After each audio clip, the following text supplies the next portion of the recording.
You are watching the Vodka stream.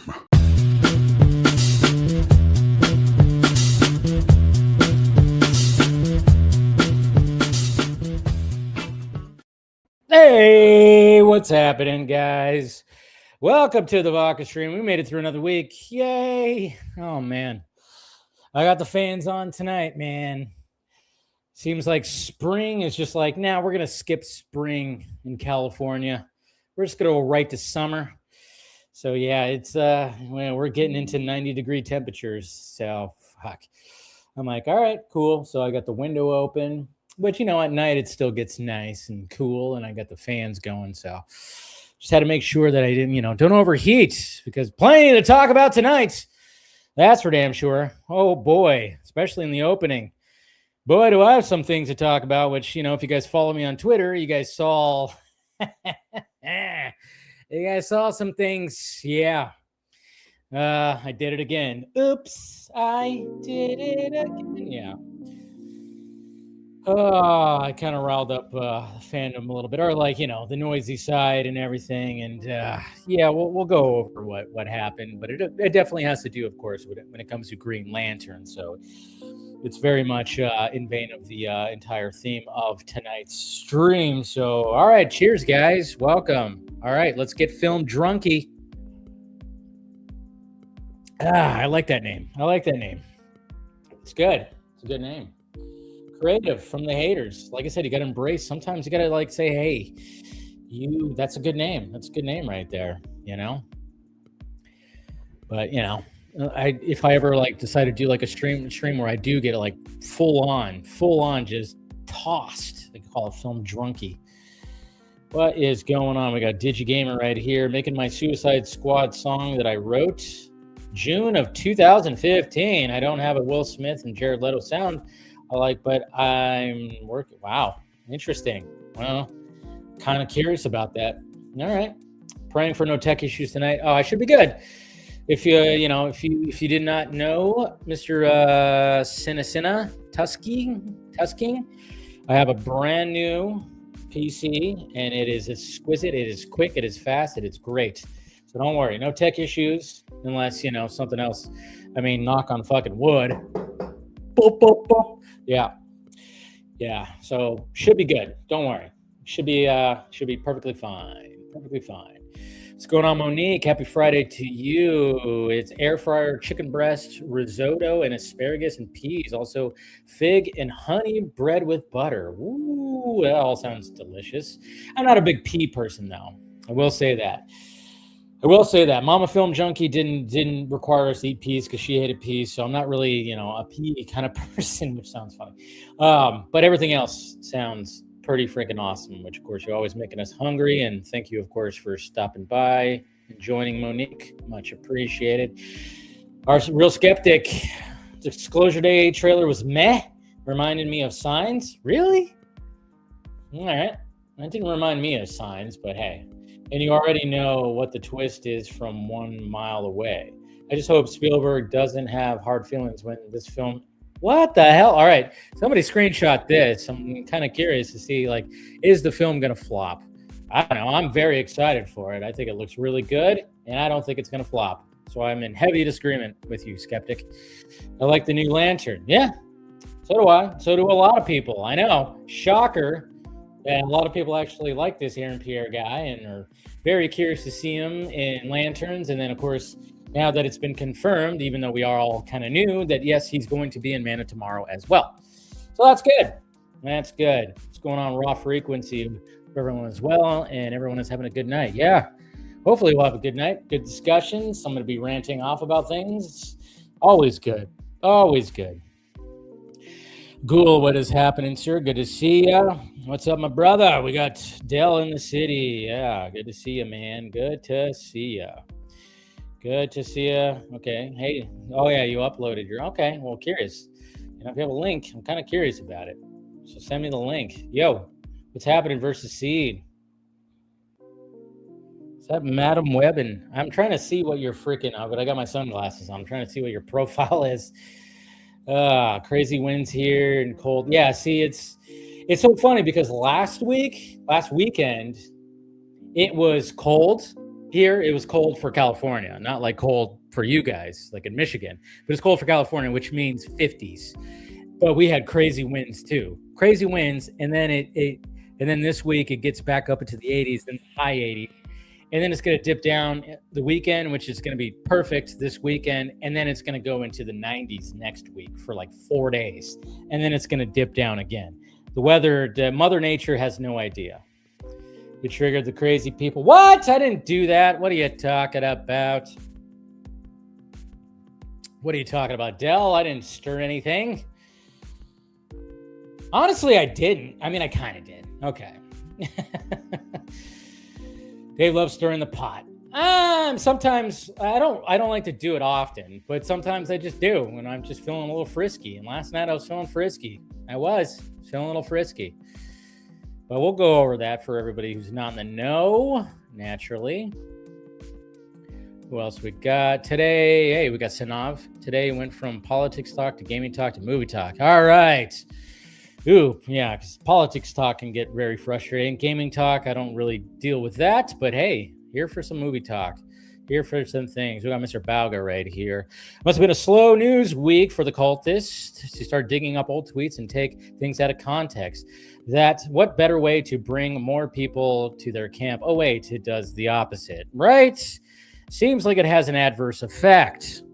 I don't know. We're going to talk about that for sure. But at first, I always got to give my full review. Got to give the full review of the movie I watched this week because, I'm so behind on my Letterboxd. I got to catch up with this week, and I keep saying that every weekend. I'm like 5 movies behind because I really wanted to keep up with Letterboxd, and I lasted a whole month and a half, maybe not even that. But I think I'm going to make an attempt to post the movies that I have seen this year in Letterboxd. I just, you just get wrapped up in so many other things. I get distracted easily sometimes. I don't know. It's just all just, and when things happen today. Oh boy. See, and that's what I'm talking about. Now I'm just, because I just posted something before I went live that Zach posted. Seeing the responses from that is interesting as well. It's just, it's two sides, you're just going to get one or the other. That's all. So I'm getting some Zach hate, of course, in my mentions, which a lot of people say that I don't, get that. I'm always going after Snyder fans, but no, it's not the case. Trust me. And I'll talk about that also today. And see, I hate it when this happens. Why is Don Mattingly trending on my page? I don't know. I don't need to dive into this, but I was like, okay, Don Mattingly, is he still alive? Baseball player, Hall of Famer, future Hall of Famer. I don't think he's in there yet. Anyways, just making sure that Don Mattingly is okay. Tell you what. All right, let's talk about Undertone for a little bit. We got our little spammer. Moderators, please. Any moderators out there? I think you already got them. But yeah, got the little spammer guy. Barbara Pena, huh? That's funny. All right. Yeah, you got to love the spammy spam. Actually, I'm not a fan of spam. Spam is gross. Spam is gross. I've had it. I had it when I was a kid. I liked it when I was a kid, but then I just go, what the fuck is that, man? I tell you. Anyways, all right. Let's talk about Undertone for a little bit here. Now, you guys watched my first reaction of Undertone. It, like I said, I enjoyed the movie. It is a slow burn. There are some things that were frustrating about it, and sitting with it a little bit, I still pretty much feel the same. Like I said, whoever is the sound designer of this movie, sound design is excellent because that's what this movie relies on. And I think, it's good that it relies on it. It's just freaking awesome. It's freaking awesome. Because, even I love it. Like right from the beginning, the sound design is going to be great because the main girl in the movie, obviously she's going to record a podcast with her friend who lives in London or whatever. And he doesn't have an accent, which is interesting. But when she puts on her headphones, you literally hear the sound go, and then just get quiet because obviously we're getting what she's just going to be hearing. So I'm like, right off the bat, I'm not saying that it's some kind of like, oh my God, I can't believe I've never been done before. But no, it was a cool little effect is when she put it on, you heard the, and then it just got really silent. No air noise, no air sound or whatever they call that. Room sound or whatever the hell they call that in the movie biz. So yeah, but like I said, there is some things like being a quote unquote podcaster myself or whatever. There is some things where I go, what? I go, what are we doing? I mean, obviously when it comes to movies, sometimes you just kind of go, oh, okay, well, it's not all going to be legit. But yeah, like I said, it takes place specifically in a house, in her mom's house. Her mom has got an illness, so she's doing, everything takes place in the house.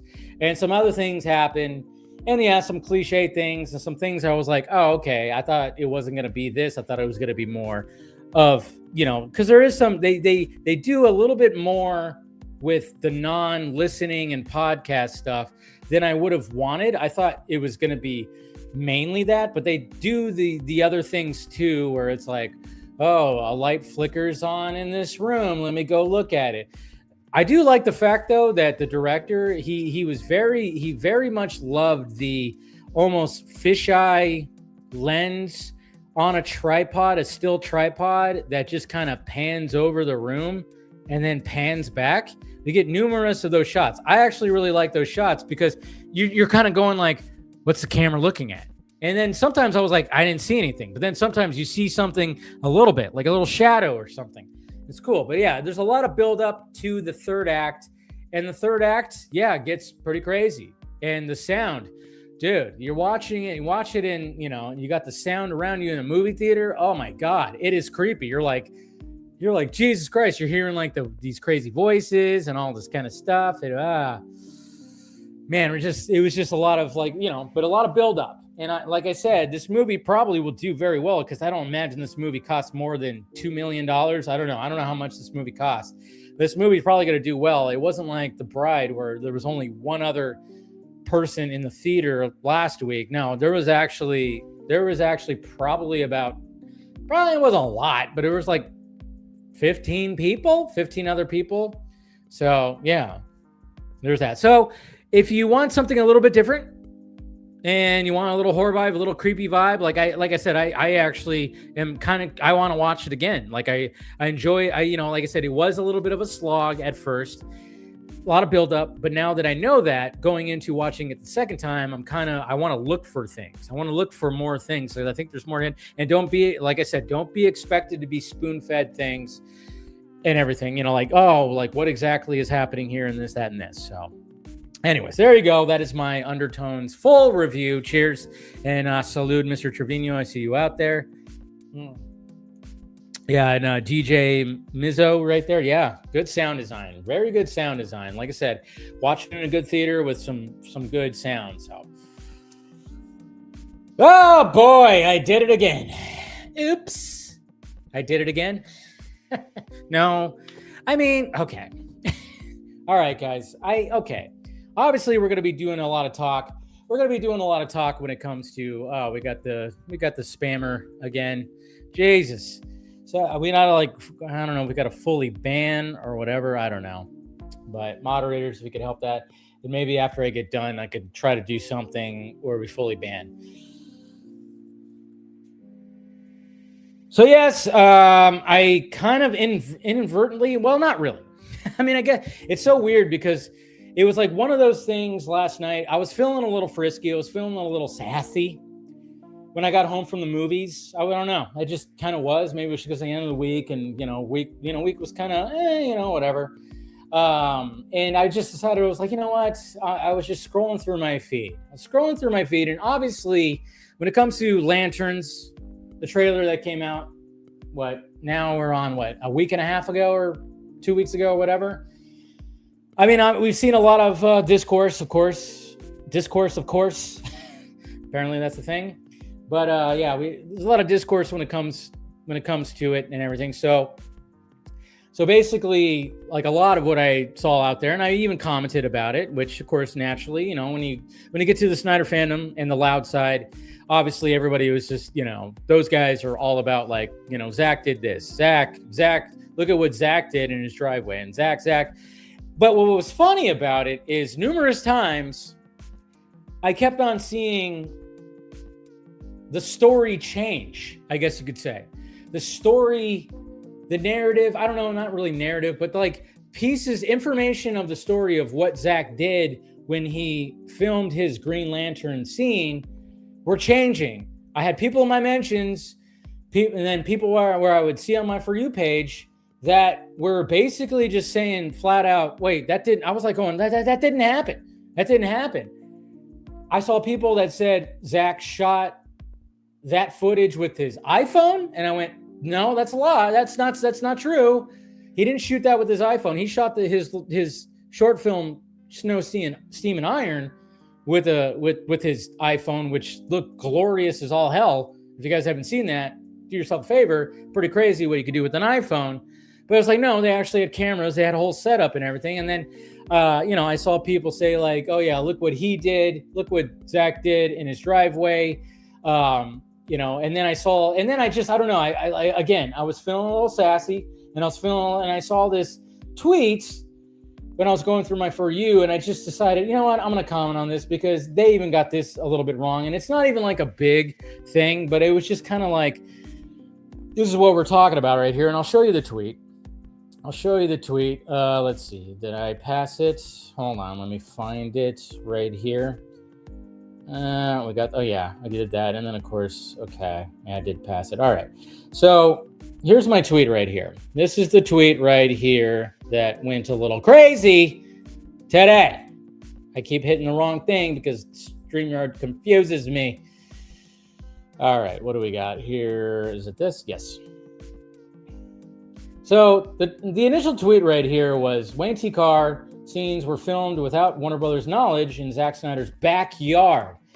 Zack wanted to introduce, yes, and that everything else is true, but I was like, backyard? In what world is that a backyard? I mean, this looks like a backyard, but I was like, this is not a backyard, it's a driveway. Yeah, okay, semantics, right? Whoever posted this probably was just like, hey, you know, it's whatever. I put backyard, it's a driveway, and I just was like, and I put like, I've read numerous different versions of this whole thing the past week, from he shot this with an iPhone to his footage is better than the entire Lanterns trailer when there is no footage. Just going to assume this account didn't recognize it was driveway and blah, blah, blah. But the biggest thing right here was that set people off. And I had a feeling when I woke up this morning, I was like, I wonder what's going to happen with this tweet. Because even when I went to bed, I went, oh shit, is this going to, you know, reach that side of the fandom? Probably. And so they were emphasizing this when there is no footage. But of course, I was saying, you know, when it comes to the quotes, his footage is better than the entire Lanterns trailer. And I was like, wait, there is no footage. Meaning, obviously, and I think a lot of people understood, at least people with, you know, a little bit of a brain, knew that what I meant was there's no footage that was released, no full-fledged footage that we can compare to. Some people were making it seem like, oh yeah, we've seen the footage when we only seen a still shot, and we can't really compare Lanterns to what Zack shot when it came to that. That was my whole thing. I was like, no, the footage never got released. So, but then of course, that side of the fandom, which I think has a hive mind, because obviously the dog pile started this morning from that side, where I was like, where people were just like going, well, yeah, what is he, stupid? Was he stupid? He thinks that they just like got together and didn't record any footage. Like, no, that's not what I meant. I guess I should have put footage released. That's what I meant, because there's no footage to go off to. Now, mind you, looking at that still shot, yes, obviously you can compare the costumes, and yes, what Zack did, what's on Wayne T. Carr is glorious. Absolutely glorious. Looks great. Looks fantastic. But what I was saying, it was like, yeah, there's no footage. Of course there's footage. And of course people were like, when I even try to clarify, which I'll get to that in a bit, where they were like, no, you're lying. You said something stupid and all this kind of stuff. I'm like, I've literally had Wayne T. Carr and Zack on this fucking stream talk about shooting that. And I'm like, yes. And then Zack, I don't know if he said it on here or he said it on somewhere else. He's even said that Warner Brothers has that footage locked up somewhere. But I'm willing to bet that Zack, of course, has that footage as well on a hard drive or whatever. But it's not finished. He's even said that. It's not finished. They didn't put the VFX in there. He shot the thing, but of course, Warner Brothers was like, take it out. We're not doing John Stewart. So then, of course, naturally, he, changed the scene to Martian Manhunter, reshot Ben Affleck's coverage because he originally shot Ben Affleck's coverage 10 years ago, which I can't emphasize enough, 10 years ago for Justice League for that shot. And then, of course, reshot it for Martian Manhunter. So yeah, it was like, okay, I mean, a lot of people didn't think that I made a mistake on that. And when I was getting sent tweets for people that were calling it out, some people were like, well, what the hell? Like, are they just like being really stupid, or are they just being stupid, or are they just being willfully misrepresenting what you're saying? And I'm going, both, maybe both, because the only people that were calling out are the people over here that don't like me. And I went, I think there's like a little hive mind thing. It's a little hive mind thing. And I'm going, okay. And I'm like, if you guys know, again, I've had both Zack and Wayne on this talking about the shoot. Yes, there's footage somewhere, but it's not been released. That's what I was talking about. There's not been full VFX release footage of it. And I'm sure it looks better than the Lanterns trailer. I'll give you that. It probably most likely looks better than the Lanterns trailer. Sure. I'll give you that. I'll definitely give you that. Hoy. So then in comes Sil Abdul. That's right. Silly Poo. If you guys don't know who this is, he's a YouTuber. He's been around. He's been in this space for a bit. Sil Abdul. Sil tries to be a scooper. Tries. And yeah, I've never really tried to, I've never really liked the guy. I don't think he's ever really liked me, which is totally fine. And he decided to, I got it sent to me where I was like, okay, he commented about this. And of course he had to be like, oh, hey, I'm going to make this about me right here. And, I'm just going to I'm not going to go over like every little thing. I'm not going to go over every little thing when it comes to, I'm not even going to pull it up right here. I'm just going to read off things. You can see it online. It's all in public. It's all right out there if you want to go see it. But of course, he was like, at Full Circle, I asked Zack directly if he had the lantern scene on his phone. He said it was on another phone. Footage exists. I asked Zack. Of course, yes. Yes, he did. He showed up to Full Circle. He was at Full Circle with his then partner, Mr. Ski Walker. And not only did he ask that question to Zack, and he said that it was on another phone, but they also did this thing right here, which was just totally disrespectful. But hey, I don't expect anything less when it comes to these two individuals. They walked up to Zack with a live stream going on Ski Walker's phone. That's right. And that's what I pointed out. I said, obviously when I saw this, and yes, I'll even say that when it came to this, I started this right here because I've been seeing Sil talking and, seeing some of his stuff and interacting with certain acquaintances and whatever. So I was like, you know what? I'm going to call him out a little bit. So that's why I was like, yeah, I'll even say that I initiated this whole exchange right here. But I said, I guess I should have put footage released because reading comprehension is bad on this app. Or let's willfully misrepresent what I'm saying right here. And then, of course, I called out the whole fact that, yes, that Sil and Ski Walker, when they did the meet and greet, which, a meet and greet, when it comes to a celebrity or something like that or whatever, it's nice. You shake their hand, you take a selfie, you have like a little exchange, and that's it. These guys show up with a live stream fully going because they wanted to get him to sell the Snyderverse. And that was like the whole shtick of that weekend.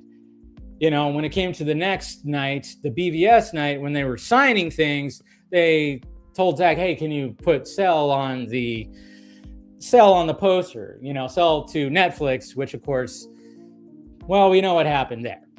So yeah, so I was like, yeah, that was kind of shitty and kind of disrespectful, to be honest. Why would you do that? Just fucking bombard Zack with a live stream going and everything. But Zack, of course, is a professional and he was cool about it and everything. So I was like, all right, that's fine. That's fine.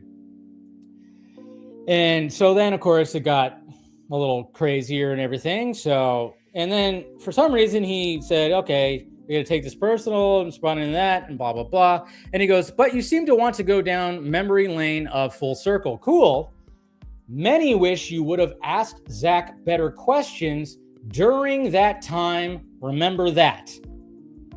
So I didn't ask Zack better questions. I've talked about this before when it comes to that side of the fandom.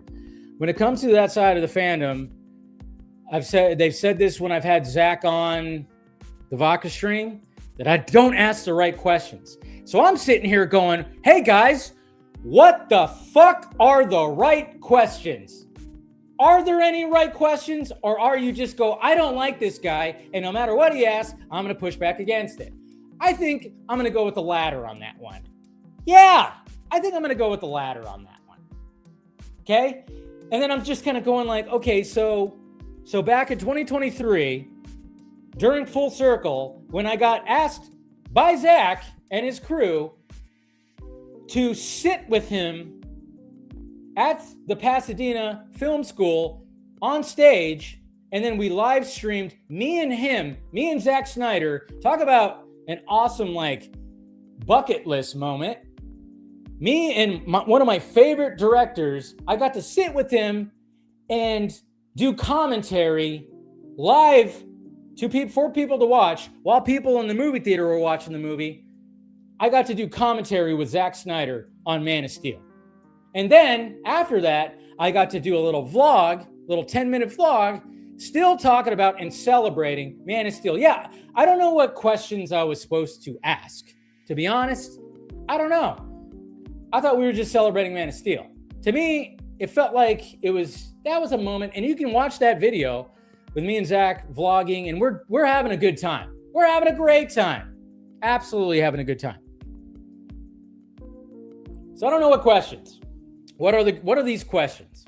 And it's so funny too, because I think I've said this before, is, when it comes to Till right here and Ski Walker, they were trying to, of course, do their little weaselly things to try to hey, let's get Zack. Let's try to get away from the crowd and try to get Zack and talk to Zack. And when we were walking, when Man of Steel, because I did the first half, Stephen Colbert did the second half, and then when it was all said and done, we all just kind of walked together, me, Zack, some actors and security. We all walked into the lobby of the film school, and they were both standing there, and I just was I didn't make eye contact, but it was just kind of funny because I'm like, oh yeah, you guys you're trying some weaselly shit, but I was like, yeah, but I'm walking with them, and it was just kind of funny. It was kind of like a kind of moment. It was pretty funny. But anyways, moving along when it comes to this, and I was like, what are the right questions? I don't know. I guess I should have asked about the secret plot of the Saudis or whatever. And then apparently he comes back with the whole thing of maybe it would be a good idea to ask Zack about his Saudi friend. Smart guy. But history has shown you would fumble that. Yeah, apparently I just fumble all kinds of questions when it comes to asking Zack questions. Yes, just fumble all over the place. Oh, shit, God, just all totally fumbling. And I'm just kind of going well, wait a minute. Did we know about the Saudi friend 3 years ago? Did we know about that during that time? I don't remember the Saudi friend being in talking points when it comes to that. So I was like, oh wait, that's it? So I was like, oh, okay, 3 years ago. And I was being sarcastic. And then of course I hit him with the whole, because this is where the scooping game And this is, I've always said the scooping game is gross. The scooping game is ugly. The scooping game, I fucking hate the scooping game. And I've always said the scooping game is just gross because it reminds me of Nightcrawler, the Jake Gyllenhaal movie. Kind of reminds me of that, of like those guys getting to the crime scene first. Always being the first to get that, first to get the scoop, because then you get the clout, you get the recognition, you get the views, you get all the stuff like that. And I always thought the scooping game was like similar to that. Of course, it's not as gross as that for sure. Yeah, but I was like, oh yeah. So I hit him with this. So I was like, hey, remember 4 years ago when you said the Ayer cut was imminent? That word imminent? And I made a video about this too. I remember that. I made a video about it. I was like, imminent. Oh yeah. Which obviously is a clever word because imminent could mean tomorrow or it could mean 2 years from now. Imminent. It doesn't matter. Fancy little word.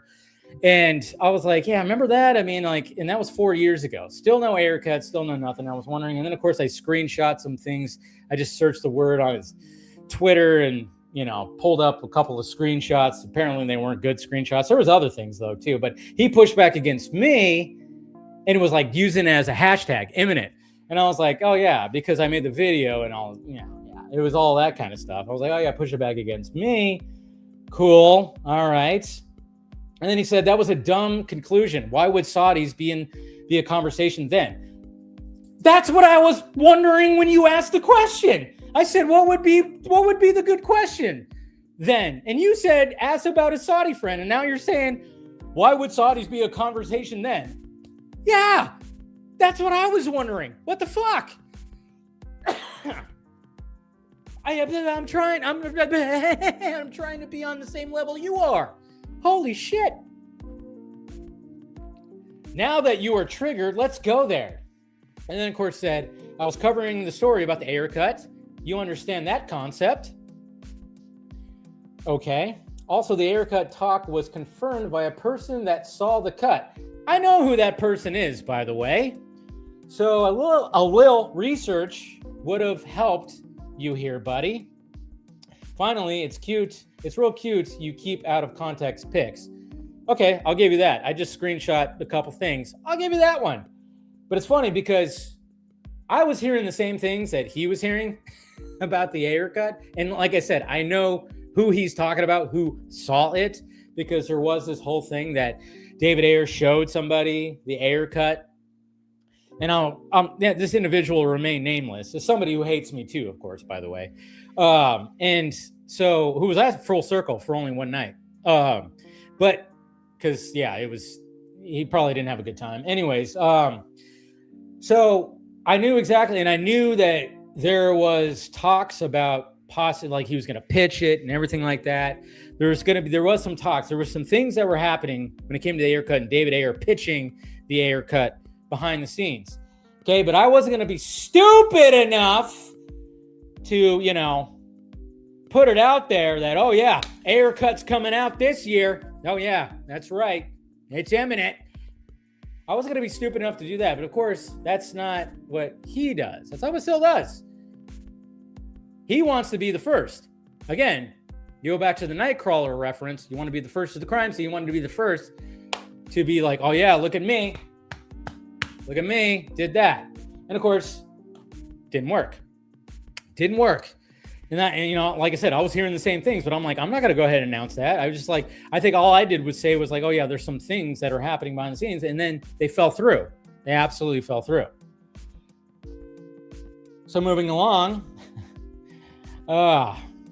Is that it? No, that wasn't it. Okay, there was that. Saudi friends. Oh yeah. The last thing he said right here, and this is what I love, and this just shows you right here, it's like, okay, we're not even having like a proper conversation, because you know what I get a lot, and this is why I made the joke at the beginning by calling myself film drunkie, which I think has a good ring to it. It's good. It's clever. Film drunkie. I'm drinking. God forbid, because apparently there's a lot of prudes out there. God forbid I have a drinking stream at the end of the week where I like to just, unwind with some friends, have some discussions, and, throw back a few. God forbid, guys. Oh, God, here I go. God forbid I do this. Yeah, I said, like, this is why people just truly see you as a drunken YouTuber, guys. Is that how you guys see me, as just a drunken YouTuber? Am I just, what's happening, guys? Welcome to Film Junkie. I'm a functioning alcoholic. What are we talking about here? Come on. Okay? I'm a functioning alcoholic. I get up every morning at 5:30. Okay? I start my day job at 6:30. And then as I'm doing that, I'm also editing clips, editing videos. I stream 4 times a week. I think I'm doing pretty good. And not to mention, is it affecting my health? Am I drinking so much that it's affecting my health, guys? Do I got a big, huge gut? What's happening? Do I have a big, huge gut? Do I have spots? Am I doing this or doing that? No. I think I take care of myself, right? I try to eat right. I during the week, I have a diet that I stick to. I work out every day during the week. I think I'm doing pretty good. Yeah. So I think this could be a little bit of a reward, right? But these prudes right here, man, how dare I? How dare I drink? Drunken YouTuber, film drunkie. So yeah. So then there was that. Okay. And that was, okay, so there was that. And then what I responded to, because when it comes to Mr. Sil Abdul, you could probably go back, and I actually did, and I'm probably going to I forgot to pull that folder from my old computer. I have a folder of bullshit scoops, not just from him, but from other people too. Other bullshit scoopers out there. I have bullshit scoops, screenshots, in a folder. Some are from him, even about the MCU and all that kind of stuff. So I said, obviously I was like, wait, I thought you said to ask Zack about his Saudi friend. By the way, if Zack were to come on the Vodka stream or tonight or next week or something like that, and I were to ask Zack, because apparently this is the right question to ask Zack. If I were to ask Zack about his Saudi friend, what would Zack say? If something was going on behind the scenes, which these guys think that that's the case, which would be the first time ever that during the selling of a movie studio, a movie director is in heavily discussions, even though I listen to Zack Snyder when he's in interviews. I don't know about you guys, but I listen to Zack when he says that his full attention is the last photograph, which is funny. When everybody's like, oh, something's happening. Oh, yeah, he's, something's going on. And then with Josh Horowitz, he literally goes like, last photograph has his full attention. It's like, yeah, he has the Instagram where he's posting things and maybe he has some help with that. But his full attention is the last photograph. But according to these guys, he's had, he's been having meetings when it comes to Netflix and the Saudis and Christopher Nolan and Paramount now when it comes to restoring the Snyderverse. Apparently that's also not just the last photograph, but I was like, that's what Zack literally said, that his full attention is the last photograph. But of course, these guys don't give fuck all about the last photograph. They don't give a shit about that one. I am looking forward to that, and I'm hoping that this movie is going to show some of the people that just think that he's a hack, that, oh, wow, the dude can actually look at that. That movie's fantastic. He can actually make that type of movie. Sweet. So I was like, okay, so there's that. Now I'm just like losing my place here, of course. But all right, so yeah, so if I were to have Zack on and I would ask him about his Saudi friend, if I were to ask him about his Saudi friend, what would Zack say? So if there was some kind of secret thing that was happening, would Zack just spill the beans and be like, oh yeah, so yeah, my Saudi friend, which I of course can't remember his name, my Saudi friend, oh yeah, we're rolling up all this money. We're going to restore the Snyderverse. We got the budget. Everybody's coming back. They're all going to get nice paychecks. Yeah, we're just waiting to announce it. No, he's not going to say shit. He's not going to say shit. That's the thing. He's not going to say anything. That's what's so funny about this. That's what's so funny. So apparently, if that's the right question, is he going to answer it? No, he's just going to talk about, oh yeah, he's great. And guess what? He's probably funding the Brawler movie, because remember, these guys don't pay attention to the other movies that are non-DC that are coming out. It's like, no, he's probably more excited about, oh yeah, we want to make sure the Brawler movie is fantastic. Okay. So then, of course, I said, anyways, there's plenty of bad BS scoops from you over the years, which there is. And then I said, you did learn from the best, though. And yeah, and then it's kind of funny, too, because, I mean, the dude has... the dude has an AI picture of himself to make him look chiseled and handsome. It is kind of funny. I don't know. If you look at his banner, he used AI to make him look more handsome. Meanwhile, he's calling me a drunk and doing all the stuff right here. Oh yeah, and he's still retweeting right here and everything and screenshots, which is funny when I look at all this right here. But what's really funny, okay, so this is what was the ultimate trigger right here, and it's kind of funny. Sorry, I'm scrolling through the thing right here. Let's see, what did he say? All right, so when I said that, because he emphasized the fact that I said you got plenty of bad scoops out there, you did learn from the best. His response was, yo, fuck you for that shade at Mikey Sutton. No respect for the dead, so fuck you. All this because you put misinformation about Zack Snyder's Lantern. That's right, because I put misinformation, even though, no, I didn't. You guys just hive mind that you wanted to dogpile me, which you know very well that I know that there's footage. There's just not released footage. Misinformation. So you're putting misinformation about me putting out misinformation. What the fuck are we doing here? Fucking dumbasses, I tell you what. Jesus Christ. Shut your Jim Carrey acting ass up. I take that as a little bit of a compliment. I love Jim Carrey. I think I have my own little style. I don't do fully Jim Carrey, right? Anyways, I thought this was just an act, but you really dumb as fuck. Oh, so I triggered him right there. You know what's funny, guys? I was not talking about Mikey Sutton. If you guys don't know who Mikey Sutton is, well, do a Google search. Mikey Sutton passed away a few years ago. May he rest in peace from health issues, which I wouldn't wish that upon anyone. I was not talking about Mikey Sutton. When I first got to know who Sil is, it was from the Culture Nerd and Lightcast. And if you guys have been with me for a while, you guys know exactly who those fuckers are. Those con artists, you guys know exactly who those are. This is where I saw he used to stream with them. That's who I was talking about. That's who he's learned from the best. That's where he learned how to be a weasel about all this fucking shit. That's who I was talking about. And those guys got exposed for being con artists because they 100% grifted the Snyder community during the Snyder Cut movement. Culture Nerd, I called that fucker out because he stole the storyboard from me and then tried to claim that it was drawn on the back of the script that he got. Absolute bullshit, because then all of a sudden we find out that it was storyboards that Zack created with Jeff Johns and Jim Lee. Lightcast got exposed when he did with like Nicotina and all those guys when they did Project Justice League, trying to bring those storyboards to life, and he ended up trying to hire people that were tracing from actual comic books and lost his mind and canceled the whole thing. And then when I called him out on Film Junkie Live, Mr. Lightcast, he threatened me, blew up my fucking Instagram DM saying he was going to sue me, saying all this bullshit. This is where he came from, and that's what I was talking about. I wasn't talking about Mikey Sutton, although Mikey Sutton doesn't get a pass because Mikey Sutton's put out bullshit out there as well, which he's gotten called out for.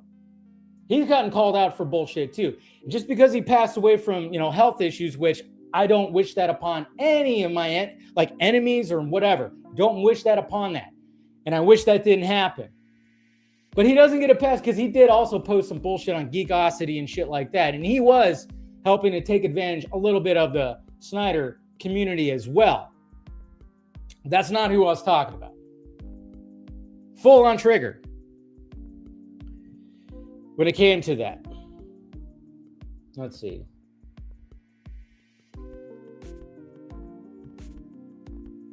Just making sure I got my notes here. So I'm going off tonight, guys. Going off tonight. But yeah. I just ask to be smart about this. Listen to what Zack says. Because one of the big things, like especially when it came to the Josh Horowitz podcast, when he talks about the future of the Snyderverse, I saw a lot of these guys talk about, oh yeah, Zack said that it's not dead, it could happen, blah, blah, blah. But they didn't mention the fact that there was the animation and comic book part of it. Because Zack's smart. Zack is smart. Justice League went into production 10 years ago, guys. I don't know how many times I have to say that. 10 years ago. And fuck off with the whole, like, they could de-age, they could use AI, they could do all this. Shut the fuck up with that stuff. Stop it, okay? Stop it with that, because I'm just kind of going like, what are we doing here?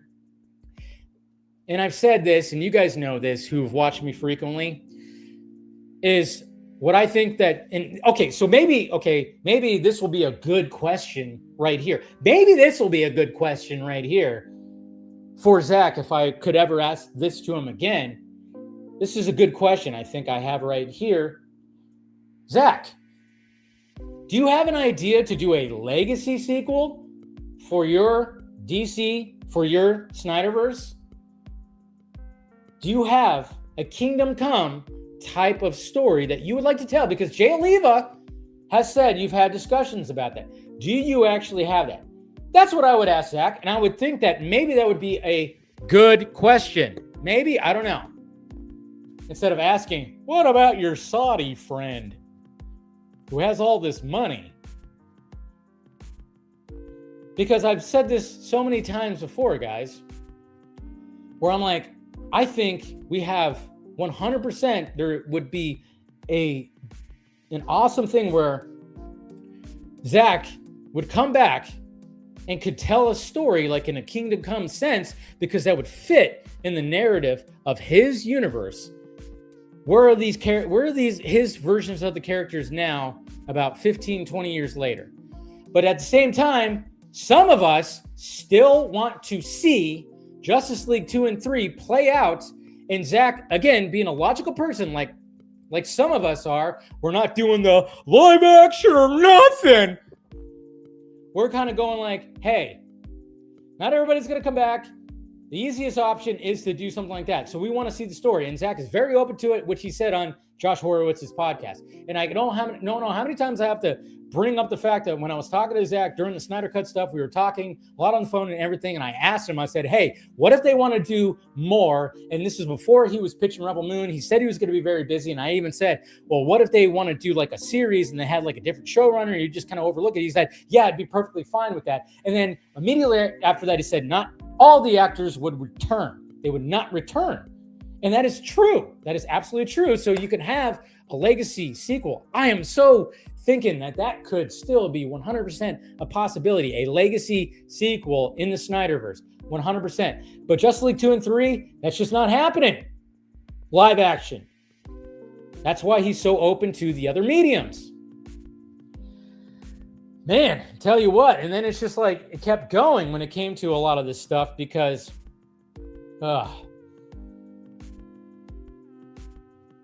it's just so fucking funny because I saw somebody right here too, of course, one of his dick writers, one of Sill's dick writers, was basically saying that, there was that too. Oh yeah, there's some people that said, there's somebody that actually who is like who's like a loud voice in the Snyder fandom who of course doesn't like any of the new stuff, said, just like you said, the cut doesn't exist. LMAO, shut the fuck up. Guys, remember all the times, all the videos that I posted about saying that the Snyder cut doesn't exist? Do you remember all those? Oh wait, you don't, because none of that doesn't exist. I remember specifically a week after Justice League came out, I posted a video where I went off and I was going, that was not Zack Snyder's Justice League. I even said Zack Snyder's Justice League. I'm still saying, Zack, I'm the one that helped you with that. You need to give me credit. Just kidding. No, but yeah, a week after I posted a video where I went off and I was like, fuck that, whatever that movie was, that's not Zack Snyder's Justice League. And then I got contacted by somebody in Zack's circle saying that, oh yeah, there is a cut. I never said the Snyder cut didn't exist. I just said it wasn't finished, which of course, these guys lost their minds. And then of course, what happened? It ended up being true. How about that? Holy shit. Which is funny. And then, of course, there was like somebody on here who says, and I've gotten this before, too. This is what's pretty funny is, my whole plan when it comes to this is because a lot of these guys are like 100% just like, oh, yeah, he's back. He's back, baby. And as soon as it happens, Film Junkie, he's just going to jump on the bandwagon and try to take over the Restore the Snyderverse campaign or fucking whatever, fandom or whatever the hell, and then blah, blah, blah. And I'm like, no!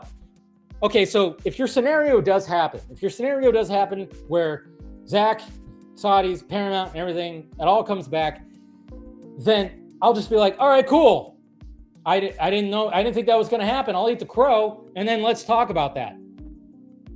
That's it. I'm not going to try to take over. I'm not going to try to be a leader. Sil could be your leader. Don't worry. Sil can very much be your leader with his AI banner.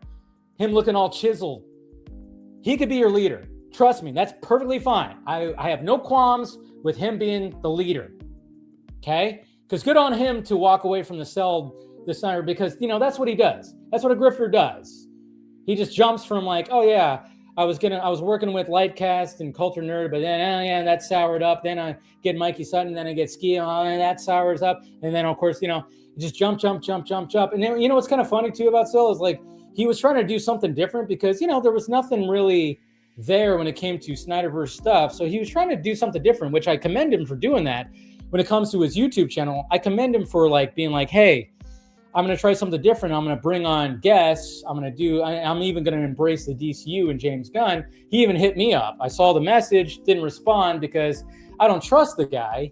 But he actually hit me up like over a year ago to like bring me on to have a discussion.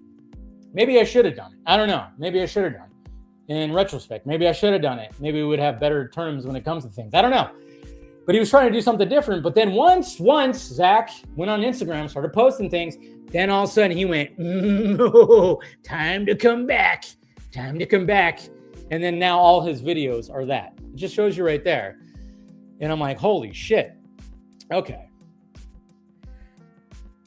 Apparently I'm supposed to take over I don't want to take over the Snyderverse. I don't want to do anything like that. Like I said, I listen to what Zack says in interviews. And in Josh Horowitz's interview, he didn't want to have like this. He didn't want to be in control of like, he didn't want to be a Kevin Feige. He didn't want to be in control of like this whole universe. He wanted to tell his story, the 5-part Superman story, which I think I put out there, by the way.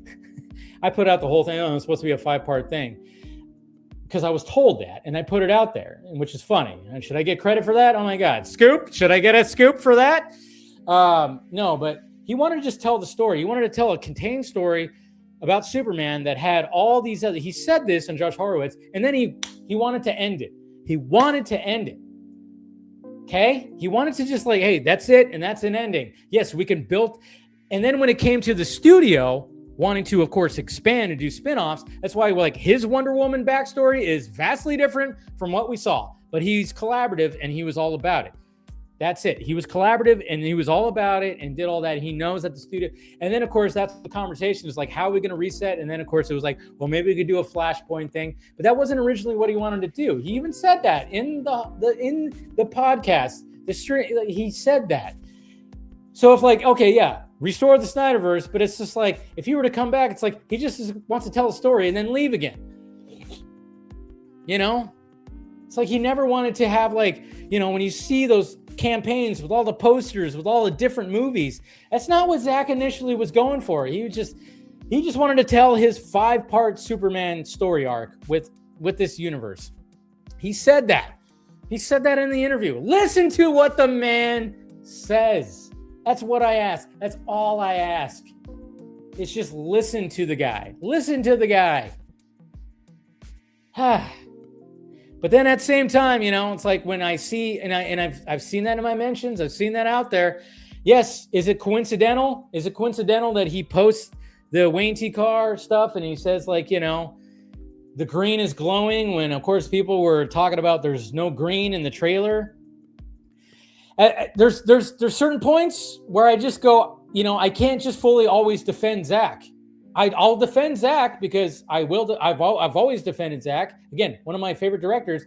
But when people are just going like, what the fuck is this? This is starting to look petty. it's starting to, and I'm just going, I think it's just a coincidence. But then I see people go off, and I just go like, I can't really say anything because it's a little weird. A week and a half after the trailer comes out, and all of a sudden he posts that, and I'm just kind of going like, all right, that's just, you talk about me stirring the pot, that stirs the pot. And then sometimes I'm just like, I'm seeing people just like saying, just shitting on him, going like, why is he doing that? And I just go, I don't know. I'll defend the man, and I think it's just a coincidence. I don't think he has any ill will to James Gunn or something like that. But there's sometimes where I just can't say a word, and I can't say like, hey, I don't know if this was intentional or he was just posting this.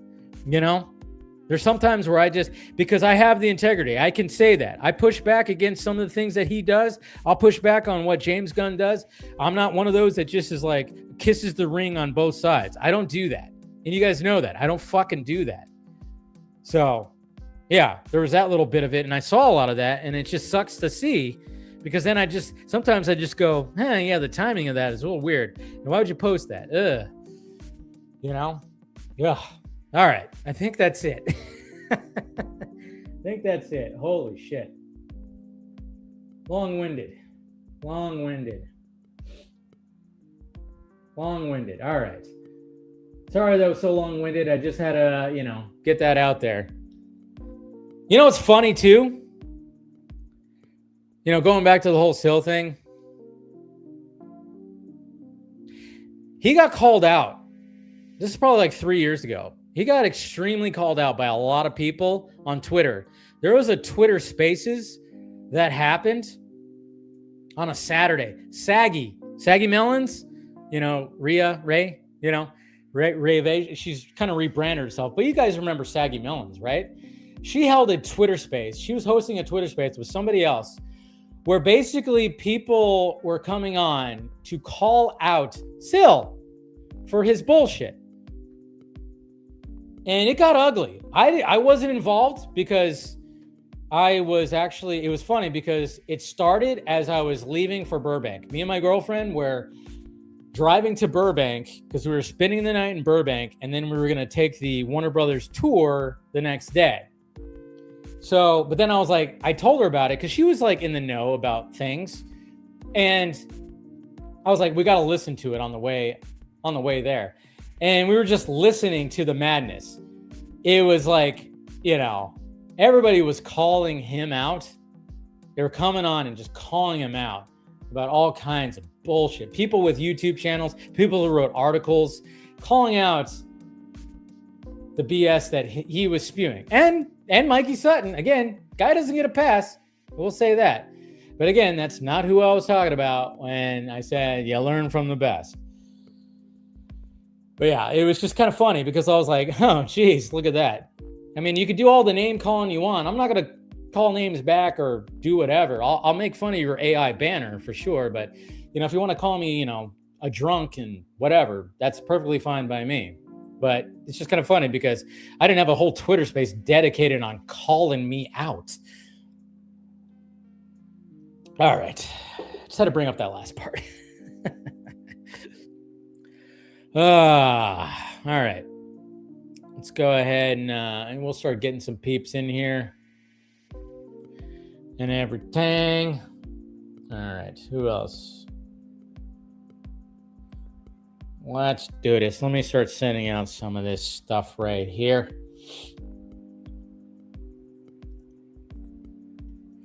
I hate that Twitter, like, oh man, I have to put the display on like full on brightness because it's like, I got to do that because it brings more light to the image. Brings more light to the image. Let me do this real quick right here. All right, give me some. I'm gonna go through some of the chat and see what you guys are talking about. That's not what I wanted. But yeah, so ask some questions if you want to do that. Do all that. Just now. Okay. All right, I think that's pretty good right there. All right, let's see. Spammer's back. What's going on, Jason? Vinci Carr is the GOAT. Yes, he would have absolutely nailed it for sure. William listened to the horror show. Wayne is effing awesome. Yeah, I know, and I've talked to him. He's great because of my recent Rocky Horror video. Oh, okay. Did Wayne tell you his lines? I think I asked him what he said. He said that the lines were similar to what Martian Manhunter says. Harry Lennox. What Harry Lennox says, similar lines to that. Because they had it's pretty much the same scene as the Martian Manhunter scene at the end.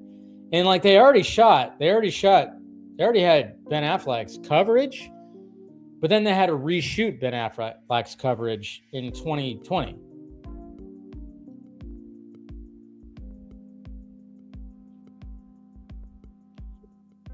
Let's see.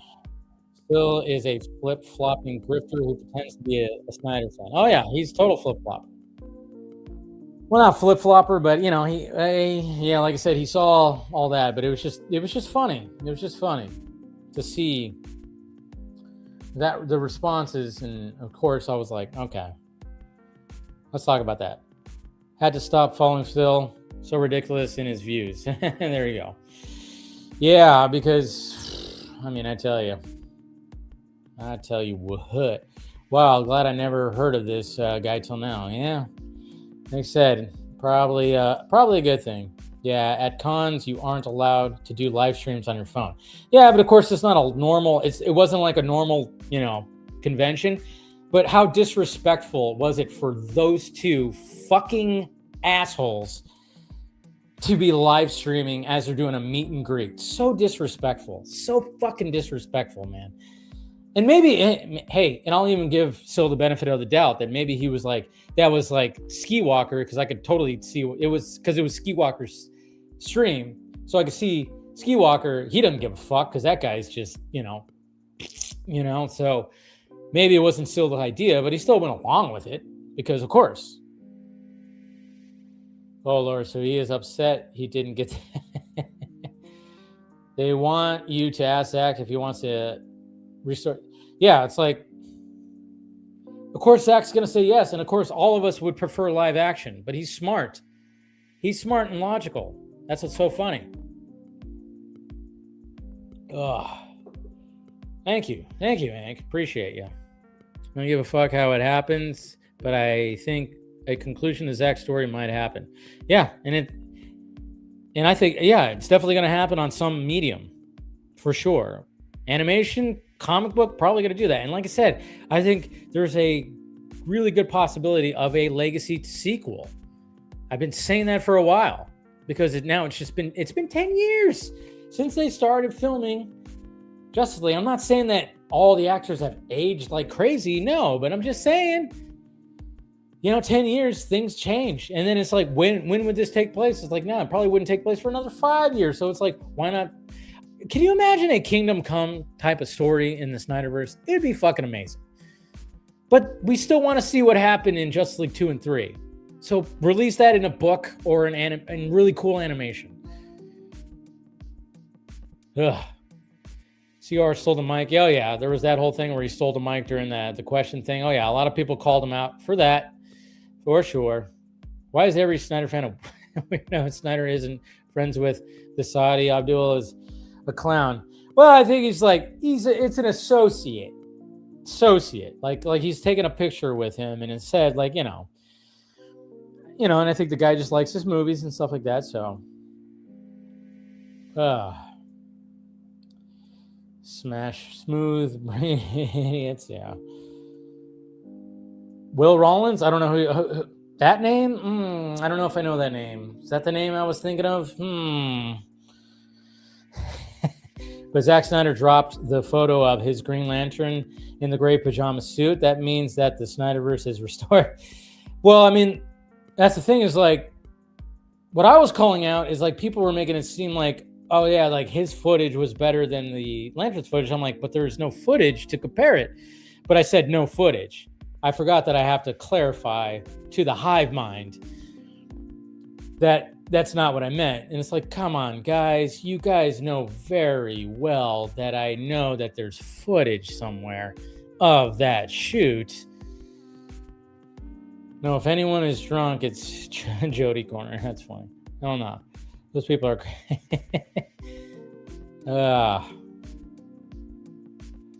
Zack Snyder, Christopher Nolan, and the Saudis, as I always say.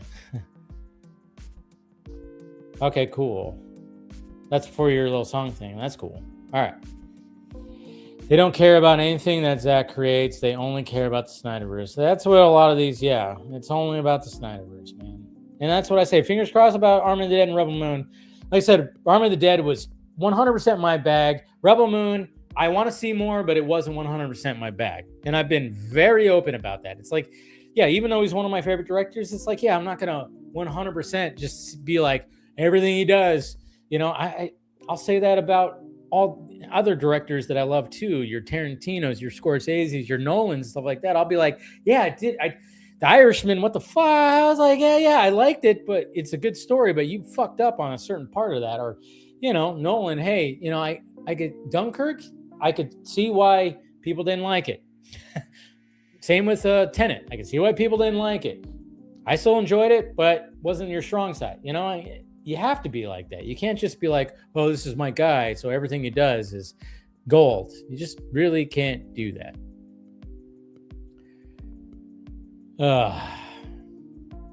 Some of his friends are trying to say James Gunn caused his death by debunking their scoop. Is that true? I don't think they're actually doing that. Yeah, light cast. Yeah, I tell you what, that guy, man.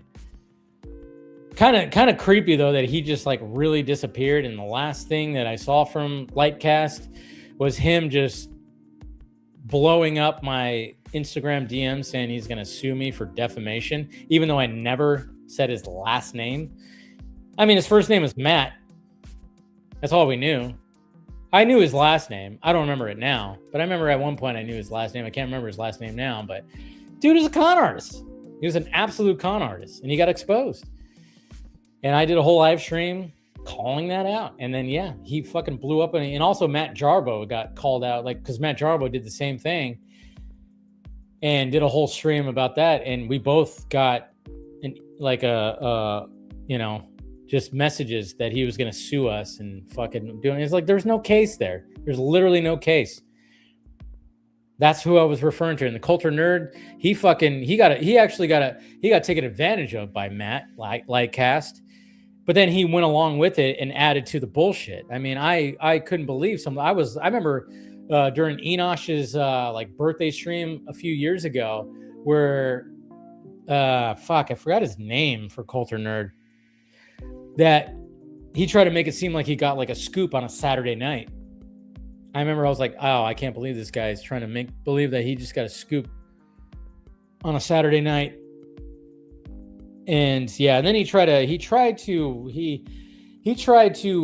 make amends with me, the Culture Nerd guy, and I was like, nah, dude, you stole something. You literally stole something that was given to me, so fuck right off. Try to pass it off as something else. No. You know, you can go fuck off. Fuck off. You know?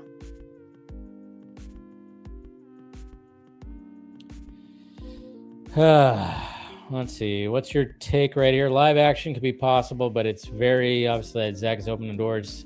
Yeah. Like I said. Justice League 2 and Claymation. That would be interesting. I'm at the point where I won't even support anything Snyderverse because it's associated with some of these crazy people. Yeah, I think some people have said that, so.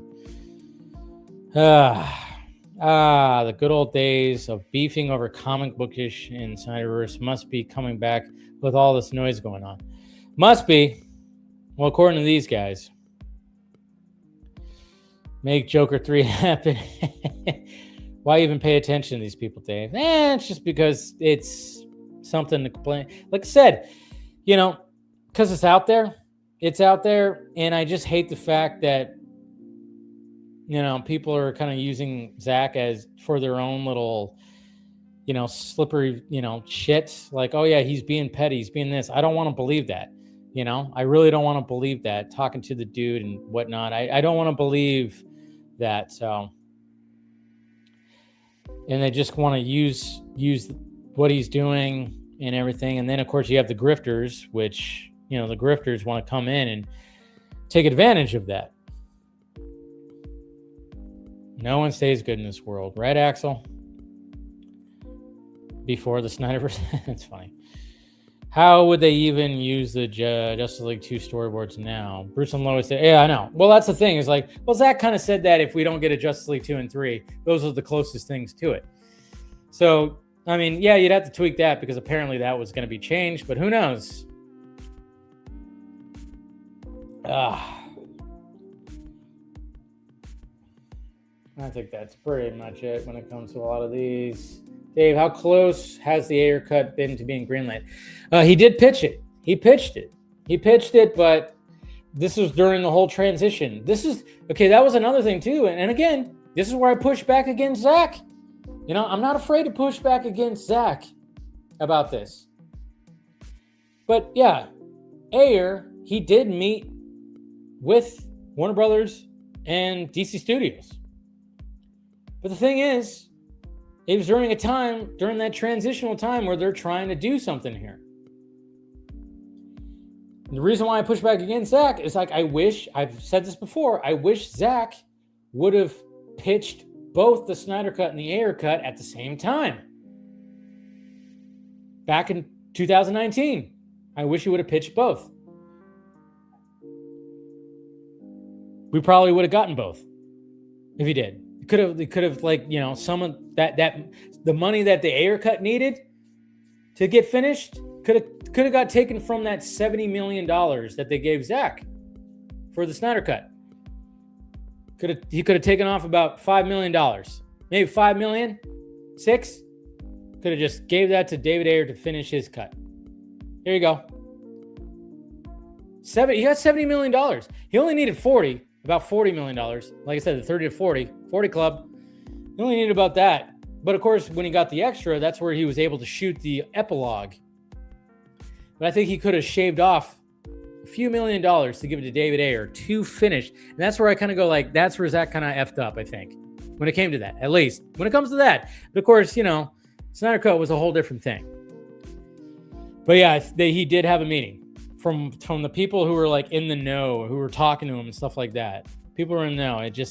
But again, it was just it wasn't there. That's why it needed the Snyder Cut. It needed the Snyder Cut with it. So if it was pitched as both, I think the Ayer Cut would have came out. But Ben Affleck would be 6 years old by the time they do a live action. Yeah, so that's why you can't do the sequels. And of course they go like, you just do de-aging or AI. And it's like, let's not do that. Let's just do a fucking legacy sequel. We've seen that. Kingdom Come. Come on.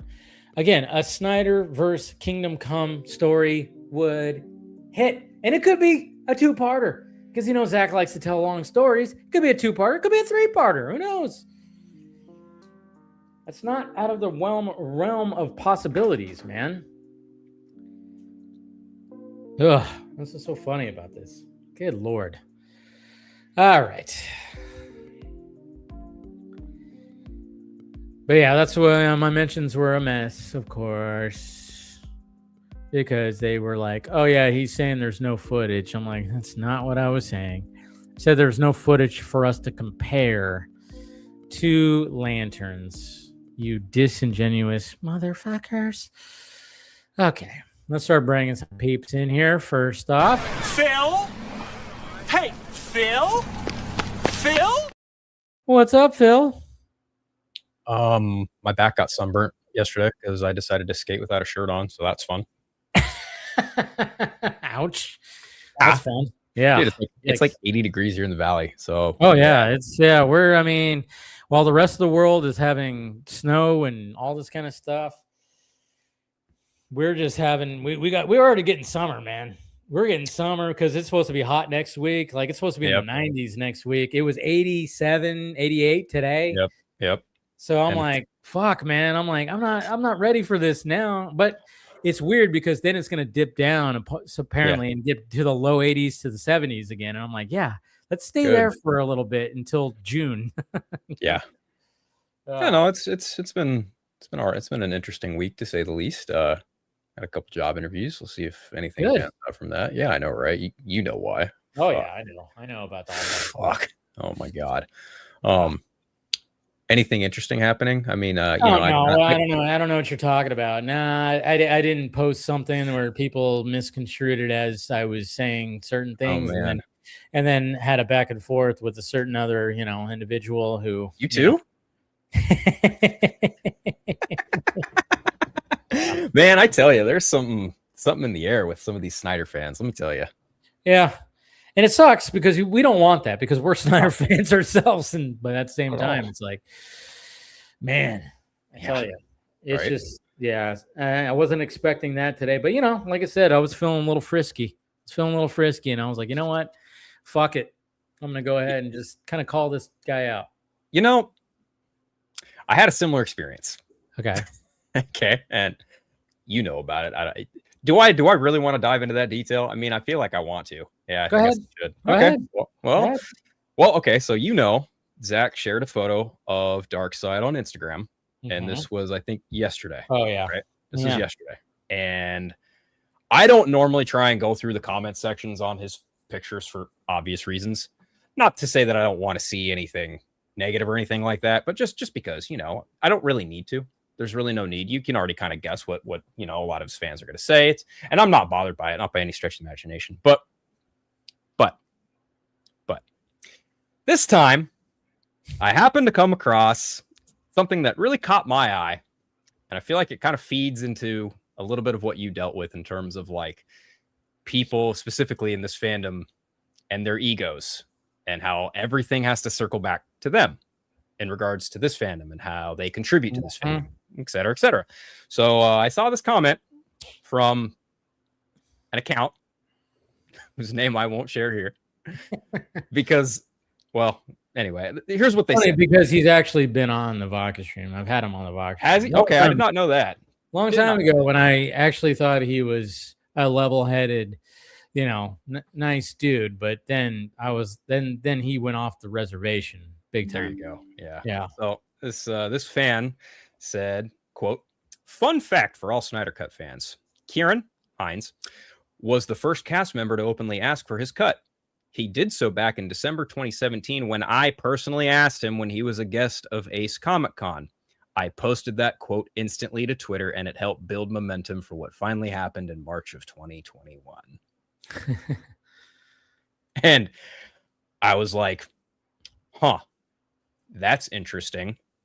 And then I really started to think about it, and I was like, I've seen this guy trash a lot of other things. I've seen him like try and dog on Dune, and I'm like, buddy, you're a photographer. You were like the last fucking person to be shit talking the cinematography of this movie. You need to shut your fucking mouth.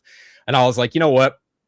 I'm gonna poke the bear. And I was like, I responded to this person. I was like, it was a collective effort by a lot of other people. Please check your ego. This isn't about you, dude. And I sent this to Dave yesterday, and I was like, I saw it. Did I do the right thing? I'm not really sure, but I think I told you, I was like, now let's see if he gets mad. Yeah. Well, he's an angry person. He's a very angry person. And this person goes, your reading comprehension lacks, and it shows. All I stated was he was the first actor to speak up and say publicly he wanted to cut. So again, learn how to read. And then I replied with his words exactly. I said, quote, I posted the quote instantly to Twitter, ... How convenient for you to forget your own words. Like I said, dude, check your ego.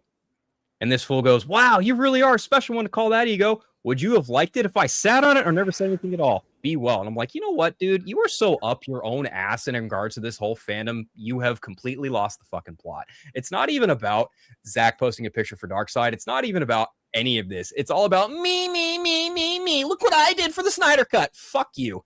Fucking fuck you, dude. No, that's what a lot of, that's what I'm kind of realizing. And I've even said, like, the further away we get from the release, now we're 5 years almost. It's like, yeah, you get the crazier ones. And then of course everybody and I'm like, I don't even want to do that. I'm like, I don't even want to say like, oh yeah, the things I contributed. I just I did videos and stuff like that. And then, but it doesn't even matter because like these people, like I said, I got a message from somebody who's a voice out there on Twitter, at least, who said like, oh yeah, just like you said that there's the Snyder Cut doesn't exist. I'm like, when the fuck did I say the Snyder Cut didn't exist? Now you're just making up things I'm like, I never have said the Snyder Cut didn't exist. I just said it wasn't finished, which was true. Right. You know, and it's just like one of those things where I'm like, I never, you know, and it's just like, okay, you guys are just gonna make up things now, you know, and that's what's so funny about all this, you know, and yeah, like I said, everybody wants to like do their own, you know, patting themselves on the back about certain things, and it gets so crazy, and yeah, today got crazy, but we're bringing in someone else right now. Hey, Christopher, what you up to? What's up, Christopher? I mean, I don't even know where to begin. I knew it was going to be a show. I told you. Yeah. It is definitely going to be a show.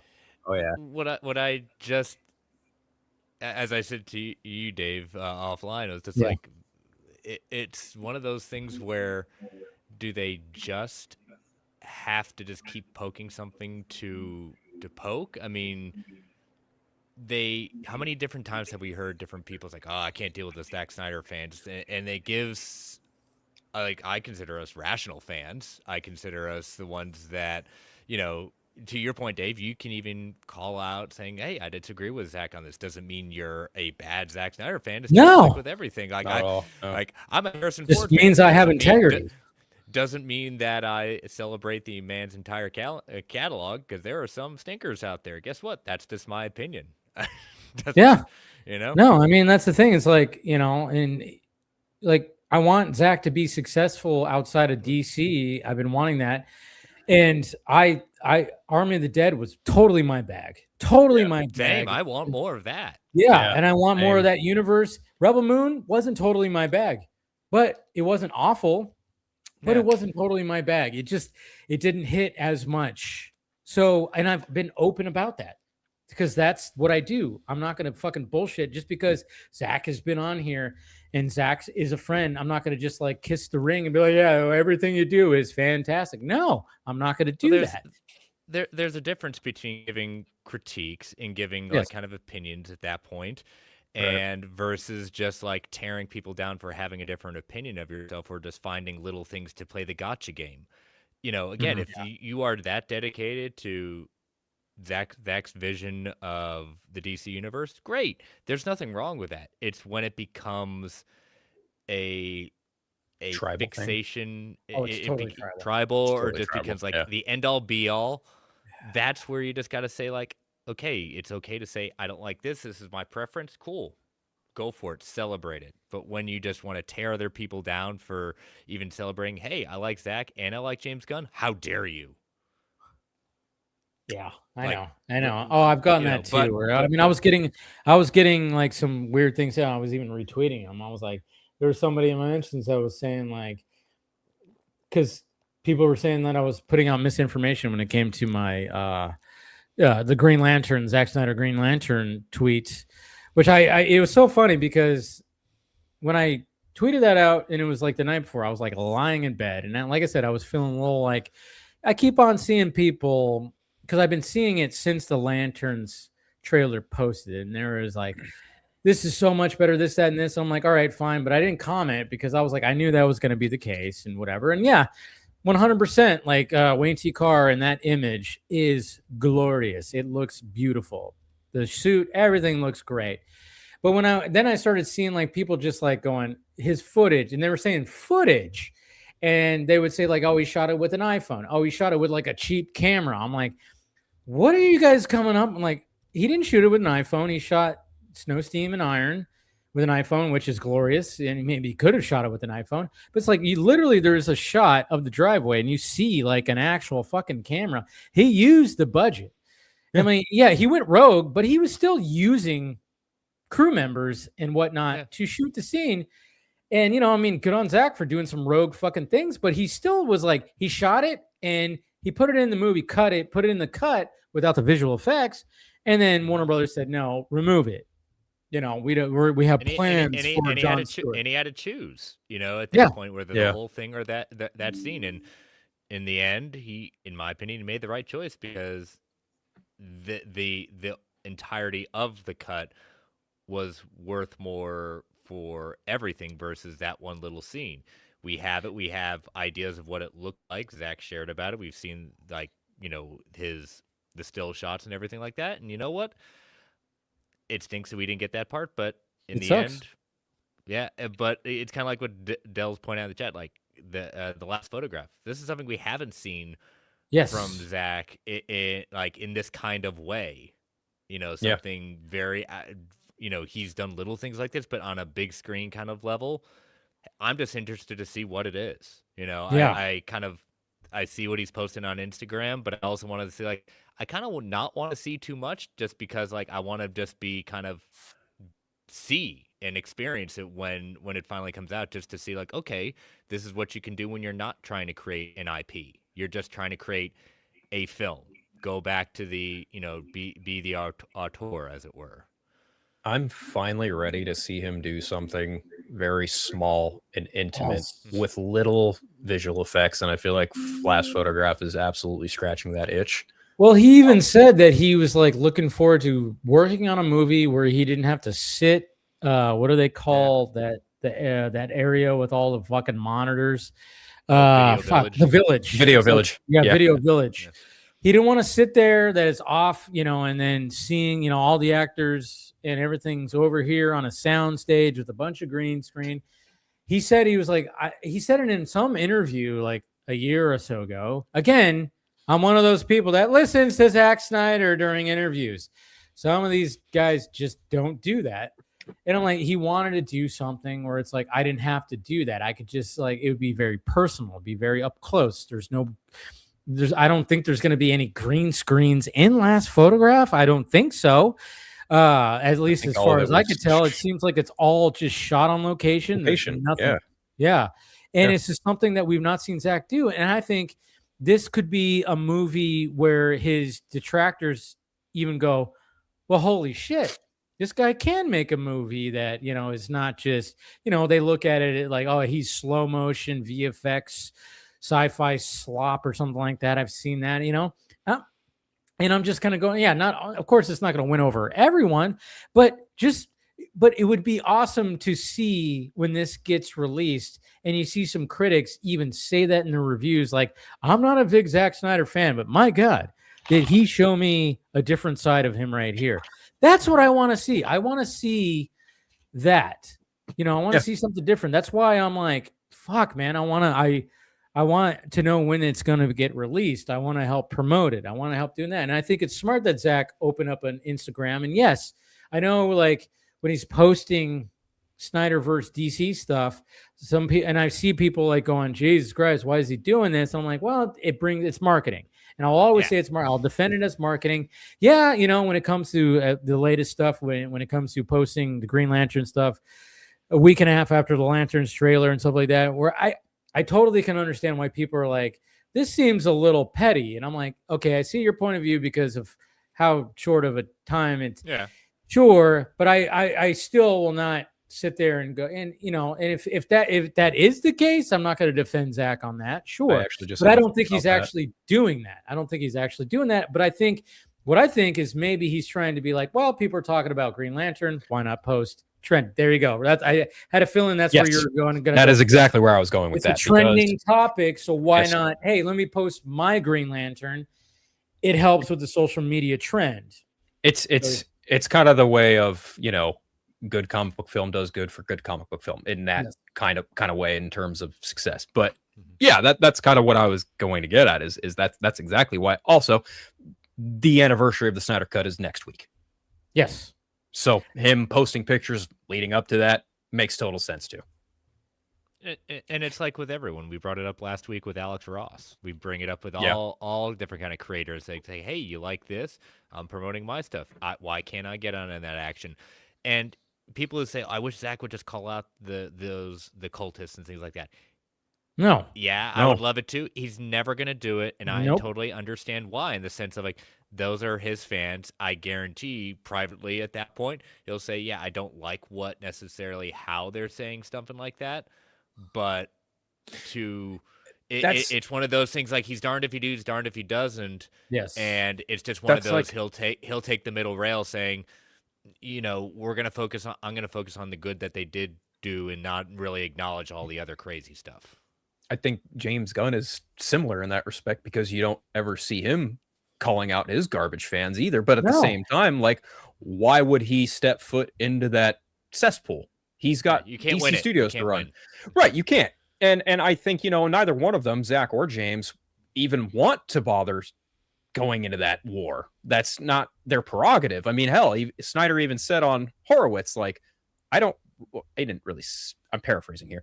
He basically got at, like, I don't give a shit about the fan war nonsense because my fans did something great for a beautiful cause. So all that online bullshit does not matter to me. And even James Gunn more or less has said, like, yeah, I don't really give a fuck about this fan nonsense. You guys can like what you like or don't. I really don't care.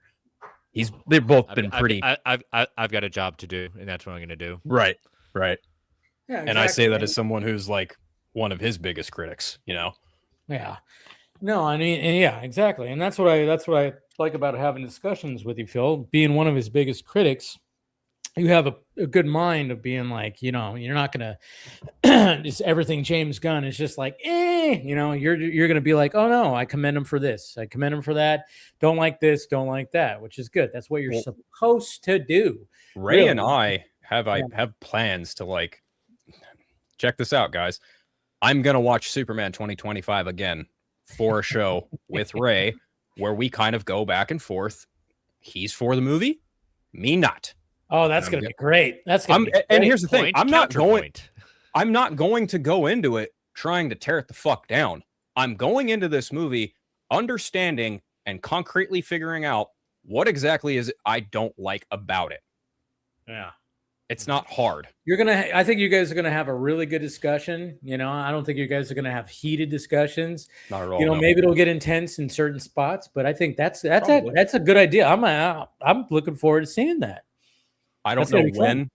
Yeah. But because, Ray just changed up his whole set, but we've been kind of talking about it. It's something I floated to him for a while. He wants to do stuff for his YouTube channel. I told him, I was like, I will be more than willing to have that conversation with you.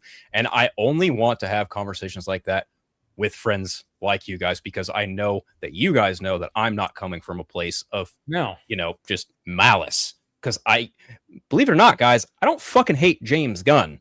Okay. Like, it may come off that way when I talk about his movies, but trust me, never met the guy, don't know him, seems kind of funny online, not a very funny writer if you ask me personally, but I don't hate the fucking dude. So I really got nothing for people. I really got nothing for people who say you fucking hate him. Prove it.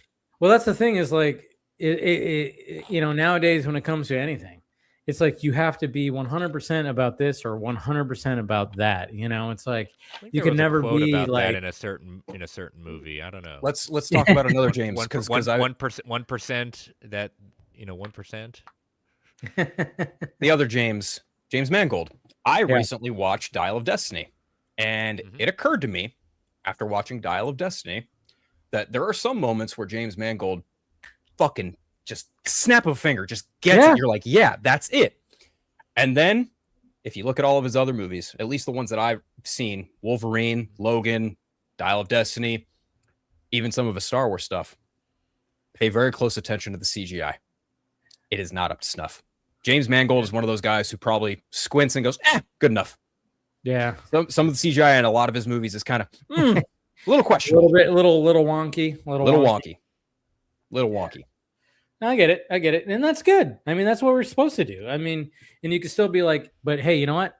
Great director. He's a good director. And look forward, when I see that director's name, I'm still looking forward to it. But I mean, you just, there's no, just like, you can't just fully be, you got to kiss the ring.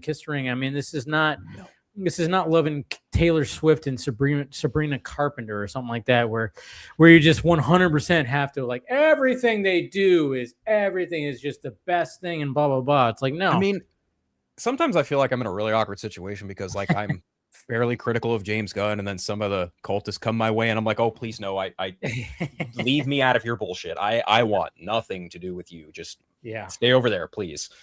Yeah. It's very interesting situation for me right now, especially with I mean, it's always interesting for me too, because especially this week, I mean, all this week, I mean, not only when it came to today and posting, that tweet last night that blew up today and got into some beefy stuff. But you know, it's just funny because I mean, I almost posted it too. I almost took a screenshot because underneath one of the tweets where it was literally like I had like within a minute and a half of each other, I had an anti-James Gunn fan and an anti-Zack Snyder fan commenting.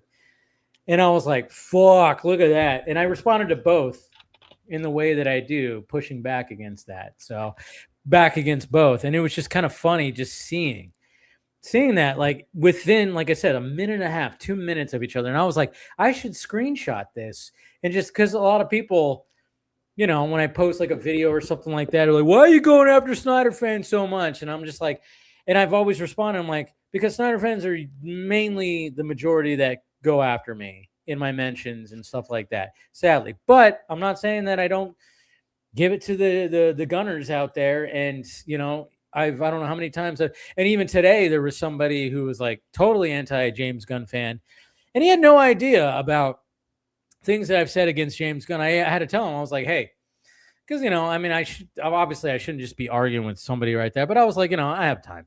I had time, and I was like, all right, you keep putting words in my mouth, and I was like, you know what my stance always has been now, like with everything that's happening with Warner Brothers and everything, my stance is, if you've actually watched, like, because I don't put every fucking thought on Twitter. And if you do that, you need help. Don't put everything you need like every thought you have on Twitter. I don't do that. But I like to save it for the streams and the videos. I don't like to put every thought on there. But, you know, I'll test out some things on Twitter. It's a good tool, yes. And I said, like, I don't put every thought on here. But you know what my thought is? Like James Gunn, because this guy was saying that it was misinformation that James Gunn's going to stick around. And I'm like, what are we doing here? And I was like, okay, all right, here we go, buddy. Like, this is my thoughts. James Gunn, you know, he did get an extension, but yeah, it's not a long extension. He's going to be here for at least another year, a year and some change, because of Man of Tomorrow. That is still happening. But after that, we don't know. He could be out. He could 100% be out after Man of Tomorrow, for all we know. We don't know what's going to happen after Man of Tomorrow, but we know that Man of Tomorrow is 100% happening. He is scouting locations. It is happening. So we're at least going to have James Gunn for another year and a few months for when that is. So it's just like, come on, relax a little bit. But I can very openly say, even though I support, like, you know, I'm like, hey, let's keep going with what James Gunn's doing. I could still be like, I don't know what's going to happen after Man of Tomorrow. There has not been really much mentioned after Man of Tomorrow. What is next? We have the movies this year, and we have Man of Tomorrow next year and the Batman Part 2. We don't know what's going to happen after that. We know that there's supposed to be a Batman. We know there's supposed to be all this, but you never know. Something could happen. Like Ellison and crew, Paramount could just be like, and we're going to go a different direction. Yeah, even on threads, I've seen some people bring up the fact that, like, oh, James Gunn wasn't there when David Ellison did his address or whatever. And I'm like, yeah, no shit, Sherlock, because he's fucking scouting for Man of Tomorrow. He's busy making a fucking movie. Yeah. Dude, I was like, I even brought that up in, I think, my video I recorded and posted today.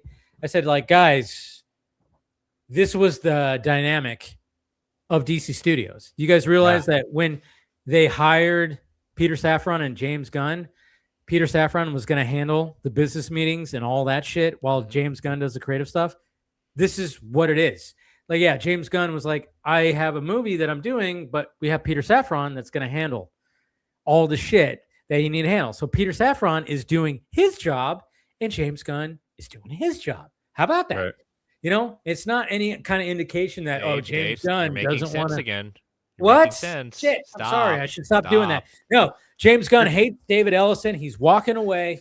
Here, Chris, I'll do you one better. There's a very high probability that of everything that would possibly get scrapped in the fucking merger from Paramount, DC Studios is probably not one of those things.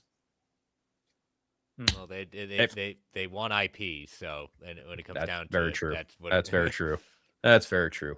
I just think it would be a massive, massive mistake to dissolve all of that after David Zaslav put it together. But even then, you know, David Zaslav has even said this shit might not even go through and we're still going to get paid. Yeah. So that's the thing is like, it's not 100% still. Yeah. I mean, Right. in 6 to 12 months, all of a sudden we're going to get reports that like, oh yeah, Warner Brothers is staying by the, they're not going to Paramount. It could happen. It still could happen. Hey, you know what? I thought it was bold when Netflix, after a day after they put it out to all the subscribers saying, "Hey, we were looking forward to this." Whoa, man! 24 hours. You're really counting your chickens before they hatch at that point. If that didn't say like, oh, you're tempting fate there, and fate hates you back hard, but hey, Yep. Yeah. And glad that someone worked out brings so well up, for you. You still got paid, so yeah. Yep. And I'm looking in the chat and someone brings up a good point. It's like, no matter if it's Gunn, DC Studios is a thing, which is the best thing that we've gotten. We've wanted a studio specifically for DC for so long. And if that were there when Zack was there, we probably wouldn't have been in the mess that we got into. And maybe we would have just got Zack's full realized vision, and they could have reset it. They could have hit the reset button in 2021, 2022. And then then Gunn just could have came in and, whatever. But that's the thing is like the biggest thing is DC Studios is not going anywhere. Is James Gunn and Peter Safran? Maybe. We don't know because that's what happens. It's business. But I think the fact that they established DC Studios and with two co-heads nonetheless too. With two co-heads nonetheless, because that's becoming a trend now. Like, and I just wish that people would stop. Like when I see people going like, Zack Snyder should be running DC Studios. Like he doesn't want to do that, guys. Again, listen to the man. I always say, listen to the man. He doesn't want to do. He runs his own production company. It's like he doesn't want to do that. It's like, maybe again. I think there is still a strong possibility that there's going to be some kind of Snyderverse thing that he does in the future, like some kind of Kingdom Come thing. I don't know. There could be something, but I've never ruled out that Zack's going to do something with DC again. What is that going to be? I don't know. I hope it's going to be something Snyderverse, and Henry and Affleck and Godot and, some of the others come back to do some kind of legacy sequel. But then at the same time, I still want to see the story of Justice League 2 and 3. So put it in a comic book, put it in animation. I don't care. I just want to see that. And I just, when I was talking about at the opening of the show and when, I was going back and forth with this certain individual, and I've gotten this before from these people that I don't ask good questions to Zack. Is that considered a good question to Zack? If I were to ask him like, hey, do you have like a legacy sequel story, a Kingdom Come type of story in mind? I think that would be a good question, right? I think if I had any questions for him, I would ask him, if you were to make any possible changes to a Dark Knight Returns adaptation, what would you do? Also a good question. But they wouldn't like that. They wouldn't think that's a good question because that has nothing to do with the Snyderverse. Right. Yeah. So it's always the good questions of like what it has to do with the Snyderverse. But at the same time, I still haven't, when I ask, well, what's the good questions? There's no good question. You never get an answer. Right? You're not going to get an answer. And even when I went back and forth with Sil, and he said that, oh, you should ask about his Saudi friend. And I'm like, I should have asked about his Saudi friend 3 years ago. Did we even know about the Saudi guy 3 years ago? And then all of a sudden he changed it and he goes, why would you ask about the Saudi? I'm like, dude, you just, all right. So not asking about the Saudi friend. It really doesn't take much to prove that guy's a fucking idiot. Number one. He's like, totally.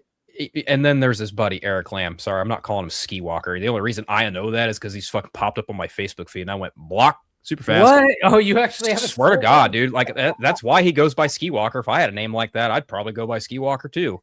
Yeah, but they're not buddies anymore. They because again, like when it comes to grifters, they bounce from individual to individual. Like, what can you give me? Okay, you can't give me anything anymore. I'm going to go to this person. Then I'm going to go to this person, so it's like, there was just always that. But at the time of Full Circle 3 years ago that we were at, Phil, obviously we saw them there and they were a pairing, and it was just, and the fact that they bombarded Zack with the meet and greet with a live stream going on a phone was so disrespectful and such bullshit.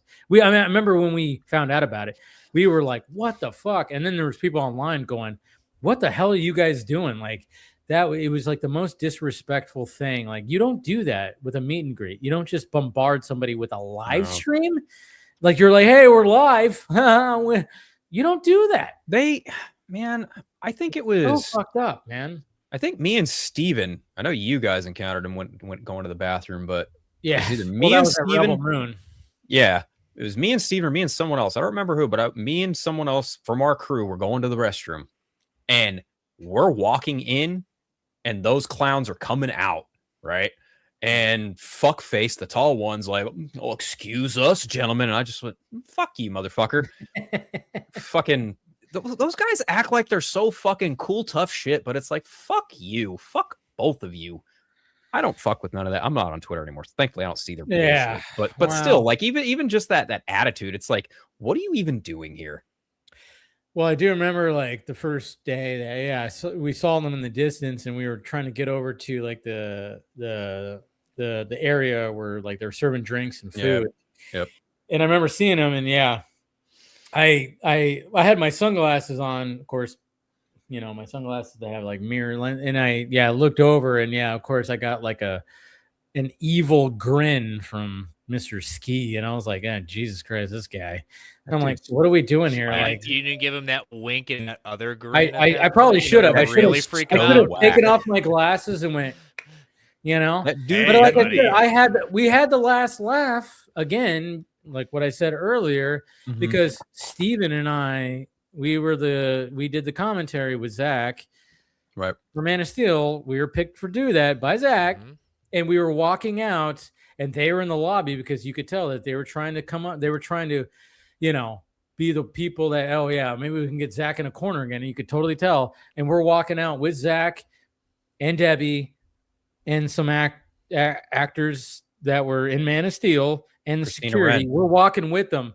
And it was just one of those things. I mean, literally walking past where they were like 8 feet from me, but I was like looking straight, but I had this kind of smile on my face because I was like, yeah, you fuckers, you were trying to do some kind of shit. And then look what happened, you know? And I'm like, and that's why, like, you know, I try not to do like the whole beef thing, but when I was like, fuck this, I'm calling them out because of all just years of all the shit and seeing the grifting and the grifting. It was just like, you know, and I'm just going to call it out today. And then it was just, I'm just letting loose of like all the stuff like over the years, you know, and again, you know, I wasn't trying to like disrespect, you know, Mikey Sutton, you know, because you said like you disrespected them. Like, no. When you came on board, I saw you with the Coulter Nerd and Lightcast, two of the biggest con artists that was like totally just taking advantage of the Snyder fandom. And that's why I said you learn from the best, because you learn from those guys, you know, and that's the thing. It's like it wasn't the Sutton thing, even though Sutton doesn't get a pass for some of the bullshit he's put out there too. God no. But I'm not. But it was mainly the big time sleazeballs of Taylor. That's what his name is, Taylor and Matt. That's where I was really coming from when it came to that. You know, I'll never forget one of the first times like Andre invited me over to Nicotina show and he had Taylor on there. I was like, this isn't like I'll come on, but I ain't gonna interact with homeboy, okay? Because I don't fuck with that guy. Could you just say pass? I should have. Honestly, I should have. If there are two things I definitely remember about Full Circle, it's Andre blowing up my phone like a fucking crazy like woman trying to like bed me or something. Because all he wanted, what's going on Full Circle? He was just trying to fucking like get the deets on Full Circle. And I was like, dude, if you wanted to be here, you would have been here. But you know, you kind of that was such a weird thing because he showed up at the Justice League Day Sunday, barely made the screening. Barely made the screening. I sat next to him too, which was funny. He barely made the screening, and then I left to take Scott to the airport that night, and then I went home. And then according to like everybody who was at the Airbnb, like after like he just went into the Airbnb, passed out on one of the beds, and then that was it. It was like, so it's like, dude, you drove down all this way, you like told your wife whatever bullshit you told her to, but it was just like you just showed up. It was like such a weird thing. I don't know. Like I Yeah. said, it was all weird, but it was like, That- all right, he's here. And then I remember the Gooner squad trying to spin the story of like, oh, it's going to be Gal Gadot's going to show up on Sunday. And meanwhile, we were all like, huh? No. Okay. Yeah, we're like, no, it's going to be Fisher, Porter. We knew that. I think we knew that Fisher and Porter were going to be there, but Affleck was like a kind of like maybe kind of thing. But that was like the big thing. We got word from, certain individuals were more in the know. But we knew that Porter was going to be doing the, hosting it, essentially. Mm-hmm. We knew that Fisher was going to be there. And then Affleck was kind of like, but yeah. And then, I remember that too, where people were like, oh, yeah, Godot. And it was like, no, she's not going to be there. But Affleck, that'd be a big coup for her doing that because that's never been her thing. Yeah, never been her thing. Yeah. It has nothing to do with her opinion of that because it's just not what she does.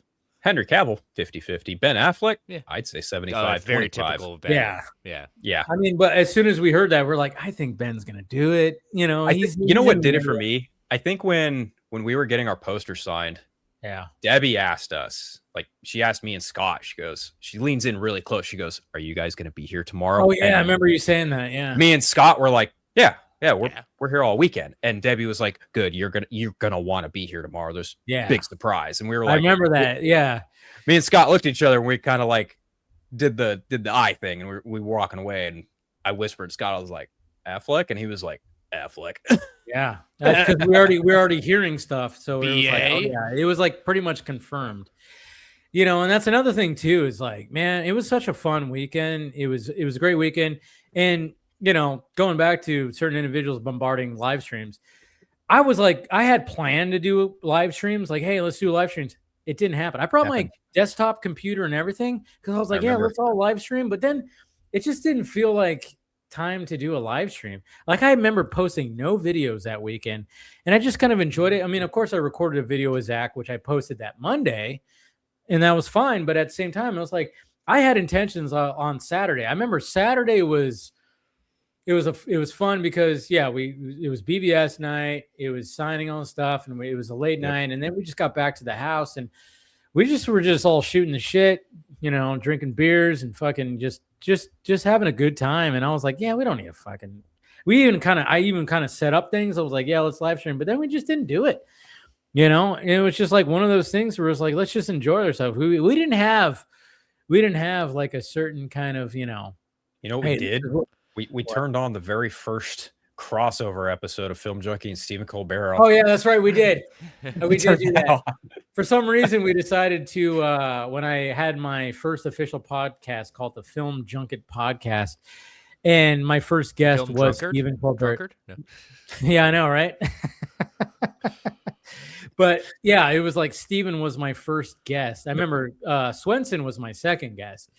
But it was like, I was like, oh yeah, I'm going to do a podcast. It was just audio. We didn't have video. But then I was like, I'm a video guy. I don't need to be just recording, Mm-hmm. So then that turned into the Vodka stream eventually, obviously. But there's something to be said about what you just said about like the set when you were going to record. Yeah. Y'all enjoyed the memories, the moments, and things like that. Yes. That it still would have been cool, but look how often like these memories mean more to you that you all had those moments, and it wasn't something that needed to be recorded or captured. I or wish we would have went somewhere else to eat though, because I got sick. Oh yeah, you got. I got sick of the DJs. bad part. So bad. We went to something yard. Something Yard House. Yard House. Yes, I was like yard. We went to the Yard House, which is usually a good place. Yeah, we went to the Yard House, and you did not. Yeah, your food was not good. You did not. Yeah, I did not feel good. So it wasn't even the alcohol, because this is back when I kind of drank, but not a lot, but kind of. Yeah. But I bought Scott a shot and myself a shot because I met Dave through Scott, because I'd been listening to Squadcast for a long time, and that was like one of my bucket lists for Full Circle was being able to buy Scott a drink, being like, hey man, thank you. And so the alcohol wasn't even the problem. My burger was so undercooked. I got like maybe a third of the way through it, and then I'm like looking around And I'm like, guys, I got to go to the bathroom. And they're like, Yeah. what's wrong? I was like, I'm going to fucking throw this burp. A lot. A lot. Oh. And I fucking barely bust into the stall. All over that shit, dude. Yeah. And I walk out, my head's hung hella low, and I just sit back at the fucking table, and everyone's like, guys, we got to go home. Yeah, it was. Not poor feeling so girl. good, Mr. Stark. Yeah.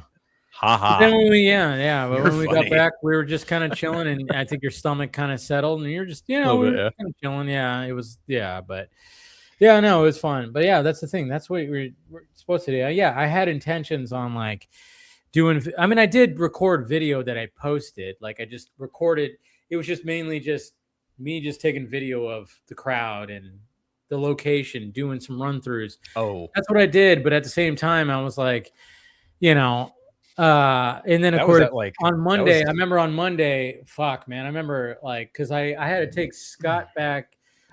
We left at like 11 o'clock at night. was it 11? and I I thought had you guys left a little later. It was, I don't know, it was around, it was late.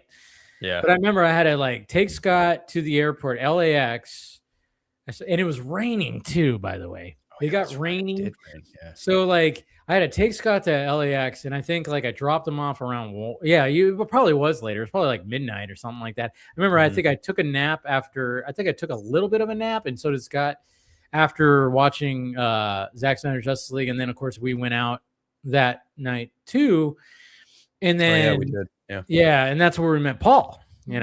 That's right. Yeah. Which was great. That's where we met Paul. Shit, I should have hit up. I forgot to hit up Paul today. Damn it. It happens. I was like, but yeah, we met Paul, and then it was just one of those things where it was like, all right, good to see you guys. You guys are going to be driving back up the next day. And then I remember I was like, I drove Scott. Yeah, it was later. I think it was actually even later than that.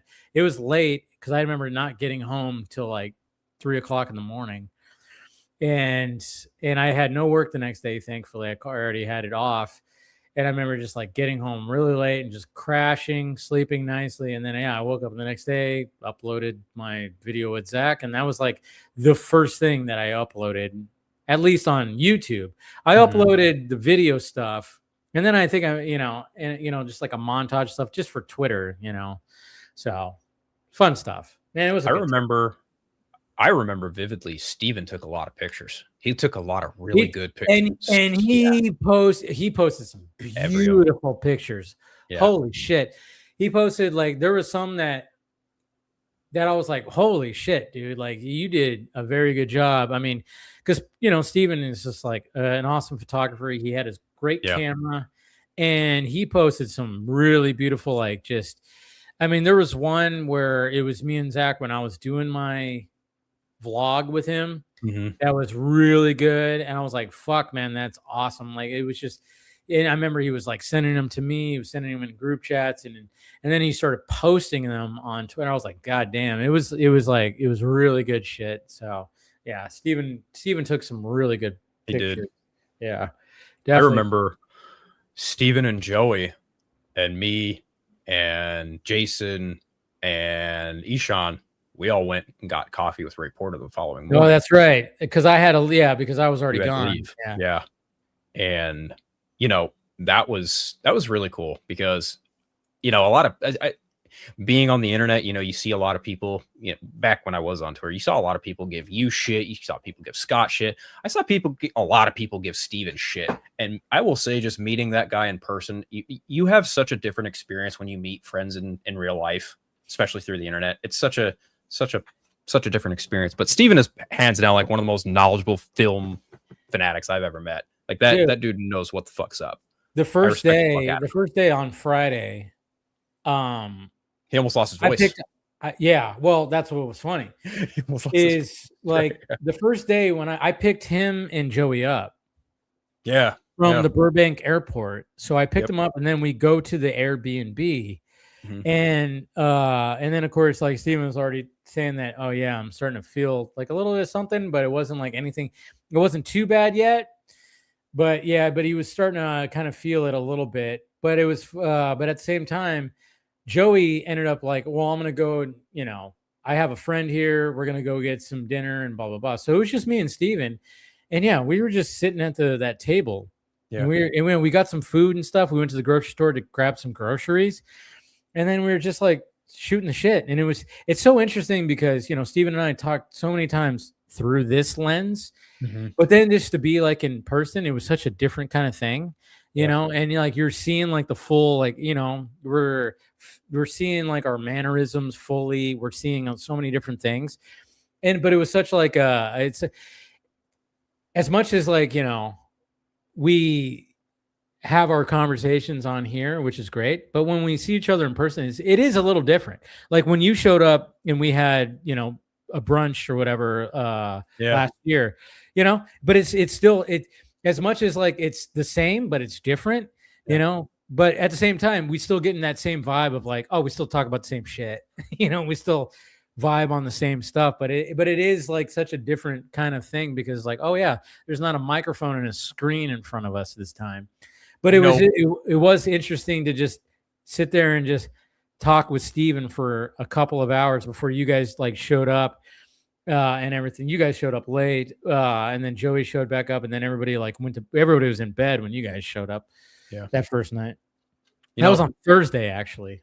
Yeah. The closer we get to Comic-Con, I think you should probably keep in touch with William. I think he probably would be able to get you a badge. I should probably do that. Yeah, I'll hit him up this weekend. There's going to be a lot of people that we know that are going to be Just saying, you know. Yeah, I know. I just always just don't pull the trigger because I'm like, it's going to be so much to do. Yeah, it's and I just worry about. But at the same time, when the fact that you're telling me like, oh yeah, there's going to be a group, there's going to be some people. It's like, yeah, that's what's going to make it all worthwhile. You know, it's the fact that when you have a support group and you're not just like, if I was just going by myself, I'd be like, fuck this, you know. But if there's a support group, I'll hit up William, see what the hell. I know he's still moving buildings right now. Yeah, that's why William's not on the stream. Yeah, we're kind of lacking people. There's Taladia said he was having problems with his computer. Even Ronan is having some problems too. So yeah, we're kind of lacking a panel tonight, but you know, no big deal. But William said, yeah, he's still moving stuff, so he's not going to be here tonight as well.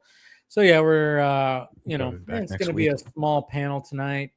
Somebody's saying, where is Scott? Scott's most likely working or sleeping right now because of work. Yep. So, you know, Scott always lets, if you watch the DC Fanimated stream, he'll always let it be known whether or not he's going to be showing up on the Vodka stream. So if you pay attention to that, for sure. But so with this Green Lantern stuff, obviously it's been officially announced. Okay, so the whole thing, obviously what was out there with the discourse and everything is, you know, we get the Lanterns trailer, week and a half later, we get Zach posting the Wayne T. Carr stuff, and then shortly after that, we get the official announcement that Aaron Pierre is going to be in Man of Tomorrow. Coincidence? Likely. Right? Maybe. I don't know. It's such a weird thing because I don't want there to be like some kind of weird war thing. I don't want Zach, you know, when people are like, oh yeah, Zach knows exactly what he's doing. Look what he's doing. I'm like, he's not that. He's not a crazy, you know, he's not. You know what I don't want? What? You know what I really don't want? I don't want to see a really garbage set photo image of Aaron Pierre in a Green Lantern suit before I watch Lanterns. Yeah, no, I don't think that we're gonna get that. I don't think we're gonna get that. That's what I don't want. Yeah, that is worrisome because I even saw that on my feed where like, oh wow, we're gonna get Aaron Pierre and his costume in a behind the scenes set photo before we see him in Lanterns. Because Man of Tomorrow is gonna start filming April next month. Wow. Yeah. So I'm like, oh fuck, that's an interesting thing where it's like, okay, well, if James Gunn and DC Studios are smart, you know, they would release an image beforehand if there is some kind of physical type suit that has a little VFX to it. Because I think I've always said the Green Lantern suit should be a mix of both. At least, you know, if you could do like a mix of both where it's a physical suit as well as, you know, add some of the aura, the green aura, you know, and if we can have something, it's so funny because when I see some of the fan edits, I'm like, oh yeah, that looks good. That looks good. So does that look good? But we don't know what we're going to get when it comes to Aaron Pierre and his suit. I think it's going to be, I hope it's going to be glorious. It's not going to look, obviously we're all just gauging the suit that's hung up in a closet. We don't know. Yeah. Is that Hal Jordan's suit? Some people, even when I posted on TikTok, somebody even commented, it's Alan Scott's suit. I was like, see, you're thinking, might be wrong, but you're thinking out of the box. When we had this discussion, isn't the rumor that they're investigating the death of a lantern or something like that? Exactly. So, there's so, that's the thing is like with this whole thing is like, man, and I don't know how many times a couple times on Twitter, I reminded people like, hey, you realize you only saw 2 minutes out of 8 hours. It's like, right. Let's all you need to write it all off. Let's remember. They did it with the Supergirl trailer too. 2 hours. 2 minutes. Yeah. They did it with the Supergirl trailer too. It's really not that surprising. Yeah. No. And speaking of trailers, it seems like next month we might get a Supergirl and a Clayface teaser, which at CinemaCon. Yeah. Yeah. Well, yeah. And it would be the time. It would be the time. Yeah, it'd be a good time to hey, here's what we got. If we can get and obviously there's the test screenings for Supergirl that were being talked about today on Twitter. I saw, and they said like right now it's like less than 2 hours, about an hour and 45. And I'm like, okay, I don't know if that's true, but at the same time, when looking at the test screenings, but again, take it with what you will, is again positive up the ass. Like apparently it's like just, oh yeah, people are just test screenings are loving that in it, and I'm going, okay, it seems like if it's gonna be an hour, if they're gonna try to cut it down even less than 2 hours, I'm like, well, make it worth it.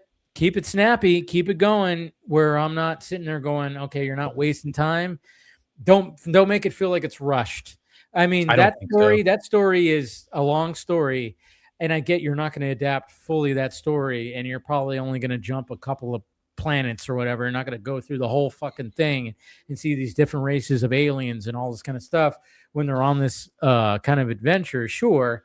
But, pick the good ones and show it to us and just fucking have a fun little rompy, road trip movie, I guess. The book is pretty evenly paced, but I don't think you're wrong either. I think they're going to pull the major beats. So yes, major beats. I think we're probably going to get Kara using red kryptonite. Yes. I absolutely think that it's either going to be Krem or Lobo that uses whatever device that causes a fucking kryptonite sun on that desolate planet or whatever, like wherever she gets sent. At some point in the story, Ruthie and Supergirl end up on a planet that is powered by a kryptonite sun, and it basically leaves Kara fucking useless.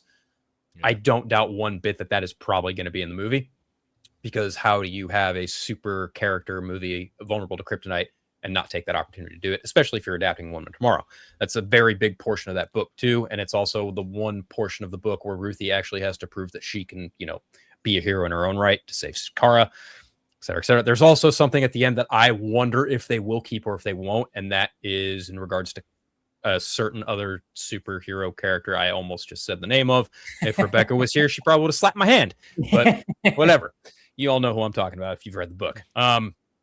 That's what I think. And I also think that if that is the case, then a 1 hour, 45 minute to a 2 hour time frame actually would probably benefit that, especially if they're just sweeping through the major beats of the story. Yeah.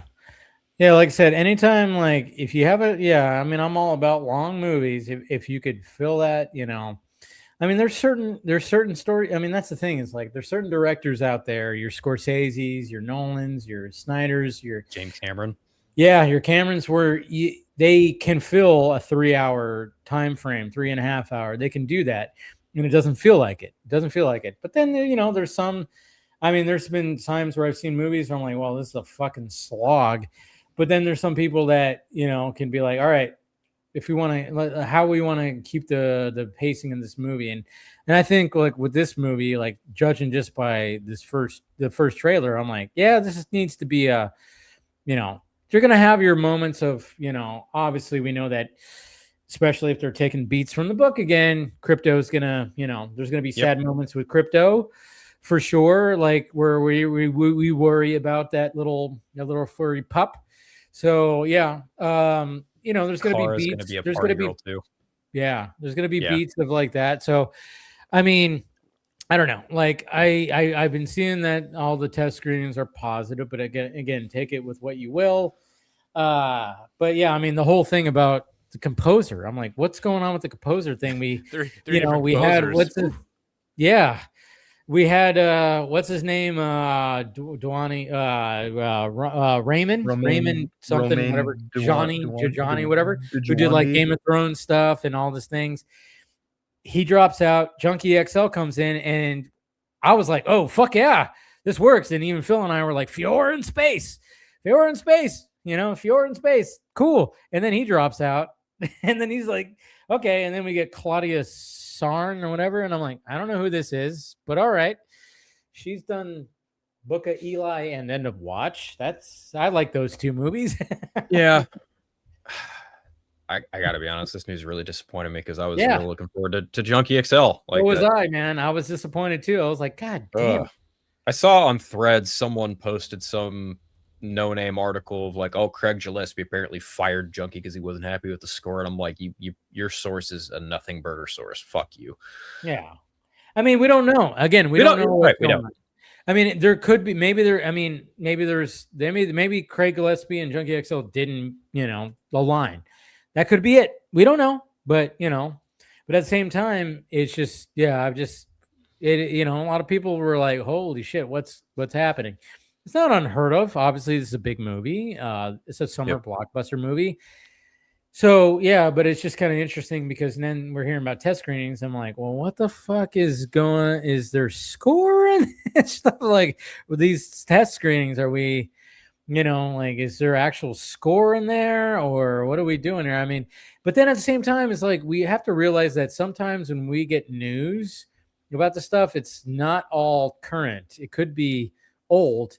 If a scooper doesn't get involved with it, obviously, and get some kind of fucking, hey, I just heard this, and because I don't know how many times I've seen where so and so has been cast in this movie, and then I look at the comments and I always just roll my eyes because people go, this movie's coming out in 3 months. Or what the hell, this movie's in post-production. It's like, yeah, because they were already cast, but it wasn't reported, guys. So then I just kind of wonder, when it comes to something like this, had this already been taking place, and maybe somebody goofed? Because the reason why we heard that Junkie XL was taken over is because there was like a certain website that had synopsis and everything when it came to the Supergirl movie, and then it said that the composer was Tom Holkenberg, Junkie XL, and then all of a sudden that website changed it to this Claudia Scarn, whatever her name is. And I'm like going, all right, but we didn't hear anything. James Gunn hasn't mentioned it. Even Tom Holkenberg didn't mention anything about it. He's on Twitter. True. Yeah. And I was just kind of like, I don't know. It's just, I just wonder about that when that information comes out. It's like, yeah, we could look at it doom and gloom, or we can look at it as this has already been worked out months ago and we're just finding out about it. I don't know. Yeah.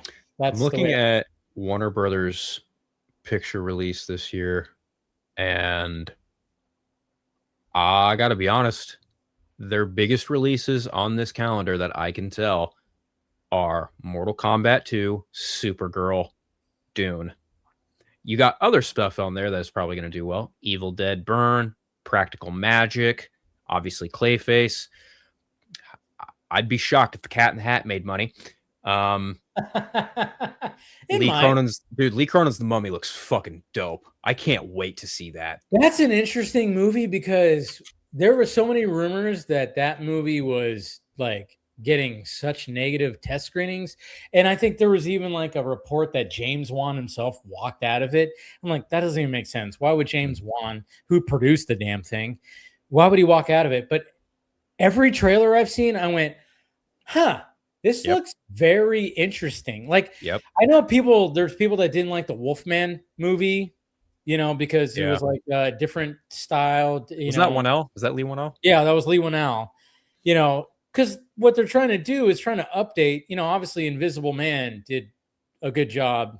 But that was like so long ago. That was pre-pandemic, which is so weird. But that movie fucking worked. Modern day Invisible Man and how they told that story with like this crazy billionaire genius dude who's just very possessive with this woman and had this suit and everything, and it worked. Fucking worked. Everybody loved that movie. It's great. And then of course now it's like, all right, and then so many years later we do the Wolfman movie. I thought the Wolfman movie I actually thought it was unique and different. I know it was a virus kind of thing. It was more of that, and it had to do with this. But there was like a moment in that movie where I went, oh, it like hit me in the feels, because it was literally, a dad That's who was with trying to. Julia Garner, right? She's the lead in that. Yes. Yeah. Okay. There was like a moment in that movie because it's about this family with husband, wife, daughter, yeah, and they're and he's going through this whole thing, and they did a really good job of like showing his point of view of like how he was hearing things, and when he was transitioning and stuff like that. But then there was like a moment, man, towards the end where it was just like it hits you in the feels because he's looking at his daughter. It's like a whole father-daughter thing. And I was like, and so when people were shitting on it, I'm like, Jesus Christ, did I watch the same movie? I actually thought it was actually decent. Like, it wasn't like groundbreaking or anything like that, but I was like, it was actually I thought it was pretty good. And then there were some moments in there I was like, oh, okay, but it was different. And so when it comes to that Mummy movie, I'm going, okay, I'm hearing nothing but bad things about it. But then I see the teaser and I go, huh, interesting. And then when I see the full trailer, I go, this actually kind of seems like it's different. Got such a fucking wild premise, right? Like, yeah, the family goes to Egypt, their daughter gets lost during a fucking, vacation or something. So many years later, they find her body, right? And the body is cursed. Okay. Sign me the fuck up. She's been missing for, I think they said like 8 years or. Yeah, and she looks the same. Yeah, but that's what's crazy is like they show up, they're like showing up at some kind of place, and they have another kid. Yep. And then they get the phone call and they say like, we found your daughter. And then of course it's all like dramatic. And then, I mean, I'm kind of like, I'm very curious about that movie. I know like people are already like quick to dismiss it, but I'm like, I don't know if we should do that right away.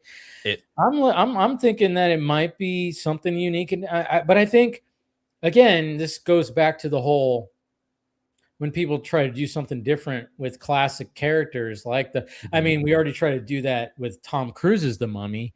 Right. Yeah, that didn't work because they tried to turn it into an action movie. That's the thing, is like that movie had really cool, like that airplane sequence was fucking awesome. That whole thing where like Tom Cruise and what's her name were like, they were rolling through and like the camera was like still while they're rolling through. Like that whole sequence was epic. But the whole movie was, what the fuck are we doing? You're talking to a zombie Jake Johnson. Like, it was weird. It was weird. Man. And it was like, it just, the only thing that stood out was that plane crash sequence, because that was so very well done. And everything else was just like, oh, we're getting Tom Cruise running away from the mummy cloud. Cool. And nothing against Sophia Botella. She was great as a mummy. She, they were trying to do something different. Let's have a female mummy. Okay, she's perfect for it. She has that look, but it just didn't work. No. It just didn't work, That's a shame too. Like, I'm kind of looking at this new one in the same vein as like The Invisible Man from 2020. Like, I that's kind of where I'm at with it. It looks obviously very horror inspired, and I like that a lot. There was once upon a time, I had an idea of like, what if Dracula's Tower acted as like a beacon for all these other horror icons to eventually converge to? I don't know. There's something this is in the era of like, Yeah, it's just something in the era of like, shared cinematic universe. But I'm thinking more along the lines of like, how do you get all these iconic, monsters from the Universal era back in a modern sense? And I honestly believe like kind of all starts and stems with Dracula. Yeah, it always does. And yeah, I mean, I know there was like that Dracula movie that came out not too long ago. That was like, it wasn't American made. It was like from the UK or whatever. Yeah. I'm curious, about it. But yeah, I didn't see it. But yeah, I don't know. It's just, I like the fact that, take your chances. You got to modernize. Yeah. Modernize. And yeah, maybe Wolfman didn't work for the general audience. I think this new Mummy movie might have a better chance. I mean, it might. When the bar is as low as the Tom Cruise one, it's not hard to be different. I don't see that. Like, I mean, it was funny because I think what went wrong with that is they went in already going, oh, we're making a Universal Cinematic Universe. They already had the Dark Universe. They had the picture of all the actors. Yep. They were already like, we got this thing. It's like, no, you need to make sure the first movie hits. And yeah, even in the movie, they were already setting up things when you see Tom Cruise show up to Dr. Jekyll's like laboratory, and you see like the hand of the creature from the Black Lagoon and some other Easter eggs in there. And then of course we see him turn into Mr. Hyde. And, we're already seeing, they're already trying to do that. But then they were already like, oh yeah, we got this because look at the actors that we have. We have Javier Bardem. He's going to be Frankenstein. We have Johnny Depp. He's going to be the Invisible Man. And it was like, all right, you're already trying so hard to set up a cinematic universe. And then the first movie, nobody cared about. Yeah. It's like you have to sell the first movie first before you start going, okay, we have something here. And you could have had something there, but you made that movie into a Tom Cruise action movie. And it just didn't work. I mean, I think the whole Jake Johnson zombie thing that when he was talking to him, I was like, I remember just going, this is not working. This is not, first off, I didn't at first, I like Jake Johnson, but him being like the Tom Cruise sidekick where they were jumping from rooftop to rooftop and doing all, I'm like, am I supposed to believe that Jake Johnson's this guy? Like Jake Johnson is not this guy. He is funny. He is great when it comes to comedic roles and stuff like that, but you're making him be like this physical guy. I'm not buying it. And then all of a sudden he dies and now he's talking to Tom Cruise's character as a zombie. Oh, this is not working at all. I'm like, this is not totally working. It's a choice. At all. Yeah, it was definitely a choice. And I think it just didn't resonate. It just was a mishap. Big time. I did like the fact that, when he came across Russell Crowe and it was Dr. Jekyll in the Easter eggs, I was like, okay, that's cool. I like that because you're already setting stuff up. But they were just like, oh, we got this. We got the Dark Universe. It's coming. That's right. The Dark Cinematic Universe. I'm like, wow, you guys really. That was like, well, I don't know what the fuck they were thinking when it came to that. You guys didn't think this through. You should have just been like, okay, first we have this. Let's not get over our fucking, let's not get over our skis here, guys. And that's what they did. And when that movie flopped, they were like, yeah, all right, we fucked up. Shit. Sorry, let's not do that. Let's pull the plug. And then they decided to do, okay, well, let's modernize these. Let's do it slowly. Lee Whannell comes in, does that Invisible Man movie. It's awesome. People like it. It's a low budget horror type of movie, obviously horror. And it works. I think that movie's great. I'll put it on, I've watched it probably like 4 or 5 times. It's a great movie. Wolfman, you're trying to do something different. I thought it worked for the most part. Maybe it didn't work. It didn't work as well as Invisible Man, but I think for the most part of trying to modernize something, I think it did a pretty good job with certain things. I think maybe they could have done another, hey, go around with the script and maybe did something, because there's things that they nailed that was pretty, like I said, when he's like starting to fucking and we see like we literally see his point of view and where he can't even understand like his wife and daughter, and it's just muffled, and he's like hearing it, and then he's hearing the noises, like every kind of noises. It's a really cool like idea. I'm like, yeah, you nailed that. But certain other things, maybe not so much, you know. And then there was like a twist that was very obvious in that movie, very obvious. And I know Lee Winnall tries to do. He's a very twisty guy, obviously, you know, writing the Saw movies. But if you watch any movie that Lee Winnall writes, there's always going to be a twist. He's always going for that twist. Mhm. And I will say that when watching Wolfman, I was like, oh, I already know. Yeah. And then it happened. I went, yeah, there it is. I was like, yeah. I was like, I saw that coming from a mile away. I'm like, Lee Winnall, you're better than this. Yeah, you usually do a good job of making me like guess what the twist is going to be. And sadly, the Wolfman twist was pretty easy to spot like right away. And I was like, okay. But overall, still, though, not a bad movie. It's not terrible at all. It's not as good as that Wolfman movie with Benicio del Toro. And there's something to be said about like what horror is today. Yeah. You know, and you know, it's nothing against like I love the classic Universal horror. I you know, I'm a big fan of those, but that's not what sells right now. I mean, they could, No. but that's not what's driving audiences there. And you know, you get the next Mummy coming out. It's like that's not what people are going to see the movies in the sense of like the monster itself. It's the characters that other characters that kind of was what made that movie a lot of fun with Brendan Fraser and things like that. They're not going to see the Mummy. They're going to see Brendan Fraser playing the character, Rachel Weisz playing her character. You know, that's what they're going to see. It just happens to be a Mummy movie. Yeah, which I think is smart that they're bringing them back, and I think and everybody's excited for it, and I think they'll do well when that movie comes out. It's not going to come out for like another 2 years, but hey, I think Droger brings up a point with Godzilla, but that's that's not your typical kind of, you know, for Godzilla. Yeah, we're supposed to get that first footage at CinemaCon of Minus Zero, which hopefully that gets released online shortly after, because goddamn. But like, but I appreciate the fact that they were, after Invisible Man, I was like, oh man, this was great. Try to modernize as much as you can. I think they're onto something here, but of course COVID happened. So everything was so delayed and everything was all up in the air. So, I remember that was like I remember going out, me and my friend Amanda, who's been in the chat, we went and saw that movie.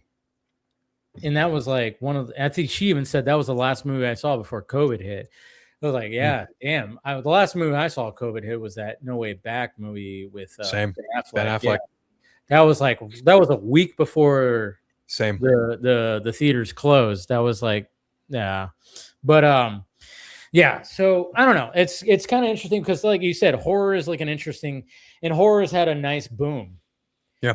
I just saw Undertone last night. And I enjoyed it because it was a very unique horror movie. I have certain issues with it, and it's a slow burn. But that third act, when everything it was like one of those where my eyes were like wide, and I'm watching, and I'm going, fuck. And then sound design of that movie, fucking excellent, because that's what it relies on, is the sound design, because it has to do with podcasts, and them listening to these sound bites that they receive. And then as that's happening, she's going through some shit as she's at her mom's house, who is sick.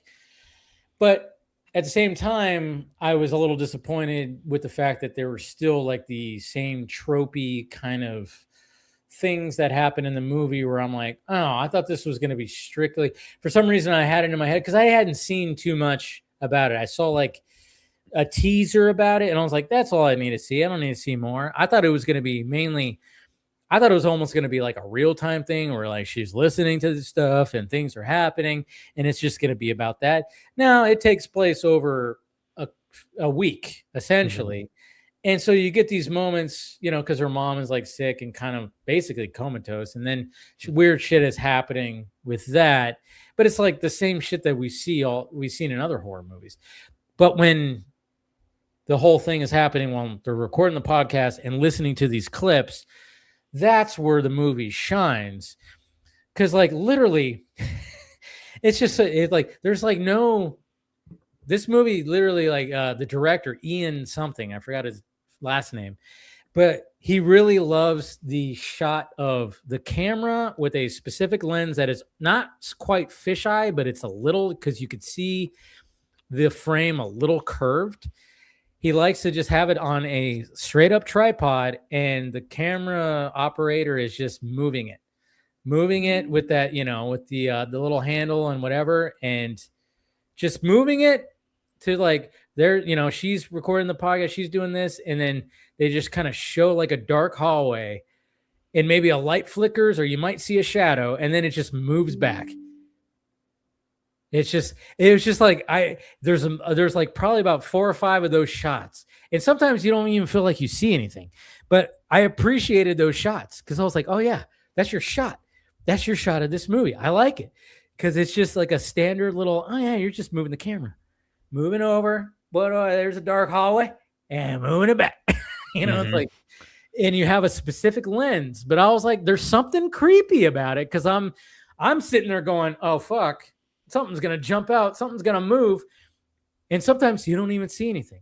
But then sometimes you might see a little flicker of a light, or you might see a shadow move, and it was like kind of, you know. So it was interesting. But like I said, that third act when shit goes down, Jesus Christ, it's very creepy. Very creepy with the sound design. Very creepy with the sound design. But at the same time, being a podcaster, you know, and we're all podcasters, if you guys watch it, you might go, wait, what the fuck? When it comes to certain things, you're like, wait a minute. You know, that's the whole thing. It's like when you actually do the thing that they're portraying, you're always going to be like, really? You're gonna, okay. I don't know how many times. Yeah, I've you know, when I watched, because I was a Cable Guy for 7 years. When I watched Cable Guy, when he first shows up, when Jim Carrey first shows up to Matthew Broderick's, you know, apartment, and he installs the cable, it makes no sense what he's doing. Like, because he's like, you know how he rearranges the furniture to get better reception. How does that make any sense if it's coax cable? That would make sense if he was installing an antenna. But it's not an antenna. It's supposed to be cable. It just hooks up to a box or whatever, and that's it. You don't need to rearrange the furniture to get better reception. That's if you had rabbit ears.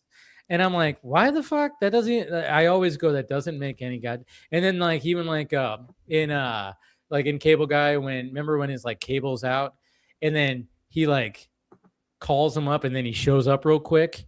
And then he like walks up to the box and just like flips a switch like it's a breaker. No, that's not how it works either. You don't flip a switch like it's a breaker. No, it's like you have to open up, and there's like a thing called a tap, and like wires are connected to it. You got to make sure that. Now it was just like, what? I mean, as soon as I was a Cable Guy and I watched that movie, I was like, that doesn't make sense. So what you're saying is they didn't get the Cable Guy consultant for the Cable Guy. Yeah, they did not. They decided to skip on that part of the budget. Yes. Yes. But you know, I still like that movie a lot. I still really like that movie. But yeah, I mean, we all do that thing. But I would even think that you guys, if you watch that, you go, oh, why are they're going to do like that, huh? Okay. When it comes to the podcasting part, you know, and I was like, okay, you know, that was a little kind of interesting. So, but anyways, still a good movie. But like you said, horror, like that movie probably is going to make its money back and make a profit in its probably the first weekend. I wouldn't be surprised. I don't see that movie costing more than $2 million.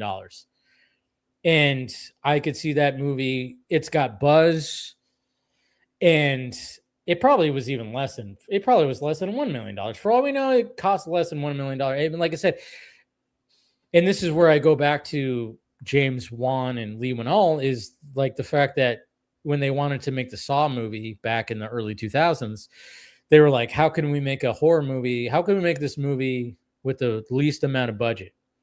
Keep it in one location. So that's why the majority of that is in the bathroom. And yeah, you have the Danny Glover stuff, but it's not like anything too crazy, but it's mainly about having the prime location in this one set. Even when they did, like, you know, when they show some of the other people that were going through the traps, I'm pretty sure it was, they just used the same location to keep the budget low. You keep the budget low, you're going to be good. So I don't know. Anyways, trailers next week. Yeah. Spider-Man and Dune, apparently. Spider-Man and Dune. Ooh, finally Spider-Man. Jeez. I know, right? I can understand Dune taking its time. Nothing wrong with that. Yeah. That's coming out in December. But Spider-Man? Chris, do you remember the amount of days between the release of the first trailer for Thor: Love and Thunder and the release of the movie? Not off the top of my head. It's like the smallest window that Marvel Studios ever took in terms of like trailer to movie, I think. And I think a lot of people wondered if Spider-Man Brand New Day was going to take that crown. And I don't think it's going to, but I think it's coming close. It may come close at that point, but you know, with Project Hail Mary coming out as a Sony movie, they were waiting for something to attach to it. So, I mean, yeah. Thank you. That's exactly what I said. I was like, oh, wait. Spider-Man's coming out next week. What's coming out next week? Oh, yeah. The Project Hail Mary. Project Hail Mary.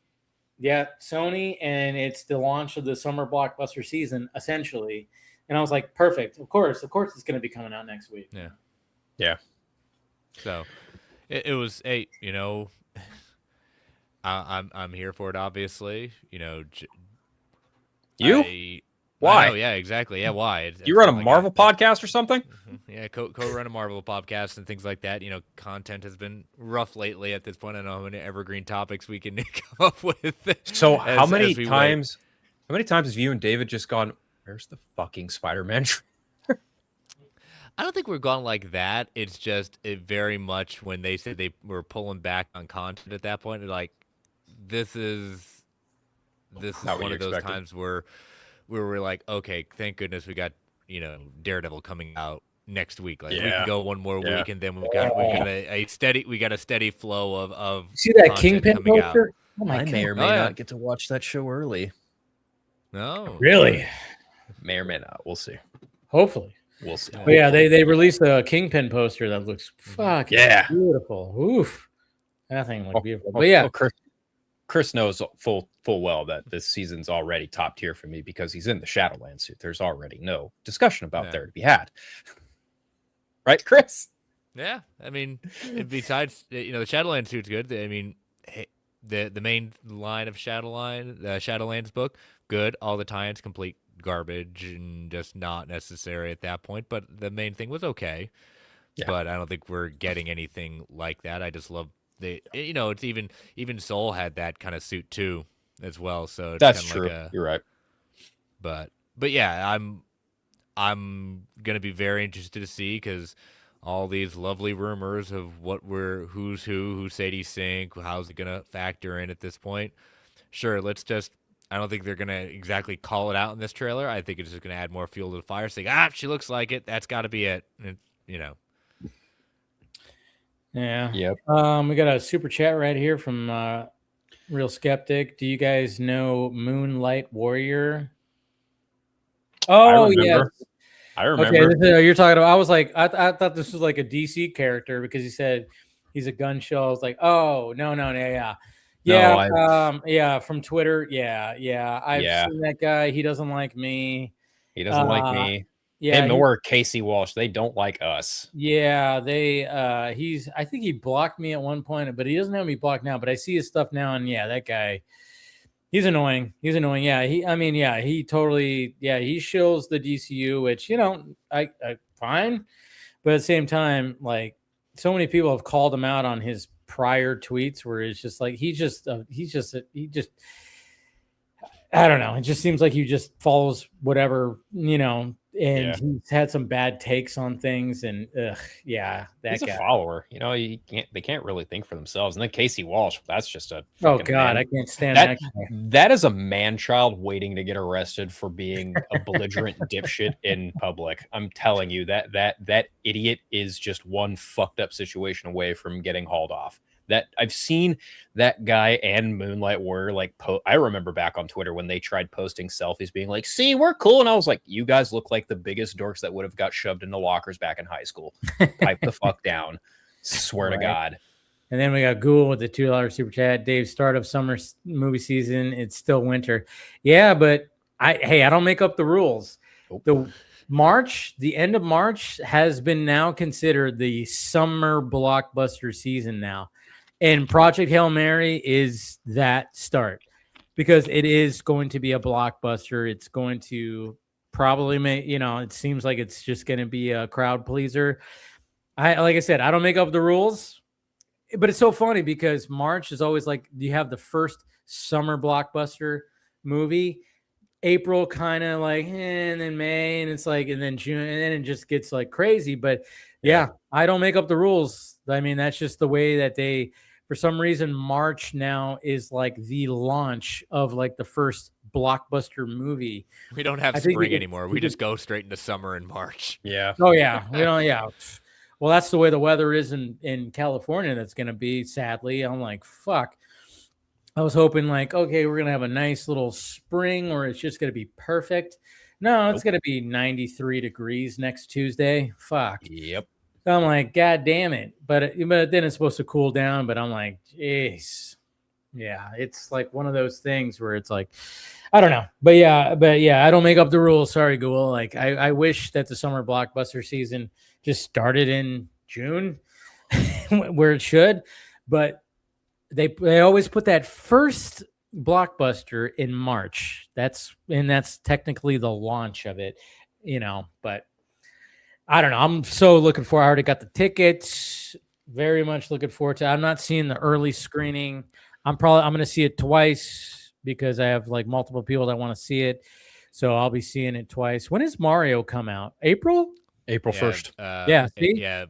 And that's Easter considered weekend. a summer blockbuster movie. So I'm really excited for that. yeah, we were talking about that, Phil. I mean, like, it's just everything. It's just, I mean, the first one I've really enjoyed. I wasn't sure if I was going to enjoy it. I was, kind of wondering. I was not a fan of Chris Pratt being cast as the voice actor, but I was like, okay, it's fine. Charlie Day is Luigi, fine, it's fine. I think when it comes to voice acting, they have a good voice cast, and obviously bringing in like Brie Larson and I'm so excited for that. Her play. She's playing Rosalina. Yeah, and one of the Safdie brothers is playing Bowser Jr. Yes. And it was just announced that Donald Glover is voicing Yoshi. Yeah, and people are like, "Wait, does Yoshi talk?" Hey, he's got a mortgage to pay. Take that paycheck. Good for him. Yeah. It's just so funny because I saw a lot of people when it was announced.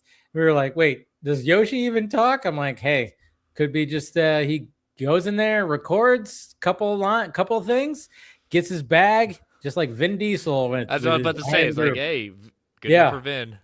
I mean, if they want to, they want to fucking pay, a couple $100,000 to Donald Glover just to fucking do it, just to put his name on it. Fuck it.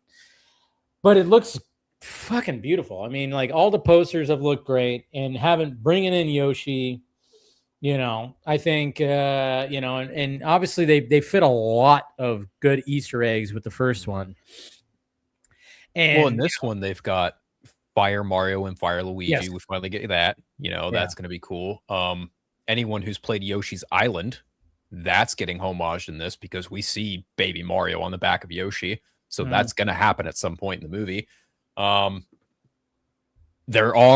did see a rumor that Star Fox may or may not show up in this.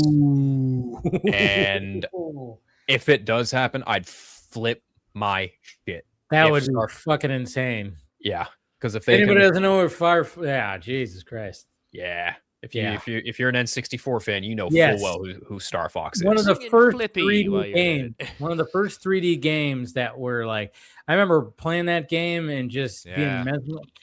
being mesmerized by those graphics. You're like, holy shit, you're flying like, you know, a plane kind of thing, and then you literally have like these animals that are communicating with each other, like down here. Slippy the Frog, Falco. Yes. Yeah.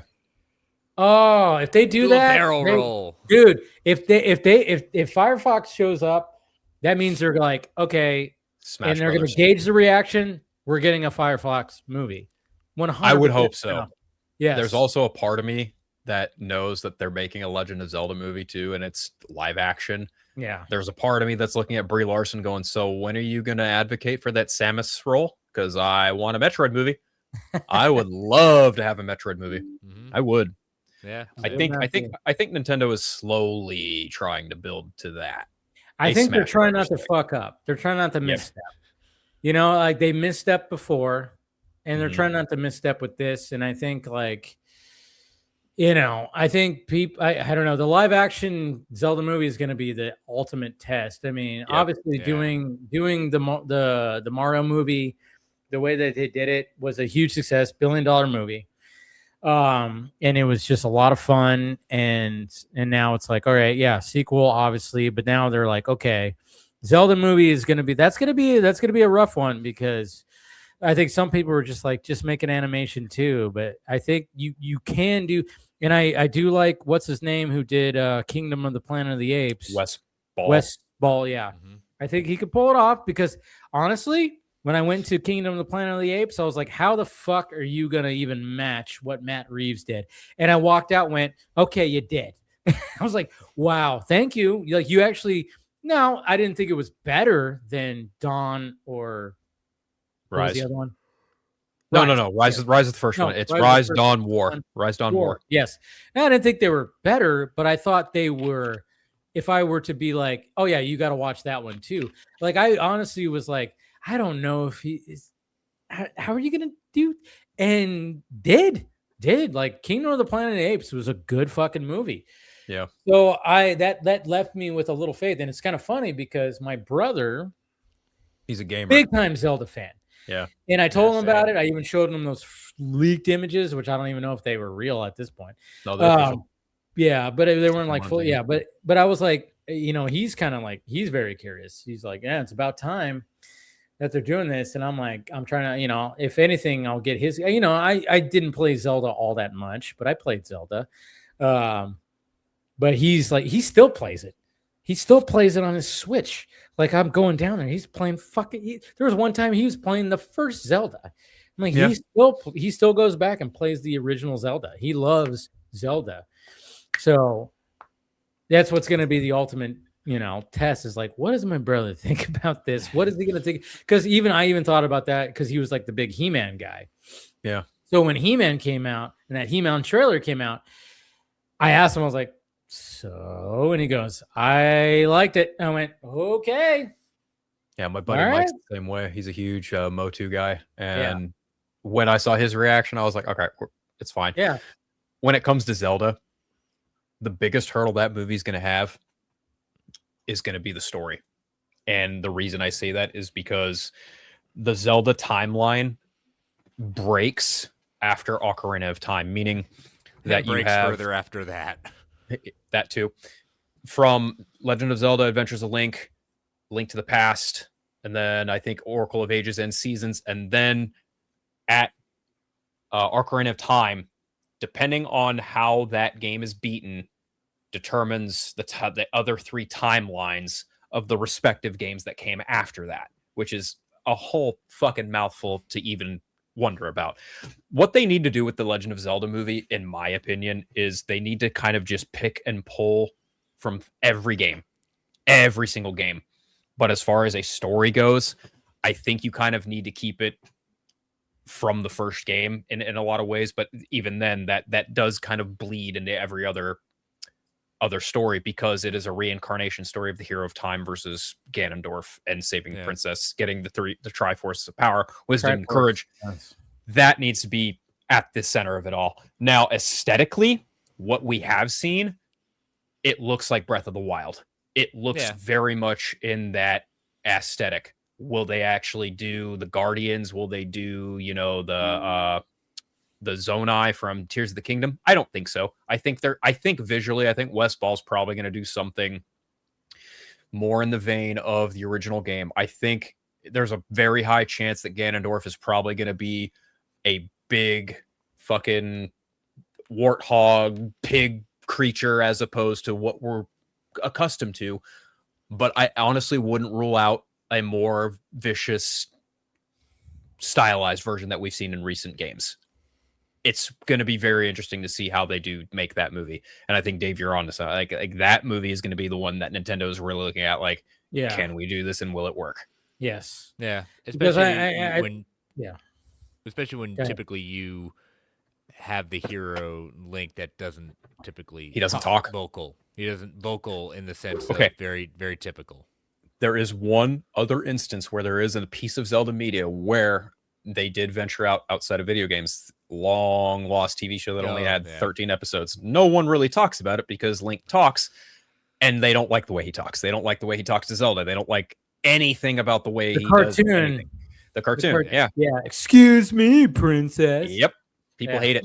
People fucking hate it. But I could actually see that making its way into a movie as a funny Easter egg. Yeah. Yeah, that's what's going to be interesting about that whole thing. And then, like I said, it's like, I think they were smart with Mario. They're like, we can't do live action. It's just not going to work. They tried. Obviously, they tried to, obviously in 1994. But at the same time, it's like, obviously that was 30 plus years ago. They could have probably maybe done something, but it's just like, you just couldn't do it. You couldn't do it live action. You just couldn't do Mario live action. Maybe someone's going to try it 20 years from now. Sure. And maybe something will work, but I mean, you really just can't do it. So they were smart to just be like, make it full animation. We're gonna pump it full of like Easter eggs, but not too much, but enough where people are gonna be like, oh, look at that, oh that, we're gonna see that, and we're gonna have enough of stories where people are gonna recognize from the games, And they did a good job. I mean, they did a great job. Obviously, $1 billion movie. And now with Galaxy coming out, I think, that's good. But like Zelda is going to be interesting. I mean, when it comes to video game adaptations, they've not had a good track record. And somebody brought up in the chat that I saw that, Sonic is on its 4th movie, which is insane.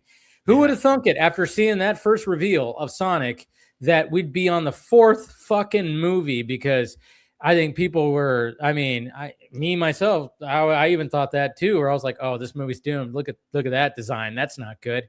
But I remember talking to a VFX supervisor. He told me that what they lucked out because when it came to that first design, they designed the design that we actually see in the movie that looks like Sonic. They already had that design, but then the director and people were like, well, we need to not make it look exactly. Let's try to make it look more lifelike. Let's try to make them look more lifelike. So they redesigned them to what we saw in that first trailer. And that's where everybody went, what the hell is that? Hashtag not my Sonic. Yes. But luckily they had the templates of the VFX. So when they delayed it for a little bit to redo it, they didn't have to like do a crazy overhaul. They just had to redo. They just put the template that they had of the original design, and then of course made it, obviously make it look good. But I think that saved them, that they already had, according to my source, which is a VFX supervisor. They were like, oh yeah, I heard that they already had that design. And they lucked out on that, because other than that, if they didn't, it probably would have been shit canned or not shit canned, but it would have cost way more money to do that. And it just worked out. And then of course you have Jim Carrey, who's 90s Jim Carrey.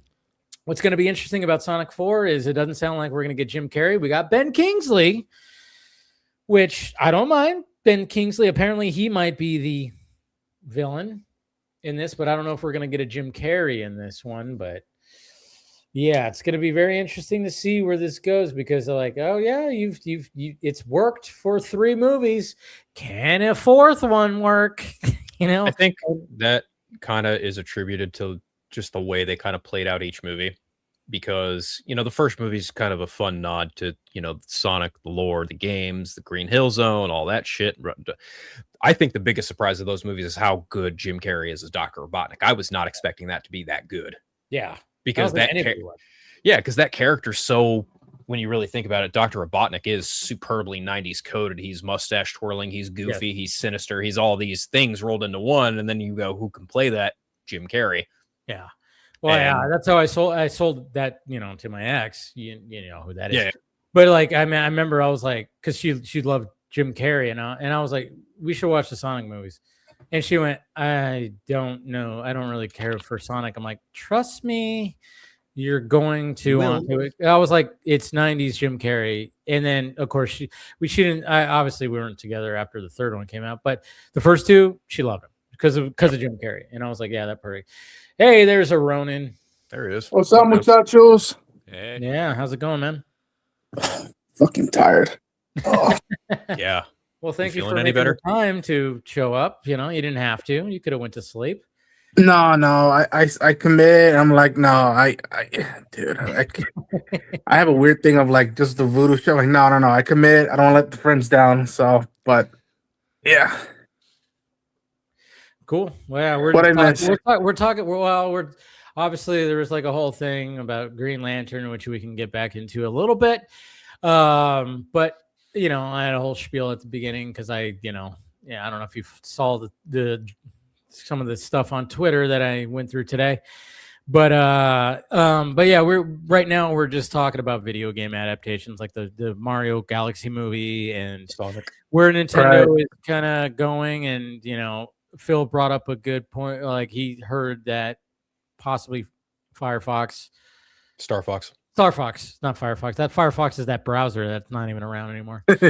Star Fox might have a appearance in the movie, and I was like, oh shit, if that happens and and people clap for that, Star Fox is getting its own movie again. And then just having a nostalgia moment of playing that fucking game, which when you think about it, it was a boring game. It wasn't even that exciting, but it was like a 3D game where it was like, you haven't seen a game like that. It had, it wasn't like super exciting, but it had its moments, because you're essentially just, and then it's, communicating with the other creatures, which is really cool. But I think I didn't even think about that character getting his own movie, and I'm like, that would actually work as an animated movie. Mario Galaxy. Yeah, it's a galaxy. Like, so we can expand big time on here. Yeah, and I think I even brought it up on this show. Maybe even I brought it up on Council with Ronan or even Party Nation. I think the 3rd Mario movie is almost a guarantee at this point, and they're probably gonna go down the route of Wario and Waluigi. Oh yeah. Oh yeah. You have to bring on Wario eventually. Yeah, absolutely. There's no way that you can't do that. I don't know if maybe they'll tease in this movie and it'll be the 3rd movie. I don't see how you don't do that, because we're getting Bowser Jr. again, and we're getting Bowser Jr. for the first time, but we're getting Bowser again with Jack Black, and I'm like, okay, well, 2's enough. You can have him come back for the 3rd because Bowser's always there, but at the same time, it's like you want to keep things fresh. And I think like having Mario and Luigi come face to face with like Wario and Waluigi, fuck it. We could maybe get some Mario Strikers or Mario Tennis nods in something like that. Yeah. I would be down for shit like that. But yeah, it just keeps it fresh, and they don't have to do they'll do a 4th one, but they don't have to. They could at least start doing their spin-off universe as they're thinking with Donkey Kong and other properties. Gives them. Oh, I can't wait for Donkey Kong, man. Yeah. That and Super Metroid. I want those more than any other stuff. I was just telling Dave, like I as much as I love that Brie Larson is playing Rosalina, I would happily take her as Samus Aran too. Yeah. And then it all leads up to Super Smash Brothers movie. Oh, that's what everybody's kind of like hoping for, right? If we're getting Mortal Kombat, That's we're gonna getting be- Street Fighter. So that means they have to fight the hand at the end. That's exactly what that means, right? We're getting the hand in live action. I mean, if these films work for them, and then across the pond in live action Zelda works, Nintendo might start, God damn it, Phil, start pushing their other IPs to be like, yo, let's adapt more stuff now. People are into it. All right, they're making money. Fuck it. Fuck it. I just Why want not? Metal Mario. I want to see Metal Mario. That's what I want to see. I want to see Metal Mario. No, you know what? I'm gonna have to watch the first Mario movie again, but I forget. Did we get a nod to Dr. Mario in the first movie? I don't think so. No. I can't remember. Oh, I would Doctor, love- yeah, I mean, we got Mario. We got I- the nod to Mario Kart. We're getting it again. Yes. yeah, we got Yes. a lot of Mario Kart in the first one. Fire Mario as well. Fire Well- Mario. We didn't. I don't think we got Dr. I Mario. don't think so. No. Which was The so rest of them- funny because that game was like, oh my god. I mean, me and my brother played that so freaking much. Mm-hmm. I mean, it was And- essentially Mario with Tetris, but Yeah. yeah. Yep. Yeah. But I loved how the nod to that whole training sequence that's platforming. That's Yeah. the cool nod to say like why we love and hate platforming games. It's just like, oh, Yeah. come on. That one little thing. Come on. One little Yeah. No, it's the Nintendo world it's I think Mario Galaxy is going to be a hit, but yeah, like future ones like the Zelda live action is just going to be, man.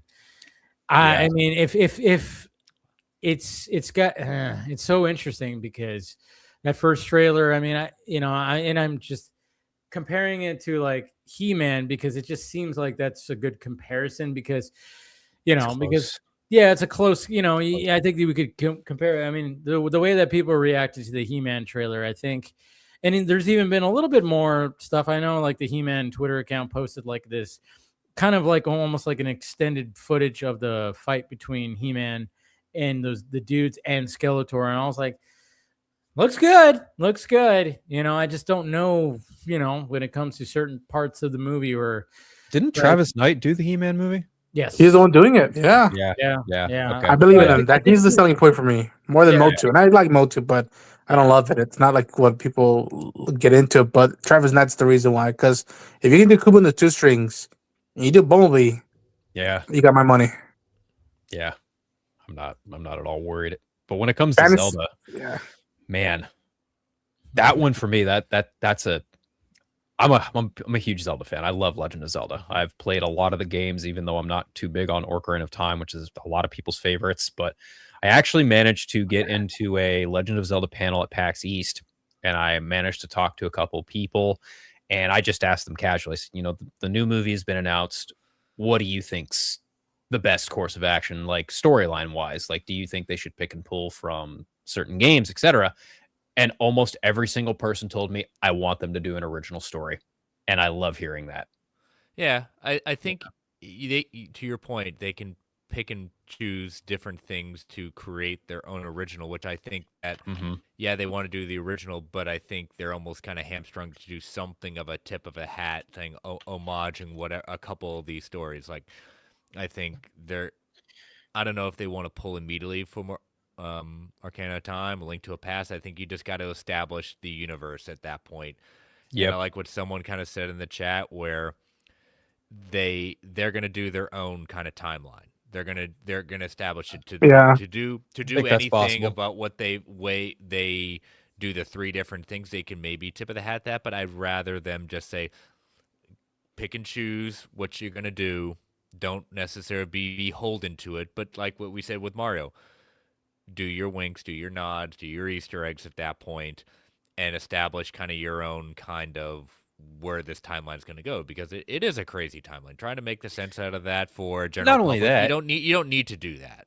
Not only that, like once you get deeper into the more refined games, the story becomes way more complex too, because then you have to factor in, the temples, the sages, all of that. And I think I don't think you need to do that for that first movie. I think when it comes to, establishing the world and stopping Ganondorf, I think there's probably a good chance that we're gonna get like, the ice rod, the some of the other things that he's used, Lean the into hook the shot. magic. Yeah. Lean into all that shit. Right. I think that's absolutely plausible. I'm just very curious to see like how it's executed. But I think with Wes Ball in the director's chair and what I've just of the pictures that I've seen and based on Kingdom of Planet of the Apes, I'm not really worried. I'm just more like, surprise me, but not in a cynical way, like I want to go into it as a lifelong fan and being like, okay, what kind of story are you telling me with this beloved character that I've followed since I could walk, like show me what your story is. That's kind of where I'm coming at. Yeah, I want you to succeed. I'm not going into this saying like you've got so much to prove. I just don't hurt it. Just like I'm rooting for this. Please, we're getting our first live action. Look at this. Please just scratch the itches I need at that point. You've got my money, as you said, Phil. I'm also a lifelong Zelda fan, but I just want to see this be good. Just be good. That way we can establish something. Yeah, I hope. I know, and again, good subjective. I get it, but just well, it is subjective, but I hope that, and again, I understand that TV is different than movies, but the attitude should be the same of like, look at what's worked in the past with video games adaptations and what hasn't worked for in the long run. Yeah. And it's kind of interesting just seeing, I'm also a big fan of the God of War franchise. I'm all in for what Amazon's doing is making it a series. Sometimes there's something to be said that not everything has to be a movie. There's something to be said for video games do maybe lend themselves to be better served on TV sometimes. Depending on the franchise, it may be better served like that. Yep. Yeah. Zelda, I could see saying, you know what, it does deserve to have a movie at that point, but I could also see the argument saying, but there's so much you can do in a TV format like that. I said, I agree completely. I agree completely. Very true. Yeah. Especially I just hope we don't get an Uncharted scenario. I don't think that's no. I hope not. I really hope not. That the music for Zelda, the iconic theme, I can't wait to hear that in that kind of format. The fact that Miyamoto is so involved with the Legend of Zelda movie gives me a little more breathing room, but at the same time, I still have to acknowledge the fact that it's Avi Arad producing this as well. And I'm like, boy. At this point, who's at the behest of who? I'm going to argue that Nintendo has the final say, not Avi Arad. Absolutely. That is, they don't let, I mean, look how much they've allowed just to get to the point of having the Mario movie. That was years and years of negotiations. That is one thing that Nintendo holds very close to their IP. You're not touching it. It's, good or bad, however you look at it. But the fact that what we got from that first Mario movie, love it or hate it, they did let them play a bit with it. So, but that was proof of concept for that. So same thing. They're gonna. That I appreciate them being protective of it, but also saying, all right, we'll let you play a little bit in the sandbox, but you're gonna color within the lines to a point. Mm-hmm. And I think that's a smart approach, personally. Yeah. In Ronan, if you can lower your mic just a little bit, you are coming in a little bit hot, by the way. I don't know if I got you. Okay, you're good. You're good. Yeah, I was like noticing that, and then I saw somebody in the chat go, he's like blowing up my ears right now. So yeah, you're good. You're good. I think what you had right there was pretty good. So I'm just hopeful that if Legend of Zelda is successful, then that kind of paves the way for Star Fox, Samus, all the other big name Nintendo the live action Nintendoverse. The live action one. I mean, that's the thing, is like so scary. I mean, and I'm sure it's like, dude, what do we do? Do we do the good animation, or do we do the, and I'm sure that they went back and forth when it came to Zelda. Also, I was like, what do we do? But I think that was smart to do live action with that one. When you even bring that up, that also falls into the category of like, okay, if you do Legend of Zelda animation, well, then what game are you going to base it off of? because every game has a very different, unique look to it, True. and that's by design. Yeah. So if you did an animation, you were going to piss off, you know, diehard Ocarina fans, diehard Majora's Mask, like whatever. Wind Like Waker. if you would have, bingo, yeah, if you would have settled on like say a Wind Waker tale of like animation, you would have easily pissed off the Ocarina of Time fans. Oh, man. Or here's another one: if you would have done Twilight Princess, then the Wind Waker fans would have gotten ass mad. It's you know, it is what it is, and that's why I think that they're doing the live action way they do it. And I hope to God that it's just its own thing. But that's where I go back to Nintendo allowing people to, you can have these characters. We allow different things of portrayals and animation formats, but there's certain things that saying, no, you have to hit these certain things. These are what's true to the character. And that's what I want when I say, please be good, be true to the character, be true to the idea of this. I don't, story, that's, again, subjective, whatever. You've got a lot of lore to pull from. Mm-hmm. That's just make that story good and establish the universe. It is a big, and I think with Zelda, that does prove things like, this is the one you want to see in live action. There's nothing wrong with animation, but I think it lends itself. I mean, it's a Lord of the Rings-esque. Okay, that had both animation in there. Well, the live action worked for that. That's a perfect thing. Metroid, Samus, I think that's very good that you can do live action with it and still Metroid for sure. Have the more human characters. To your point, Mario doing live action, it gets a little silly at that. I'm not even talking about the first attempt at it. That's a whole separate thing. I just think doesn't lend itself well to a live action. I am shocked that as a Pokemon fan, the Detective Pikachu movie worked as well as it did. Yeah. Because for the longest time, people thought like, how the fuck are they gonna make Pokemon look realistic? They did. It's so funny. They did it. There was no sequel. I thought there was going to be, but I think it just because it didn't blow up the box office that they thought it was going to be. No. But it's so funny because everybody goes, "Yeah, that worked." Even Ryan Reynolds said Detective Pikachu worked. I mean, it worked. Like it was such a random voice casting, but in my opinion, I thought, maybe that. Yeah. I had fun spending time in that world. Like Ryan was the only thing I'm like, did we really have to, or was this part of the deal with the studio? But like, dude, just again, there's someone who wasn't into Pokemon as a kid, but I respected the franchise from afar. I was like, I'm so happy that people are giddy for all the creatures showing up, and the fact that I think the texture and designs they got them right, and that like you said, I'm shocked we haven't gotten a sequel. It's, I looked into this actually very, very recently. 19. I looked into this very recently. Between the shuffling of, Warner Brothers from, Time Warner to Warner Brothers Discovery to now, it's effectively just dead. So but weird. There's also kind of a caveat to that. Chris mentioned that Nintendo is very protective of their IPs. He's right. There is no more bigger company protective of their IP than the Pokemon Company, Creatures, and Nintendo when it comes to Pokemon. Because that is a whole separate entity unto itself now, where Nintendo, Creatures, and Game Freak all have a stake in what happens with everything Pokemon related. Whereas Mario, Zelda, Samus, everything other than Pokemon, Nintendo has complete and total control over. So when it comes to like a Pokemon movie, that's an even bigger can of worms trying to get out the door than anything else under the Nintendo banner.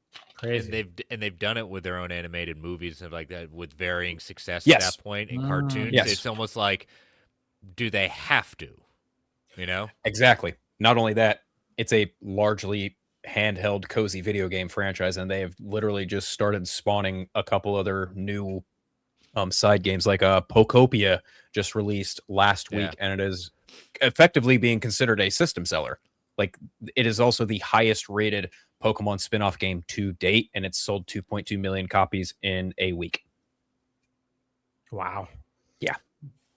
Pretty crazy. That's the thing, is like we have to realize like there's a lot of things that have to that go through trying to adapt this kind of stuff. There's a lot of like hoops that they have to go through to try to bring this shit to life. So yeah. But yeah, Detective Pikachu, I was never into Pokemon, never nothing, but I went and saw it. I enjoyed it. I was like, oh, that's cool. Like I thought it was actually a very well, I mean, for somebody who doesn't know anything about this stuff, I thought, all right. I mean, what I gathered was like people who were like diehards, they were like, oh my God, they brought in so-and-so and so-and-so and so-and-so. And so like, yeah, people got a kick out of it. So, but yeah, I was actually surprised that they didn't like move forward with anything more. But again, who knows when it comes to all that kind of stuff. But I actually wanted to ask you guys too, because, you know, going off of video game stuff and superhero stuff, we got Arnold Schwarzenegger going, hey, I have like 3 sequels that might come out with me in it when I'm 80 years old. Did you see this shit? No. Yeah. You didn't see this, Phil? Oh yeah, dude. Well, let me ask him this. Can I ask him this, Dave? Yeah. Phil, what is best in life? Do you know the reference? No? I mean, I would say titties and beer, but go ahead, enlighten me. To crush your enemies, see the dream before you, and to hear the lamentation of the women. Okay. Conan. Oh, Conan. Yeah. Yeah. Okay. I remember seeing something in passing, but I didn't dive too deep into it. Okay. So basically, Arnold was being interviewed, and he just kind of put it all out there that, I mean, he is going to be in movies. I mean, he has been in, you know, he's got that TV series that's on like Netflix or whatever the hell. But he's going to make like a pretty epic, apparently like there might be like an epic Arnie when it comes to franchises that he was a part of. I don't think that all 3 of these are going to come to fruition. I think 2 of them at least. But yeah, King Conan apparently is finally going to happen. And he said that Christopher McQuarrie is a big going shock. to write and direct it. Yep. Wow. So that just sounds like that's already in the bag. You're talking about Christopher McQuarrie, the guy who just been handling the Mission Impossible fucking franchise. He's like, you know what? I'm tired of seeing Tom Cruise hanging off of shit and giving me a fucking, you know, giving me heart palpitation. Like, I mean, Jesus Christ.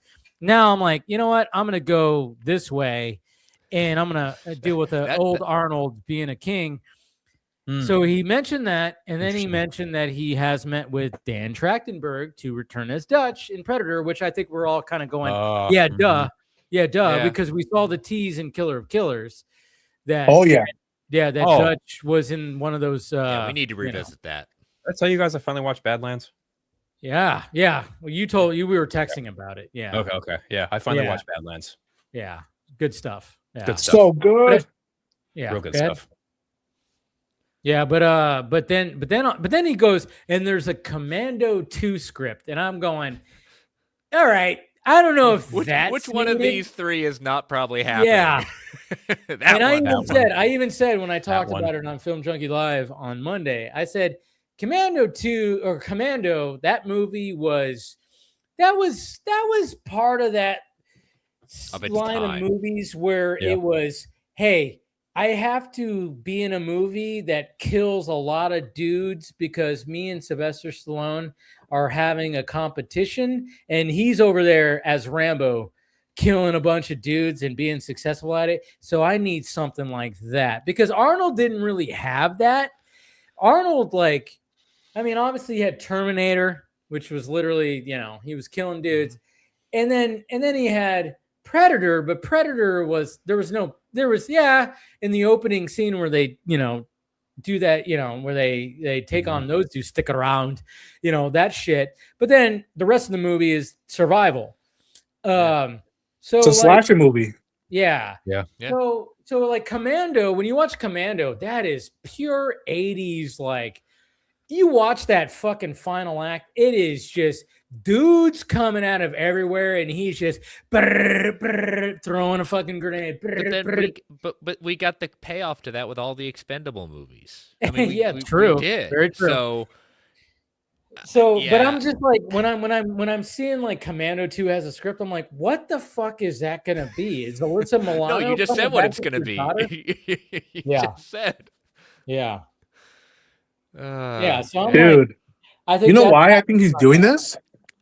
It's because Stallone is producing a John Rambo like prequel movie. Oh yeah, Yeah. yeah. Which And yeah, so I can imagine I'll be like, shit, we got to go at it again, like just Yeah. like in the '80s. It's like, no, I don't want to Hit hear one him movie, I'm getting giving you injured on 3. set. yeah. Yeah, I Like, do oh, love that. man. I do love that Stallone was like, hey, yo, he's like, yeah, you got John Rambo, we got more, and I'm the executive producer, and he showed the script, and I'm like, all right, I don't know if we need it. I know Noah Centino is playing Yep. the young Rambo, and I'm like going, okay. I mean, I'm always open to anything, but but my first initial thought is like, we don't need this. Obviously, like I'm just like, the first Rambo movie is the best one because it was obviously based on a book, and of course they changed a lot of things from the book, and then it turned into 80s, let's get buff and ripped as possible and kill as many guys as possible. But I can respect that, but it's kind of funny too because then we got that Rocky movie, The Rock, where it's supposed to be like a biopic of Sylvester Stallone How he coming got up to with that Rocky. point. And I know people were like getting confused, like, oh wait, which one's supposed to be which one's supposed to be the biopic and which one's supposed to be the prequel? It's like, it's that. So I mean, it's kind of cool because but it's funny because the dude who's playing Sylvester Stallone in the Rocky pick, he looks way more like Sylvester Stallone than Noah Centino looks like. Yep. Yeah. But at the same time, I'm like, Noah Centino's fucking, I mean, he's Ken in goddamn Street Fighter. Dude's fucking ripped. I mean, yeah, he could pull it off. commits. Sure. He looks the part, but I'm like, all right. I mean, Stallone's backing it. Of course he's going to back it. Well, Yeah. going back to what you said about Arnold, like those 3 movies. Yes. Here's where level of excitement. I think this is where I don't know if I'm too far off by this. It wasn't King Conan that got me excited. It was like McQuarrie. It's like, okay, now my interest is peaked because of McQuarrie, Yes. not because of Arnold, not because of B movie love of Conan as a character. That got me interested. Okay, we can kind of take this seriously now. See, and that's going back to a director's name. Yes. Yeah. Now look at we're gonna revisit Dutch. Well, that has nothing to do with the love of your character and things like that. It's what has happened to the Predator franchise, thanks to Trachtenberg, thanks to Killer of Killers putting that out there. Yep. That's where that interest is lying for me. It's not for that. Then you think Commando's like, nothing's necessarily connecting in that sense. I'm not There's saying there's nobody. Yeah. I'm not saying like nobody's asking for this. I'm not going that far. It's just like there's nothing that the other two have. There's no meat on that bone that you need to, still, chew because, and that's why I even said too, I'm like, Commando 2, is that even, I don't see that one actually happening. Obviously That's called in development and going to be in development for a while. Yeah. It just doesn't seem like, and I even ran a poll too. I was like, which one of these 3 one of these Sylvester Stallone movies, Commando was the least one. And I'm like, yeah, because not many people think about, when they think of Arnold, they don't think of Commando. They think of, they think of Conan. They think of Predator, and obviously they think of Terminator, but Terminator has been squeezed. I mean, there's no more Arnold in Terminator anymore. They tried so many times. That is done. So obviously Dutch is the obvious choice. And that was the biggest one that got the most like votes in that poll that I ran. But Conan, everybody's like, yeah. I was even when I was listening to the morning show I listened to, that he brought it up. They brought it up, and they're like, what?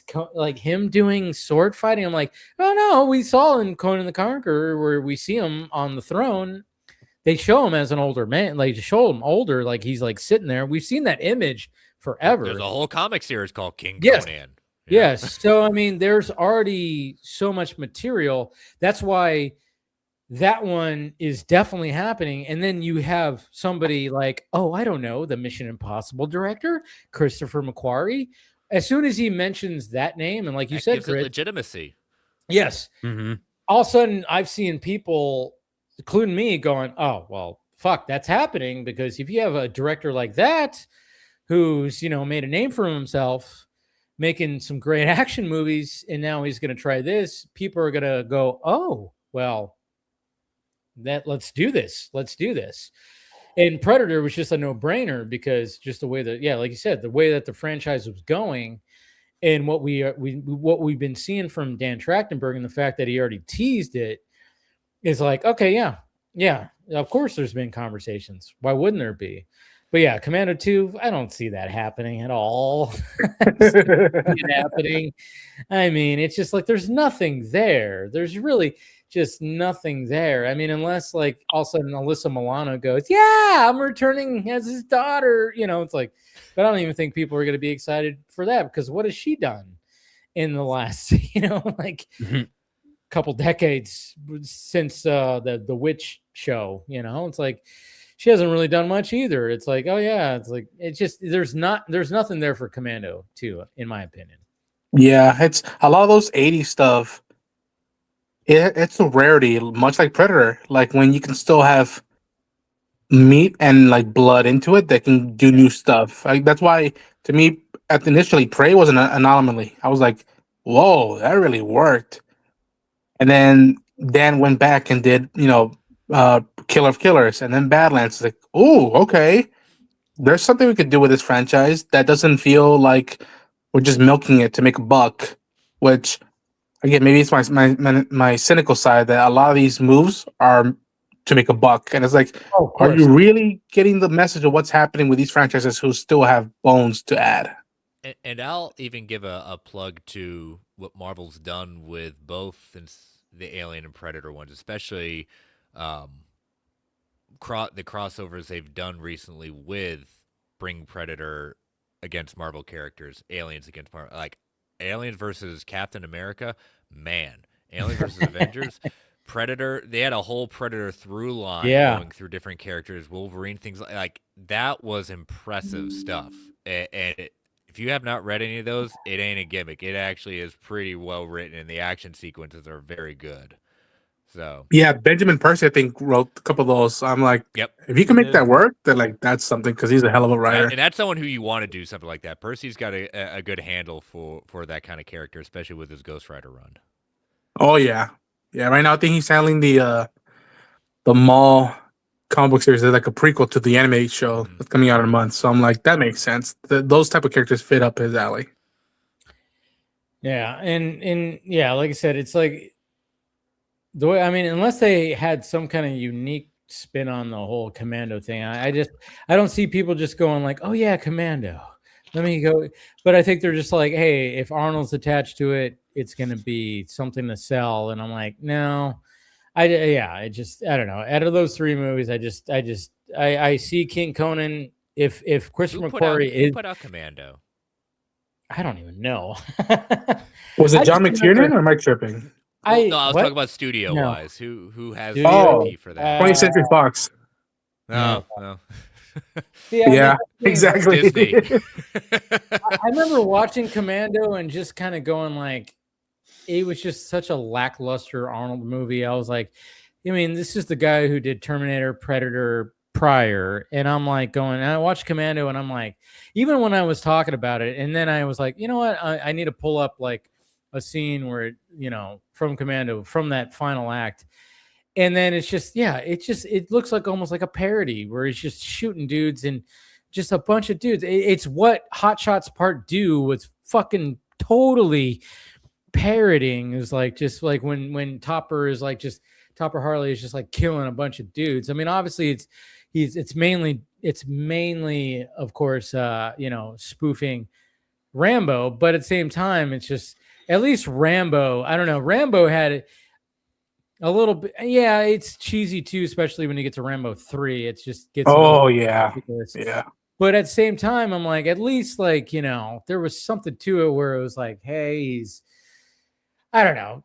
I still remember like the scene in Commando where it's like Arnold literally like he's driving a Porsche when all shit's happening, and then when the Porsche turns over, he literally just flips it himself. Like he literally just fucking flips it back onto its tires, and it's like, It's so ridiculous. I mean, it's so ridiculous. But Rambo before it became too commercially, it was about something that was a real subject matter, even in those days, about Vietnam and how the army treated the soldiers and how we treated the soldiers and how what they went through. And so you feel that even in part two, and I really like Rambo 2, but I was like, you start seeing how they're like, all right, we got to bring them back, make video games and make a cartoon. And it's like, come on now. yeah. But it's so funny because they made a Commando video game, which had nothing Yep. to do with it. Yeah. It was like, I don't know. And then it was so funny too, because, you know, when it came to those two, it was like, everybody knows that the video game, going back to video games, Contra was literally like, oh, we're just bringing Rambo and a Commando. We're just bringing Schwarzenegger and Stallone together in this fucking game, right? Without the egos, yeah. Yeah, I mean, it was essentially like Nintendo, or I don't know if it was Nintendo, it was Kawa, I don't know, like the video game company that created it, but it was like, yeah, it was essentially just, oh yeah, we're just bringing, like, it's essentially, you know, I've seen like there's been edits where it's like it's just essentially just, it's Arnold and Sylvester Stallone just in a movie together. If they were to make Contra, it would just be them two, which, you know, would have been great at one point, which is so funny when you think about that. Like how like these two were like in a battle of being like the best action hero and trying to be like, you know, the most ripped, the biggest muscles, the most kills. You know, they've talked about it so many times. And then it took like how long for them to be in a movie together? It took like into the 2000s and 2010s, right? Wasn't it like Escape? Oh, 09, I think. Expendables, yeah. Right? It was Expendables. That was first. And then they were in a movie where they were literally like, you know, the leads was Escape Plan that yeah, which was a good movie. I like that movie. It was a good movie. I actually enjoyed that. But it was so crazy how it took so long for them to finally actually, God, I mean, talk about, I mean, that rivalry is so fucking crazy when you hear about them talk about that rivalry and everything. And it's so funny because it was like Arnold was, when it came to muscles, he was bigger than Sylvester Stallone, but Sylvester Stallone was more ripped because Sylvester Stallone was like crazy fucking ripped in Rambo and shit like that, where it was like he had like 0.2% body fat, and which was absolutely not even healthy at all, you know. But Arnold was bigger, obviously, because, you know, Conan and all this stuff. I mean, he was, you know, he was bigger. But it's so funny because neither of them are 6 foot. They're not even 6 foot. They're like just under 6 foot. Just to let you know right there when it comes to Hollywood and their heights. Timothée Chalamet is 5'6". Anyways, Chris, I know you got to take off. We're done with the Arnold talk, and I know you're going to take off. Yeah, it's Bed's calling my name, but also soccer, taekwondo, soccer, all the kids. Of course, stuff on Saturday activities. Got to do what I love being a dad for. So yes, of course, yeah, got to enjoy it. So, well, thank you for joining and promote whatever you got to promote. Yep. So yeah, thanks for having me on. Good seeing y'all. And yeah, you can catch me most weeks on Marvel Alliance on Thursday nights, 9-10 Eastern Standard Time. Wasn't on this week, coming back from vacation, but I know my buddy Travis and my co-host David did an evergreen topic of their top 10 favorite Marvel shows, not just MCU, just Marvel shows in general. So looking at that, and then some rumors of a possibility of a Wolverine and Spider-Man movie discussion being floated around out there. You know, the question is, you know, which Spider-Man? You know, is Hugh Jackman doing this till he's 90? You know, gotta love it. Yeah, I do. All right, so, thanks, Chris. But have a great weekend, all. Yes. Take care, Chris. See you, man. Later. See you next week. But yeah. I mean, there wasn't really much else. I mean, besides, you know, we got the big trailers next week, which is Dune and Spider-Man. I mean, the biggest thing was mainly just the Green Lantern stuff. We had Zach posting the Green Lantern stuff. Obviously, I went through my fucking little, you know, obviously I riled up that side of the Snyder fandom, and then got into it with a certain YouTuber who is grifting those guys.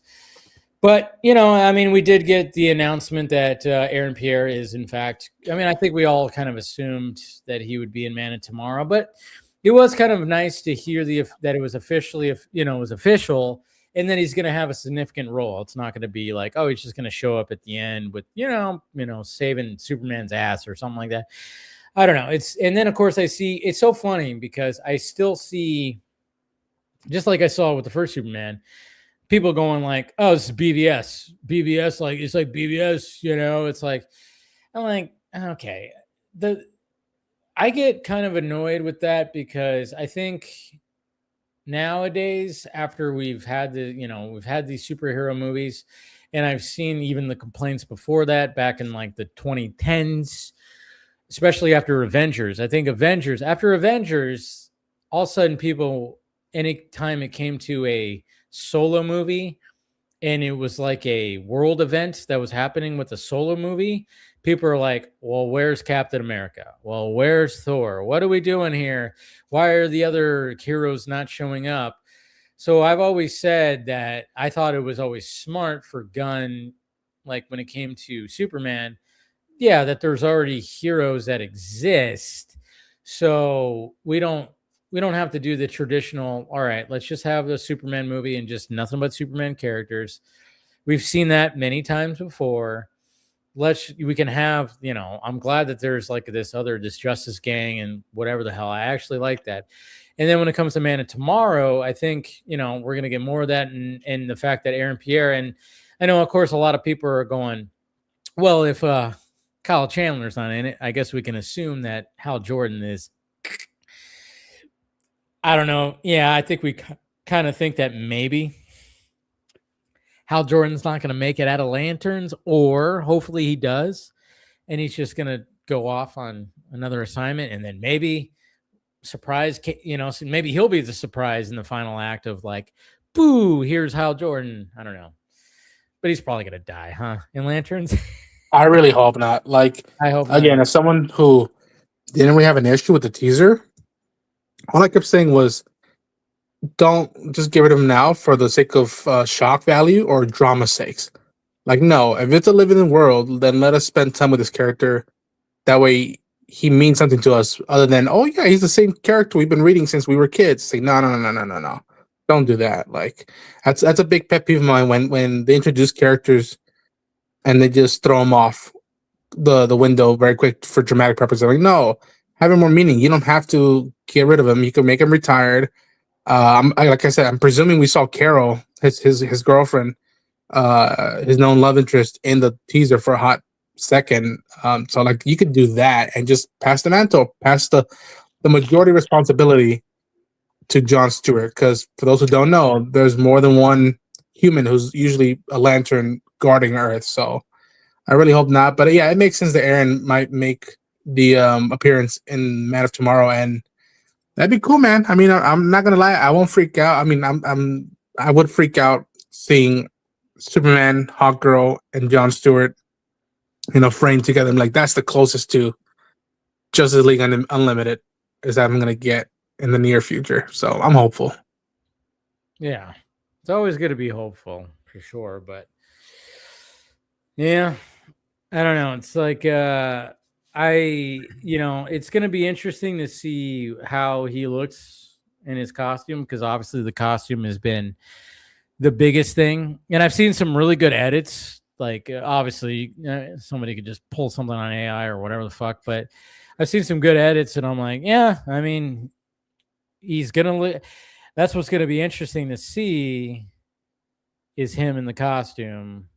And, you know, I mean, but again, I just, with all this fucking Green Lantern and Lanterns fucking discourse, I'm like, we saw 2 minutes out of 8 hours. Yep. 2 minutes out of 8 hours. And that's what's so fucking annoying.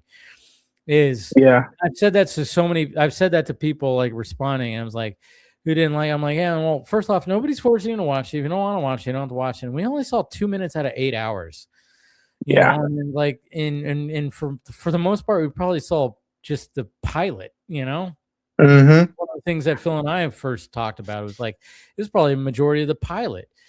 Yeah. And I'm just, I don't know. I'm just really hoping that, I mean, I hope it ends up just blowing minds away. And I'm hoping to just be like, holy shit.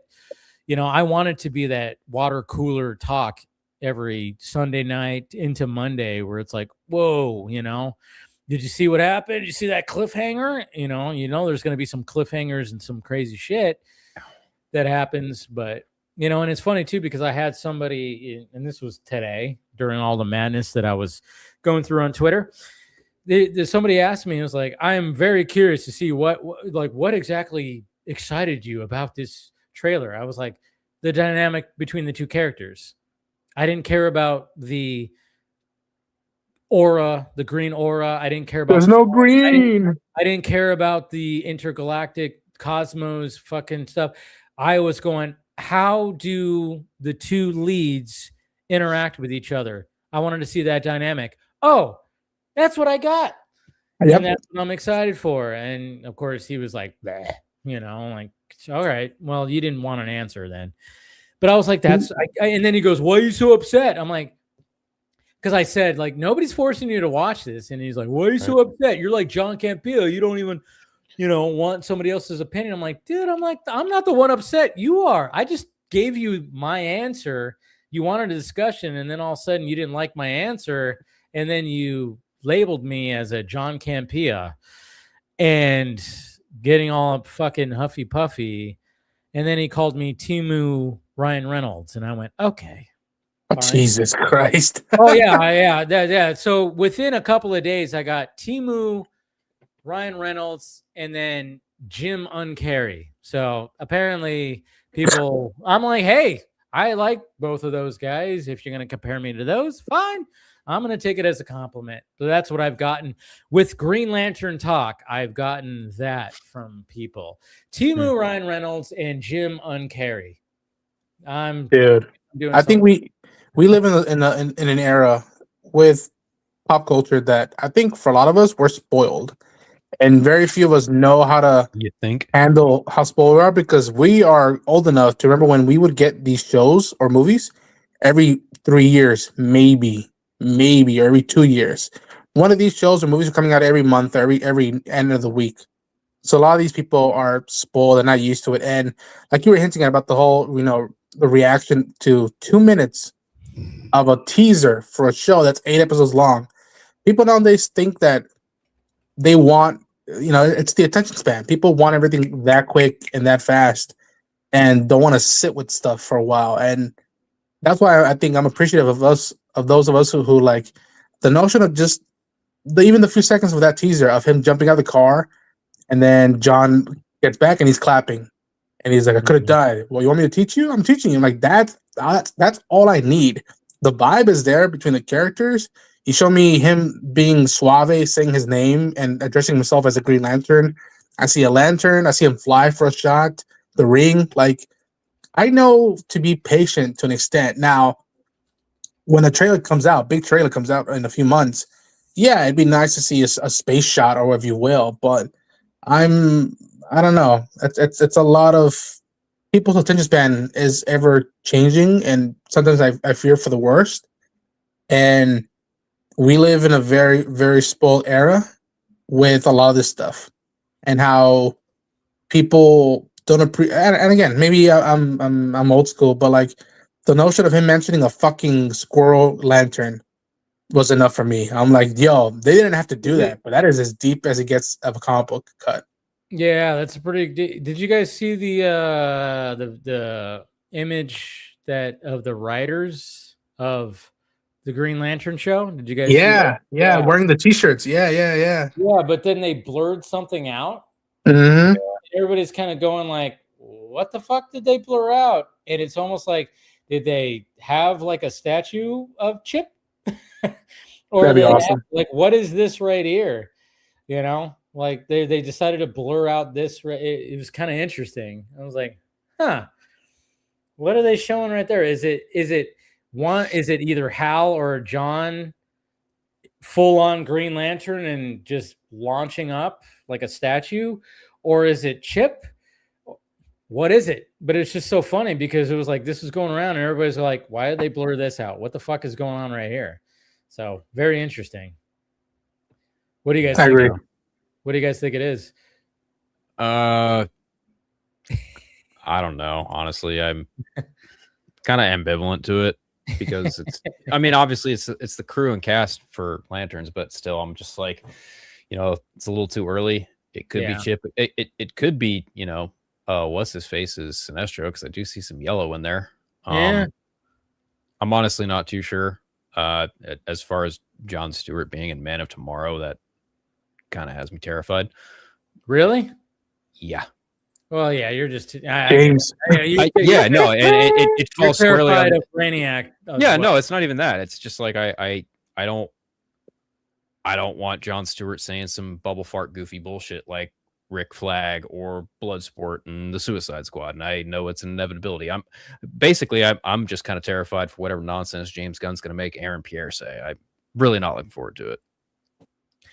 That's just me, though. What I'm hoping though is like I'm hoping that Gunn with Man of Tomorrow goes, all right, I gotta, I gotta, and I've said this before where, when you look at, like say, I'm not saying that Gunn is on the level of Nolan, obviously not, but when it comes to Begins and Dark Knight, there is a tone shift. Yep. Yeah.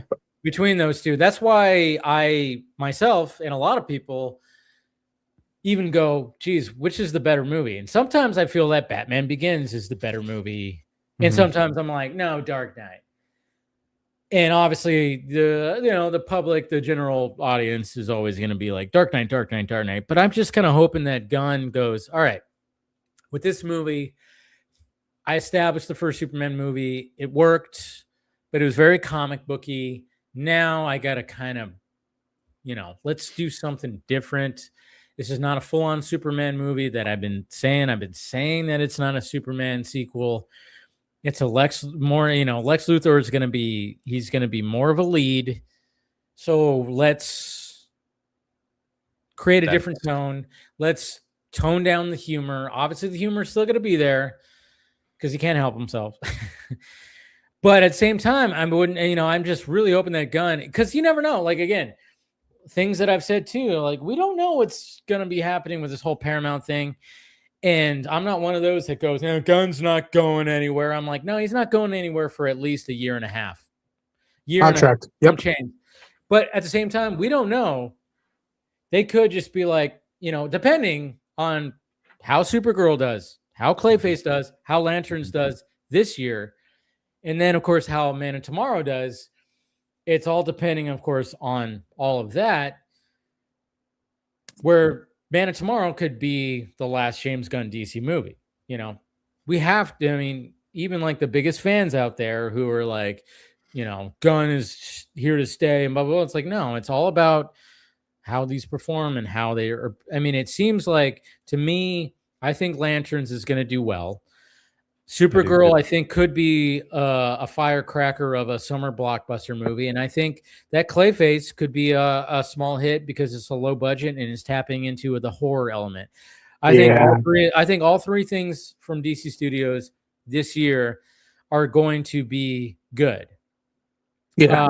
But then again, who knows? Again, this is just me being the fan of the IP and what I've seen. I think that I don't think Supergirl is going to do gangbusters, but I think it might do enough.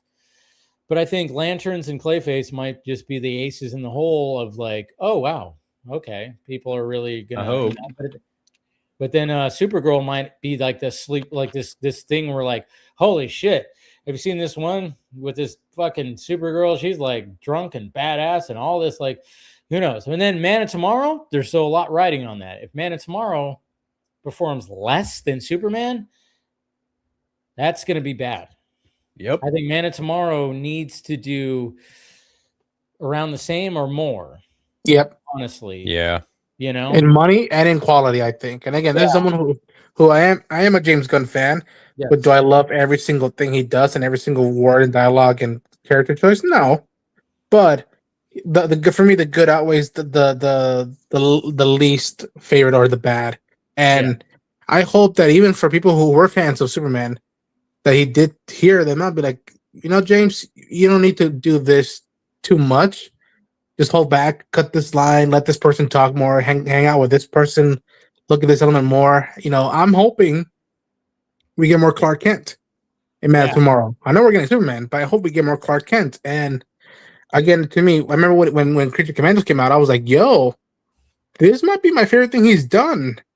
And it's not even the high candy that people are now known with the Guardians stuff. It's Creature Commando, which is another obscure team at the time that they weren't that well known. And it'll be interesting. By the end of this year, we see the numbers, we see the feedback, and DC Studios looks at, wow, this year was really a good year for us. And James didn't write a single thing or direct a single thing. And that's just sent us a good message of like, hey man, a lot of people like your stuff, but we don't want to see it every single time in every single corner every other 3 years. If you need days, years to take breaks to make sure the universe is shepherded, go for it. I think people respect that he is a comic book fan. Yeah. He's enthusiastic, that he shouts out anniversaries. Like I never saw the old regimes do that before, and I appreciate that as a fan. Yeah. That he respects the people before him. So I'm hoping that like these 3 next projects like are gangbusters and Smash stuff. Smash, not even money. Smash expectations and the interest. If the interest grows more, if DC's numbers grow in books and in interest, then we got something going. We got foundation laying here with pure cement. And again, I want Man of Tomorrow to be better than Superman, and I like Superman. I didn't love it, but I liked it. Yeah. No, I mean, yeah, you're right. You're right. It's like, Superman was that was so difficult no matter what. I mean, and then Batman's going to also be difficult too, but I mean, try to do another Batman, and I know there was like rumors like, is James Gunn going to end up directing the Batman DCU Batman? And I'm like, I hope not. I mean, I would gladly welcome Andy Muschietti to finally have free range, because he didn't with the Flash. Let's face it. No, he did not. The Flash. I mean, and elements of Batman when it came to Batfleck and Keaton Keaton. I thought he did very well, but then of course there was a lot of the other story elements and everything that I still can enjoy the Flash. I could put the Flash on and very much enjoy that movie. I know people think it's like a total shit sandwich. I don't think it's a total shit sandwich. No. Actually, I can really enjoy that movie. Out of the those movies, I mean, Shazam 2, I thought was, I did not like that. That movie's dog water. First Shazam, I really liked. The first that movie is Shazam fucking dog water. The second Shazam was just not good. I enjoyed Blue Beetle. What else came out? Aquaman 2. Aquaman 2. Yeah, Aquaman 2. I was like, I didn't. And Black Adam. Well, Black Adam was not that year. It was, no? Okay, my bad. I can enjoy Black Adam, actually. I thought Black Adam was decent. The GSA stuff, I'm with it. Yeah. So like I like, yeah, but I will never watch Shazam 2 again. I won't watch Aquaman 2 again. But I've watched Blue Beetle. I've watched that again, and I've watched The Flash probably 2 or 3 more times. I can enjoy those movies when it comes to that last remaining of the DCEU that, but it's when it comes to Superman, I enjoyed Superman from start to finish. I saw it 3 times in the movie theater. Not on purpose, but I did. But then I was just like, it was one of those things where it's like, this is a Superman movie, and it was like, you have a friend, you haven't seen Superman, you want to watch it? And it was always one of those things where you're like side-eyeing, like, are they enjoying it? Are they enjoying it? I mean, for fuck's sake, one time my uncle was in town and we were just talking, and then he goes, oh, I haven't seen the Superman movie yet. And I was like, you want to watch it? And then and it was funny because when I put it on, he was like, oh yeah, let's watch a little bit, but I'm kind of tired, so I might, only watch like a little bit of it. He ended up watching the whole thing and really enjoyed it. And then he kept looking at me going, what? This is unlike any other Superman movie I've ever seen. And then I told him, I was like, well, you saw the Guardians of the Galaxy movies, right? And he goes, yeah, same director. He goes, oh, makes sense, Yep. He didn't know who James Gunn was, but he knew about the Guardians of the Galaxy movies. And then how crazy those movies are. He went, oh, that's why this fucking movie is crazy, you know? I mean, this was during the, you know, Pocket Universe part where he was trying to save crypto, you know, going through all that whole crazy sequence. Yeah. What the fuck? This is crazy. And I'm like, yeah, that's where I told him, I'm like, yeah, same director as the guy. And then he went, oh, okay, that makes sense. But yeah, what I'm hoping, you know, and it's going to be an interesting, because I'm going to look at Phil as a litmus test. If Phil goes, oh yeah, Man of Tomorrow was actually, you know, because Brainiac is your favorite Superman villain. I know you're worried. You're worried. Yeah. But if somehow like Gunn figure where you go, I'm not saying that you have to be over the moon about it, but if you go, not bad, I'm gonna be like, whoa, you know, that's gonna be interesting to see if you actually go, you know what? It's happened. Even if you don't like the entire thing, but you like Brainiac, that's where I'm gonna go, oh shit, because I'm very curious about Lars. I the fact that he's so off the cuff. Like, we never heard about this guy, and it's like, holy shit, who's this guy? You know? I don't know. Yeah. That movie's so far removed from my headspace at this moment. Like, I know it's going into production in a month, but when I see updates about it, when I see pictures, when I see Gunn talk about, oh, back in the day, I just don't care. And it's kind of unfortunate to see that, because again, he's using my favorite Superman villain in his movie, and I'm just like, I don't fucking care. I'm glad that a lot of people like that first movie, and I'm glad that, you know, people think they have what they love in a Superman movie or what the fuck ever. But I just look at this upcoming movie and I'm just apathetic. I don't care. I really do not care. And the fact that John Stewart's going to be in it, cool, whatever. I mean, I look at that first movie and I look at the way he handled Mr. Terrific and Hot Girl and fucking Guy Gardner, and I'm like, all right, whatever. And then I look at how he handled Lex Luthor. That doesn't inspire any confidence at fucking all. I mean, yeah, you can put him in a suit all you want, but if you've got him shouting fucking 1A again, I don't care, dude. And as far as Brainiac, again, it's going to come down to tone, execution, writing. I don't really have a lot of faith. I only liked. That's why I'm like, if you and you know what, give it like a little bit of smidge of, but bad. Hear me out. When it comes to his other Guardians movies, I look at Ronan the Accuser, Ego, and High Evolutionary, and I'm like, well, Ronan the Accuser was, you know, a very by the numbers, mustache twirly, evil villain. Kurt Russell was wasted in that second movie. Totally. Just totally a fucking nightmare of a movie. And I look at what's his face, Chukwudi Iwuji from you know, Peacemaker. High Evolutionary. High Evolutionary. And I'm like, you're like the best villain this franchise has ever had, but how high is that bar? Yeah, true. So there wasn't a high bar, but you know, at least that one. You got that, yeah. Yeah. And like the more I think about it too, I really don't like how he writes his central female characters and his supporting female characters. Okay. Because he really goes out of his way to try and make like Gamora and Lois Lane, you know, super smart, witty badasses who don't take no shit from any man, right? But then when it comes to like Mantis or Cat Grant or Eve Tessmacher, he writes them like they're fucking inept and stupid and bimbos. And I just don't care, you know? I don't think he's that great of a writer. I don't think he's a strong writer. I think there are things that he's good at writing, like making you give a shit about an animal. But other than that, I think he is kind of a one-trick pony. And I also think that his, you know, his sensibilities, his comedy sensibilities are just out to lunch. Like, people think he's funny. I don't. I've never really considered him to be a really funny writer director. You know, like and humor is obviously subjective, but yeah, I'm really looking at I'm not really looking at Man of Tomorrow, man. I'm like, of the things in the DCU that, or the DC universe, whatever the fuck, under DC Studios, I don't give a shit about Man of Tomorrow. I want to see the Batman Part 2. That's the one I'm like, Yeah. give me information on. Like that movie's supposed to start production around the same time. Like, tell me something about that.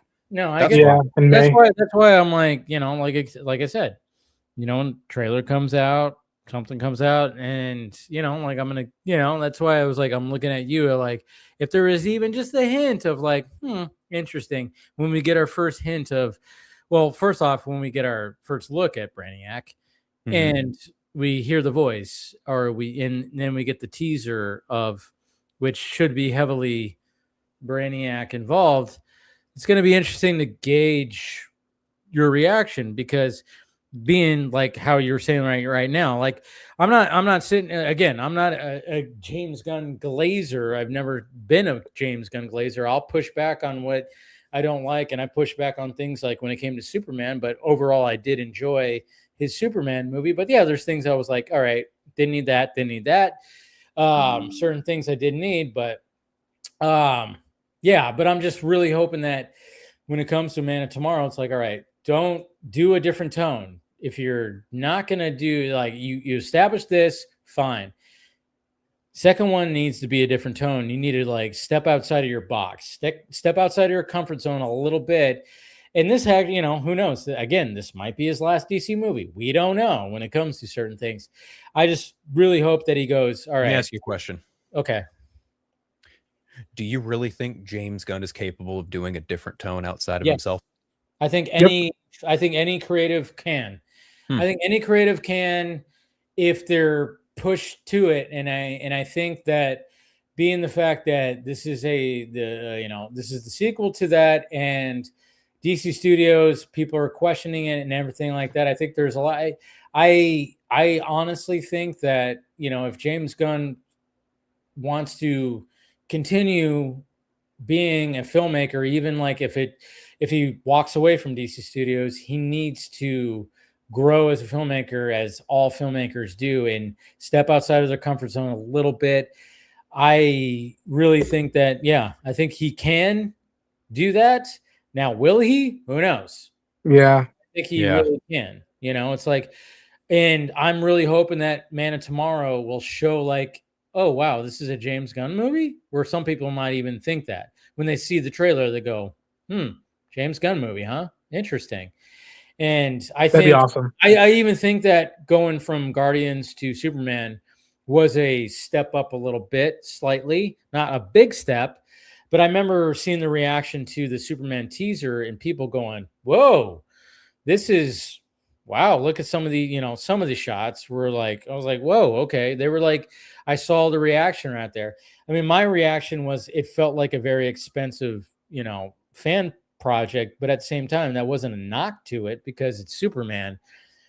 I really think that first teaser was strong. Yeah, I do too. Yeah, but at the same time, there was things even in the movie, like I said, where I was like, okay, I didn't like that, didn't like this. But overall, I still enjoyed it from start to finish, where when I saw it, when I was showing people it, like, oh, you got to watch Superman movie. You want to go see Superman? All right. Saw the early one, saw it with my dad and my brother, saw it with my mom. And I wasn't sitting there going, fuck, I got to, I was generally going, I'm kind of curious to see how they react to this because I enjoy this movie. And then when it came out on video, I got it, watched it, and I'm like, yeah, this is an enjoyable movie. Just an enjoyable Superman movie. It's not better than Man of Steel, in my opinion, for sure. But, I could sit there and watch and be like, yeah, it's a very enjoyable movie. But I just really hope that Man of Tomorrow can be like how Nolan took the approach of like changing the tone from Batman Begins to Dark Knight, and then from Dark Knight to Rises. That maybe he could do that in his way. I don't know. with an arc. I can see where you're too. coming from, but at the same time, like in my own subjective perspective, I've been thinking about this because I knew we were going to kind of talk about it. But after Guardians 2 was when I really started to think, like, how do I really feel about James Gunn as a filmmaker? And after Guardians 2 was Suicide Squad. And I distinctly remember being pretty hyped about it because I was like, well, I didn't really like Guardians 2, but, I think James Gunn doing Suicide Squad shouldn't be too bad. Well, I ate my crow on that because I did not like that movie even in the slightest after seeing it twice, both at home and then in the theater, then at home. There were very few things in that movie that I did like Bloodsport, like Ratcatcher, like even Polka Dot Man. Like there are things in that movie that I think are good, but I don't think it's a necessarily good movie, and I don't necessarily think it's James Gunn's best movie.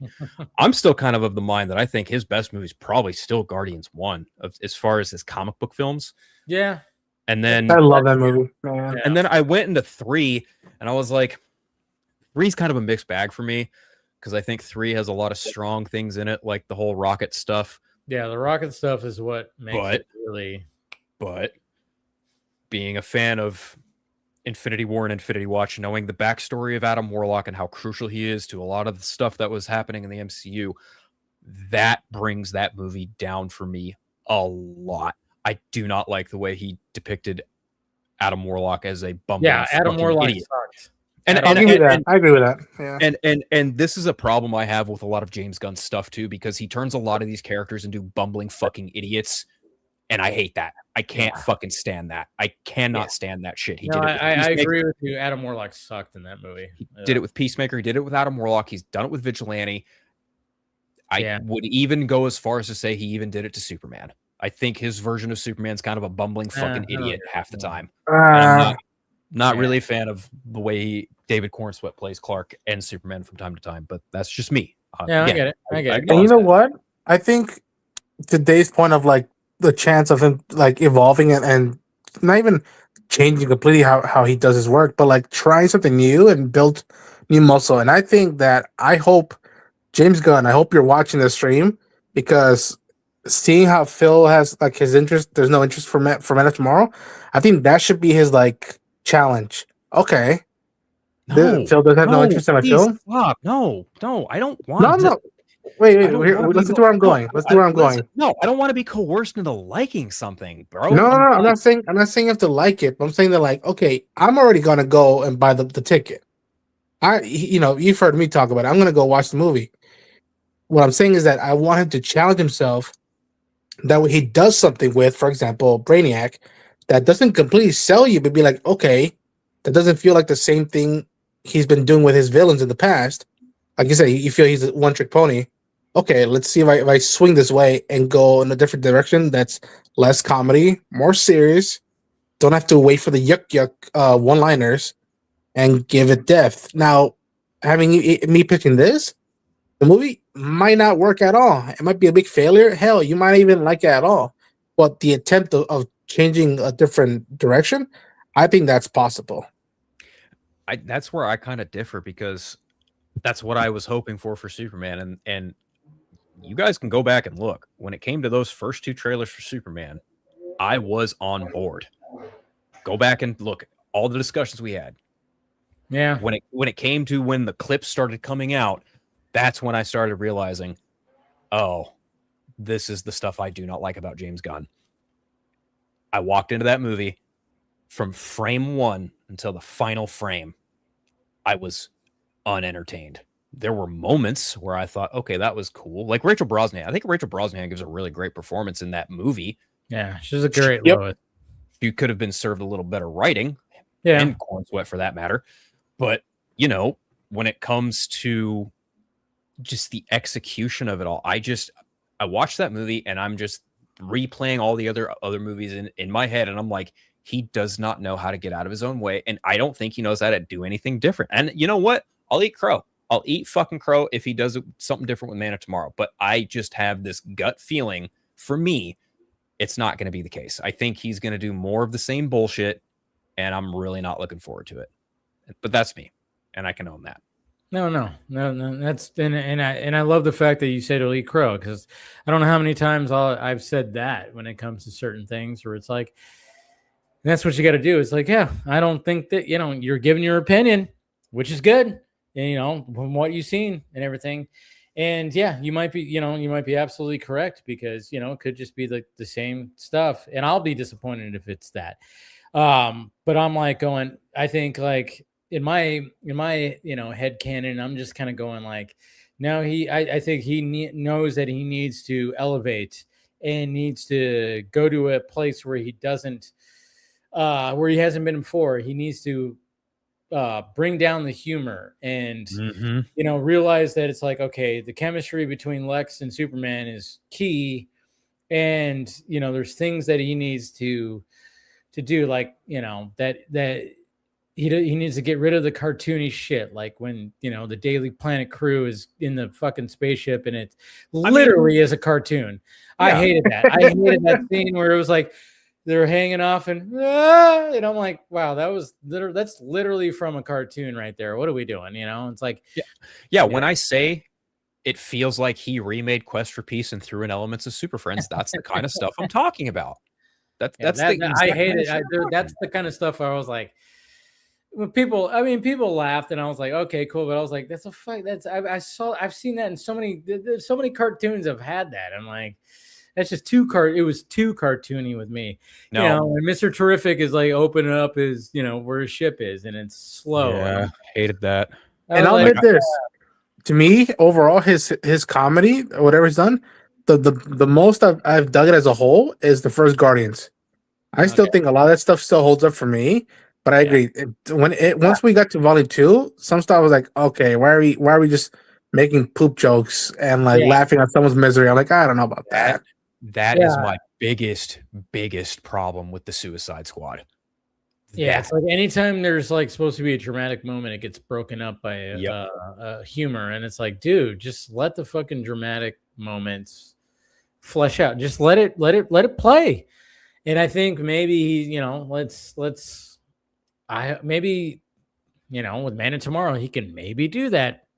I think he's on the right track by getting a different cinematographer, because I was about to say, Henry Graham wasn't it.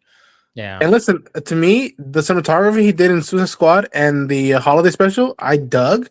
But even me, I'd be like, okay, that's enough. I think let's shift it around, because that cinematography is nothing like Volume 2 and it's nothing like Volume 1. So I'm like, okay, if you're willing to change for those films, try another muscle for Man of Tomorrow. For real. And music as well. Again, if you need to get another composer, please. Doing needle drops. I think he's doing more needle drops for Man of Tomorrow than he did for Superman. You think so? I think so. I do. I don't think so. I hope that he it may not be much, but I think he's going to do a few more than he did for the first one. That's what I think. See what if he uses the same Superman theme again and again, even I would be like, James, come on now. Shit out of me. I'd be like, I dug it as a marketing tool, marketing use, genius. But I'm like, if he does it again, I'm like, yo, dude, is that all you have in your playlist? That's all you have? Like, there's more to it than that. And that's my biggest that's one of my biggest problems with his Superman movie, is every time that theme kicks in, I don't think of that Superman. I'm ejected back to 1978, Christopher Reeve. It's like, come on, man, give your Superman his own identity. Do something different. Yeah. Yeah, it's gonna be interesting, but it is cool that that we got the Aaron Pierre.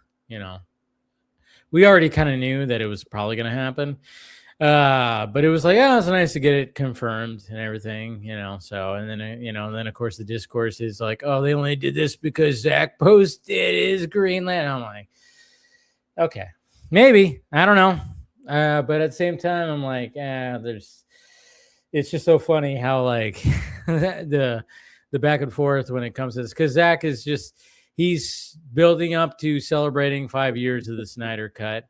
Yeah. But I'll even find it like, it is kind of interesting that he chose to be like, post the Green Lantern stuff. It's like, why don't you post like more behind the scenes stuff of the things that actually made the movie?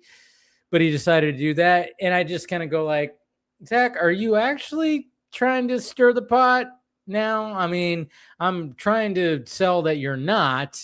Exactly. Sometimes I'm like, I even question going, maybe what are we doing? Yeah. Well, I mean, maybe you are. And I don't want, because when I see like the crazy fans going, yeah, Zach's like giving the business, and yeah, he's showing that he's coming back. He's got fire in his eyes, and I'm like, speaking to them. I don't think it's not that, but then I just kind of go like, oh, the timing is interesting. Yeah. Yeah. So when he drops Watchmen photos, I'm more relaxed. I'm like, okay, Yeah. it has nothing to do with that, and I fucking love Watchmen. But we're gonna be getting until because obviously the 18th is when the Snyder Cut came. BVS. We're gonna be getting. We got one tonight of he posted Gal Gadot with the Batman gauntlets on, and she's like, never seen. That's a never before seen image. We've never seen her like that. We've With the seen gloves. We've seen her put on the charger. Is that on Instagram? Yeah. Yeah. Okay. Yeah. She's wearing the Batman gauntlets. It looks cool as fuck. And I'm like, cool. And he's like, Gal Gadot is my Wonder Woman, which of course is met with, people would, start getting politically charged when it comes to all that, obviously, because of course. Really, yeah. That's the tricky part with that. Yeah. Yeah. That's what sucks is like, caught in the middle of deal that. with Ezra Miller too, Yeah. Well, not quite the same, but okay. Yeah, I'm seeing it right now. He hasn't really posted a lot of Ezra Miller though. I'm kind of wondering, like, is he ever going to post anything Ezra Miller? Maybe him and Ezra Miller just don't have that many pictures together from the production. Yeah, well, remember, he did share that one photo of Ezra Miller in that initial costume test when it had the one single lightning bolt. Yeah, it wasn't that. He did. But that was a while ago. That was before the Flash. Yeah, before the Flash. Yeah, before the controversy. So I'm kind of wondering if he's going to do that, because I think he was still confident enough that he knew he was going to get backlash by saying Gal Gadot is his Wonder Woman. He knew that there was going to be a little bit of that, but at the same time, I don't know if is he going to be confident enough to be like, Ezra Miller is the Flash. That's what's going to be interesting. Is he ever going to, and I think we're going to find that out in the next week, because he's probably going to post some, more. He's going to post more from the Justice League shoot showing the heroes. So it's like, what do? Do you just not? Do you leave out Ezra? I don't think he is. I think he's going to be like Ezra Miller, because I think that's kind of died down now. I actually think that him posting Gal Gadot is my Wonder Woman and seeing, people going, she's a Zionist, she's this, she's that.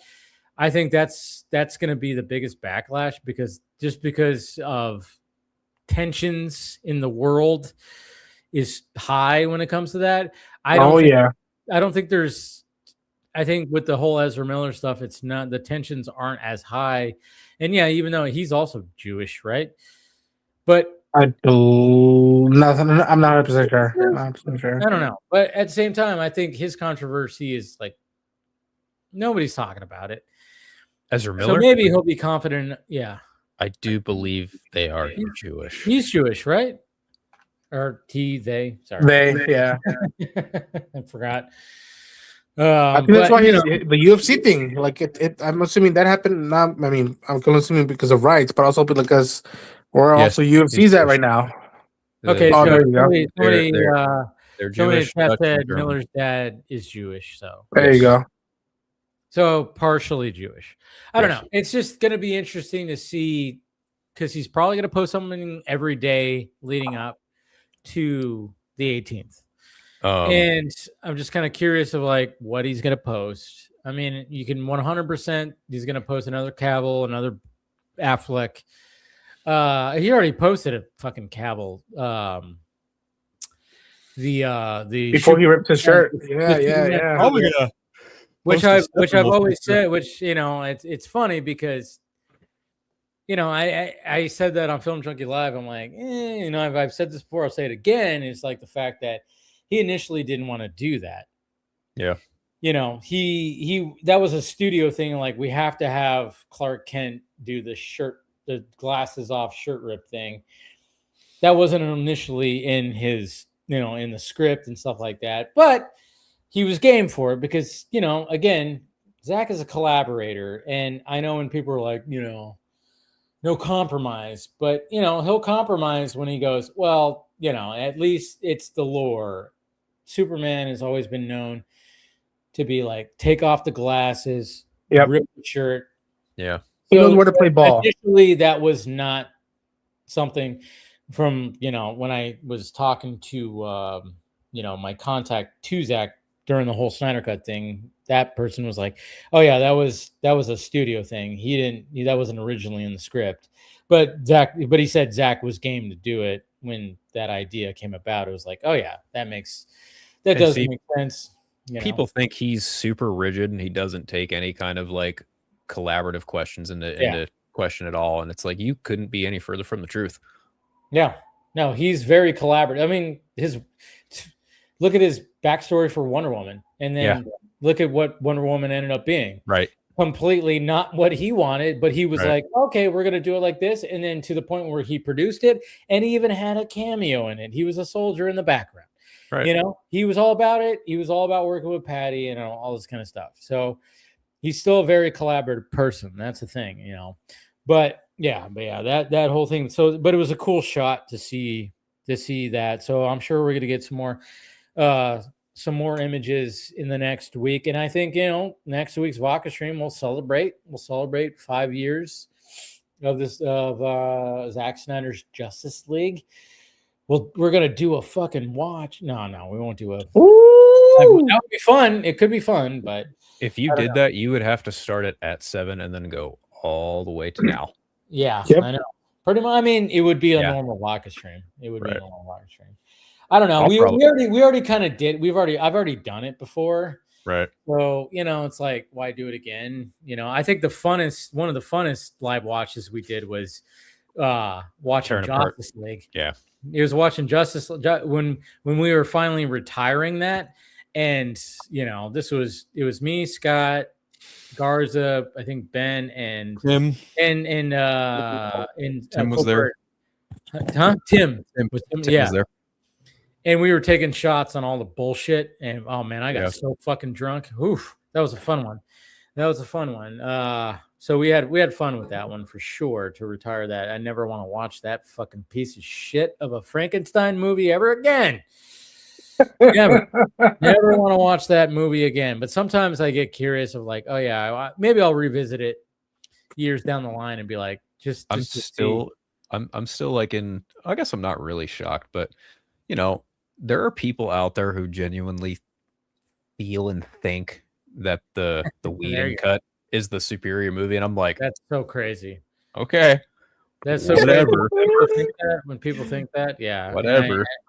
And I know you, your TikTok videos that you've been posting that you sent me. I was like, seeing the comments section. I was like, Jesus Christ, where people say like, Justice League sucks, but the Snyder Cut just sucks a little less. And I was like, what the fuck? I actually got at least it sucks a little less, I guess. Someone actually commented, it's the same movie, and I'm like, you didn't watch the fucking movie. Yeah, like even Red Letter Media called and be like, yo, it's a completely different movie, and like if they dug it, that's saying something.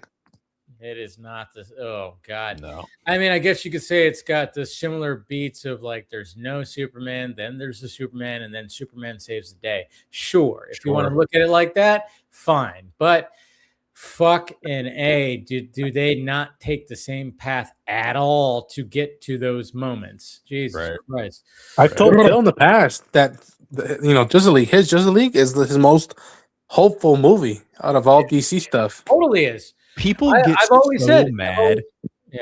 People get so mad when I look them dead in the face and I go, Zack Snyder's Justice League is the best superhero team up without question. And people go, what about Endgame? What about Infinity War? I'm like, pales in comparison. Sorry. Russo Brothers are great, but when it comes to storytelling, visuals, like Snyder outclassed them in one movie when they had 4. Well, technically 2, but you get what I mean. And it's not even worth mentioning the first 2 Avengers movies because they're directed and written by that fucking moron Joss Whedon. So like, what's the point? What's the point even bringing up those 2 movies? They pale in comparison to the Snyder Cut. Like the Snyder Cut. But it's funny, like going to what Ronan says is like, I remember like when we finally saw Zack Snyder's Justice League, I was like, yeah, that is like I was having conversations in group chats.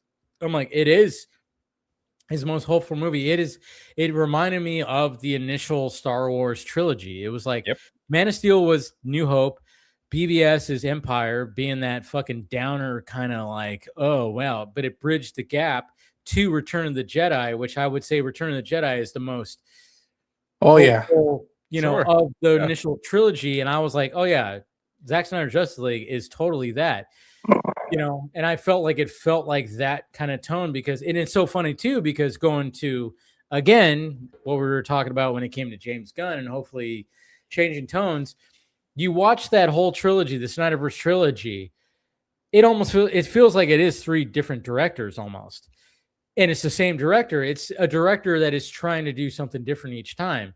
Yep. And that's what I love about Zack, and I've always likened it to, one of my favorite bands. Well, 2 of my favorite bands, Foo Fighters and Metallica. Mm-hmm. Those are my favorite bands. And I always say, listen to their albums from the first one and just go in order. Yeah. Tell me that these bands, and this is why I like them, tell me that you hear them trying different things with each album. You will not hear the similar things. And then maybe, of course, Metallica might go back to, what worked. Sure. But I mean, specifically Foo Fighters, like when you hear that first album, it was just all Dave Grohl and it was just a rock album. You hear that second album, very, big time produced. He had the full on band and it was very mainstream. Second album was more harmony type and it was different where I remember when it came out, I was at first. I was like, what is this? This is not the Foo Fighters I know. And then One by One, which had, All My Life and Times Like These, I was like, oh, hey, whoa, look at this Foo Fighters. What is going on here? And then when you find out the backstory, you go, oh, that's why. And it's just like, when you have those because there's certain bands, I like Tool, but a lot, you listen to Tool albums, they all sound pretty the same. They have like their sound and everything. What's that band? Fuck, shit, totally drawn a blank. Even like, what's that heavy metal thrash band? I'm totally drawn a blank. Well, there's Anthrax, Megadeth, Slayer. Slayer, that's what I was thinking. Slayer. All the Slayer songs sound the same. Yes. They're just, nothing wrong with that. Nothing wrong with that, but there's nothing, they're not trying anything different. I like it when bands try something different. That's why I like the Foo Fighters. That's why I like Metallica, even though Metallica is like a thrash metal band.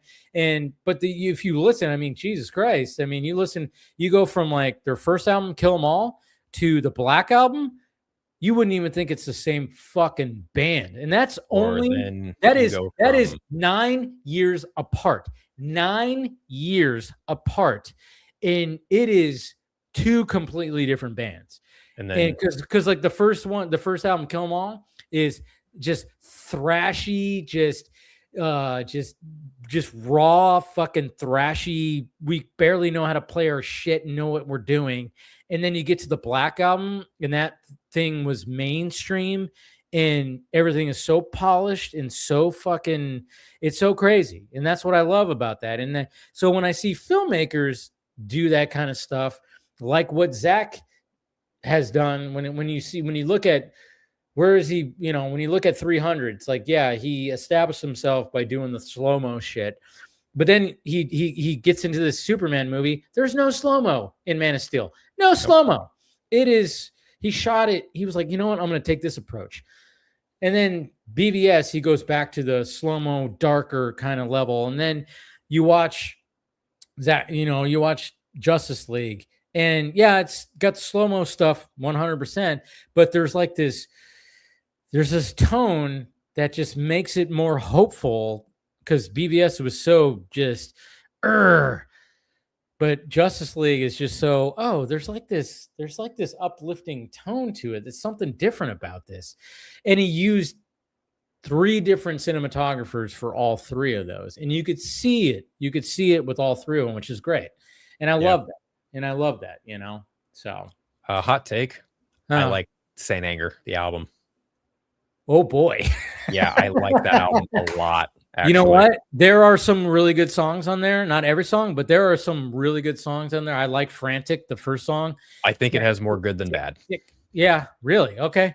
Yeah. I remember it was very, being a Metallica fan, it was jarring because they were getting back to the, but there was no solos, and the snare drum, for some reason, there, like Lars was like, set it to D we're or gonna something. we're gonna make it sound like a trash can lid. Yeah. So it was very jarring. But I remember, but I'm not knocking, but there's some good fucking songs on there and good fucking riffs. But it does feel very raw. I'm not gonna knock you on it. Not gonna knock you being a Metallica fan, because I would even say like there's definitely worse Metallica songs and stuff like that on previous stuff. Yeah, but like it is interesting Reload. because there's some there's some stuff on there. I'm like, what the fuck? Yeah. Hero of the Day. I can't stand that song. Oh, that's like one of my dad's favorites. Bleeding Me. I can't stand that song. Well, that's on Load, I think. What is it? Bleeding Me. I like that song. I really like it. Great. It's a really great slow song. Yeah. Got some good, like, I don't know. I really like that song. Yeah. But see, that's what I like. That's what, again, going back to the fact that you have a band like Metallica, who's like, this big thrashy band that came out of the 80s where they were trying not to be mainstream.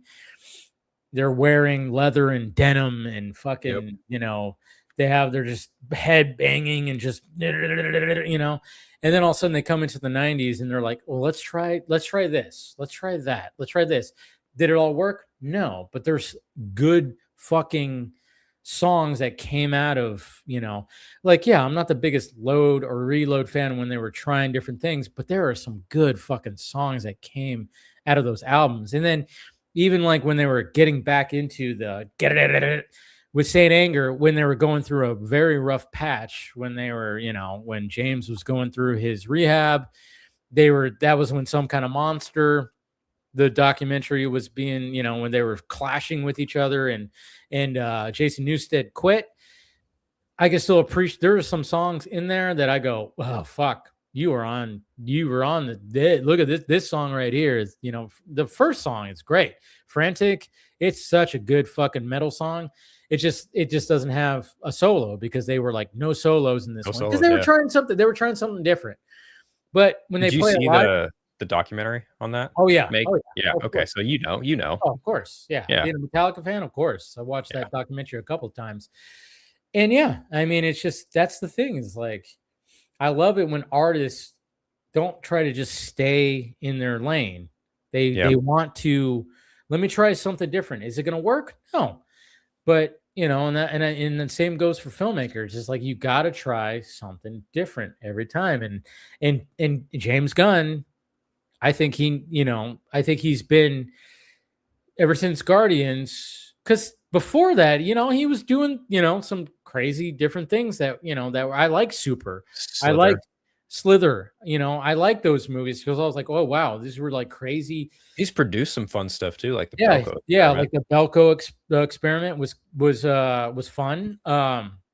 So, but at the same time, when people call him a one-trick pony, I'm totally with that. I see it, but I'm like, I'm one of those where I'm like, okay, but he's not doing exactly like it seems like he's right. And I'm hoping with Man of Tomorrow that he does show, like, you have to show, just like when it comes to Zach with Last Photograph, I want him to show people that, and especially his biggest detractors, like critics and stuff like that. And I want to see those reviews where, like, I'm not a big Zack Snyder fan, but wow, this movie is beautiful. I want to see that. That's why I'm so heavily like going, guys, please promote The Last Photograph. If you're a Zack Snyder fan, please do it. And show up. Don't just bother him over DC stuff, because if not, they're gonna pin him on just the DC guy. That's it. And I think he's more than that, in my opinion. He is, totally. Yeah. I was actually just thinking about this in terms of like one-trick ponies, and I've heard that same criticism, I guess, be the best word to say it, said against Nolan. But I also think, to Dave's point, that Nolan does a much better job, specifically to like the Batman movies. The tonality from Begins to Dark Knight to Rises, very different, very, very different tonally movies. But look at his other stuff too. A lot of his other movies, they kind of have a similar formulaic approach to, I think whichever his first film is, The Following, right? No. What? Yeah. Nolan's first film, The Following, correct? Yeah. Mm-hmm. Yes. Yeah. Okay. Where the narrative starts in one end, and then you add another end. It's out of place storytelling. Nolan has pretty much perfected this out of order storytelling, riddled with a little flashbacks here and there, and it's so evolved to the point where by the time you get to, you know, from Prestige to Oppenheimer, you can literally trace where Nolan has perfected his craft of what he does best. And you see the evolution of it from The Following all the way up until Oppenheimer. And even looking at the Odyssey, I can absolutely see why and how Nolan's sensibilities as a filmmaker are going to benefit that story, because it is kind of all over the place. You're not going to start from the beginning with Odysseus, and then it's going to be very different. And I think Nolan is probably the only director who could adapt the Odyssey in the way that he is adapting it. And it's going to be very exciting to see him actually do some fantastical shit, because there's going to be a fucking Cyclops in this movie. Dude, the prologue, when it comes to that. So, dude, the prologue felt like Dunkirk when it's like at its most intense, and I was like, woo. Yeah. Can't wait. Yeah, I think this is actually going to be Nolan doing the thing that I want James Gunn to do. He's actually kind of stepping out and doing something a little different. Yes. And until I see that from James Gunn, that's kind of where my feet are at the moment. I'm not drawing a line in the sand. I'm just saying, like, this is where I'm at. But you had me thinking about that when you were talking about James Gunn, and then one of you guys mentioned Nolan, and I was like, you know, that guy has like a very consistent film tonality in his movies and unto himself, but he manages to do it different in every single fucking movie that he's made. Yeah. So, yeah, I mean, I think we all just I think a lot of people agree that, yeah, he definitely needs to do that. And, you know, he needs to change it up. And I think he knows this, and I'm hoping he knows this, because, yeah, you can't be the one trick pony. And I'm sure he's seeing that, you know, now that he's running DC Studios, and now that he's like, you know, started this whole thing. It's like, and even though, like, yeah, he's had success, at the same time, he's seeing people like go, oh, yeah, I was with you with Peacemaker, but what was up with that fucking finale? Jesus Christ, who's Nelson? Why did you put that in there? And it's like, because he wanted to put that in there because he was just like, yeah, you know, I like that group and blah, blah, blah. And then people are like, that was unnecessary, man. And I think now, you know, before, when he could just do stuff like that, you know, when he could just, I'm just going to make a movie and, you know, Guardians movie and help that along. It's like, okay, I you know, just do that and see what happens. And, you know, people took Guardians 2 are like, you know, that didn't quite hit the mark. And then he hit the mark with Guardians 3. But of course, after all the controversy and everything, but now that he's like full on running a studio, it's a whole different kind of thing. And I'm like, and he's even said that how much he learned from, you know, Superman. Yeah. You know, he's learned a lot from just doing Superman. And it's so funny too, because when people are like, oh yeah, he's just doing cookie cutter stuff and going by what people say. I'm like, I don't know. I still see, like, you know, the whole him saving the Superman saving the squirrel thing. He fought to keep that in because people were like, in test screenings were like, why would you have that? It's stupid. And he was like, no, I got to have that in there. And he kept it in there. And I was like, good for him. I give kudos. Yeah. I was like, you know what, good for him. Because he was like, people were like, and even the studio and other people were like, no, we shouldn't have that in there. Why is he going to save a squirrel? But I get why he was showing that, because he wanted to show that Superman is just, you know, overly like, you know, and so he wanted to have that moment, and he kept it in there. So I was like, good for him that he pushed back, at least when it came to that. But at the same time, it's like, you still have to listen to what people are saying. And I'm sure he's taking that in, looking at social media and stuff. So I don't know. Yeah. Again, I'm hopeful he can handle John, but I also know when I would feel funky with John Stewart. And so if I start feel funky with how he handles John, I'll be there with you, Phil. I'll be like, hey, James, you fucked up. Don't do that. Knock it off. I'll happily say it. That's a thing I'm a little trepidatious about, because, you know, I know the kind of writing that Chris Mundy and Damon Lindelof are capable of, and based on the trailer that I saw for Lanterns, it's the exact kind of tone you'd want John Stewart to be in. And now that I know he's going to be in Man of Tomorrow, it probably is going to feel a little similar to how John Bernthal is going to be coming from like, you know, Daredevil and Punisher over into Spider-Man, where it's going to be a little, you know, more lighter. Yep. What it's going to say kid friendly, but yeah, lighter is a better way of saying it. Yeah. Yeah. And I don't know how I feel about that, but at the same time, you know, the first time I was introduced to John Stewart was the Justice League show, and that's pretty, you know, kid friendly for the most part. So it's not to say that the character can't be malleable in different tones. I'm not saying that at all. I'm just saying from a personally subjective point, I don't particularly like the idea of someone like James Gunn writing a character like John Stewart. That's just where I'm at. No, I get it.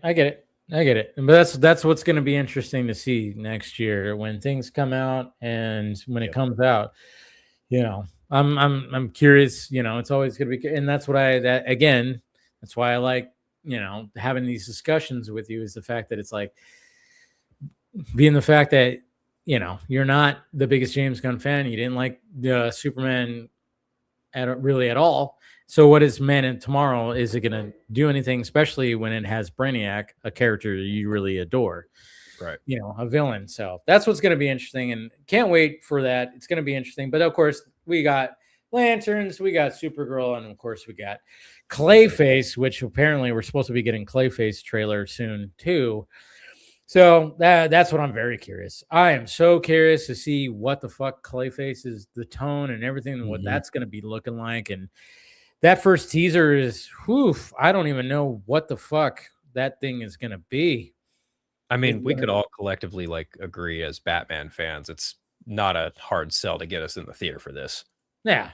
Oh yeah. Are you kidding me? I'm in. No. Yeah. No. I know it's yeah. I mean, everything about it is already selling me in.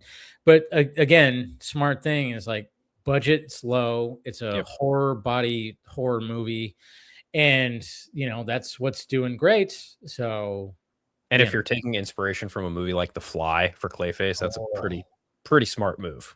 Smart move. And then,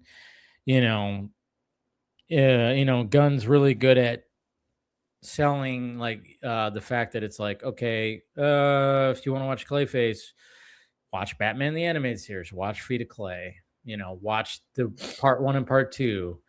That's what Mike Flanagan, when he saw that he's basically basing it off of Feet of Clay part 1 and part 2. So obviously it's not going to be directly, but at the same time it's like that's what he's going for when it goes to the story.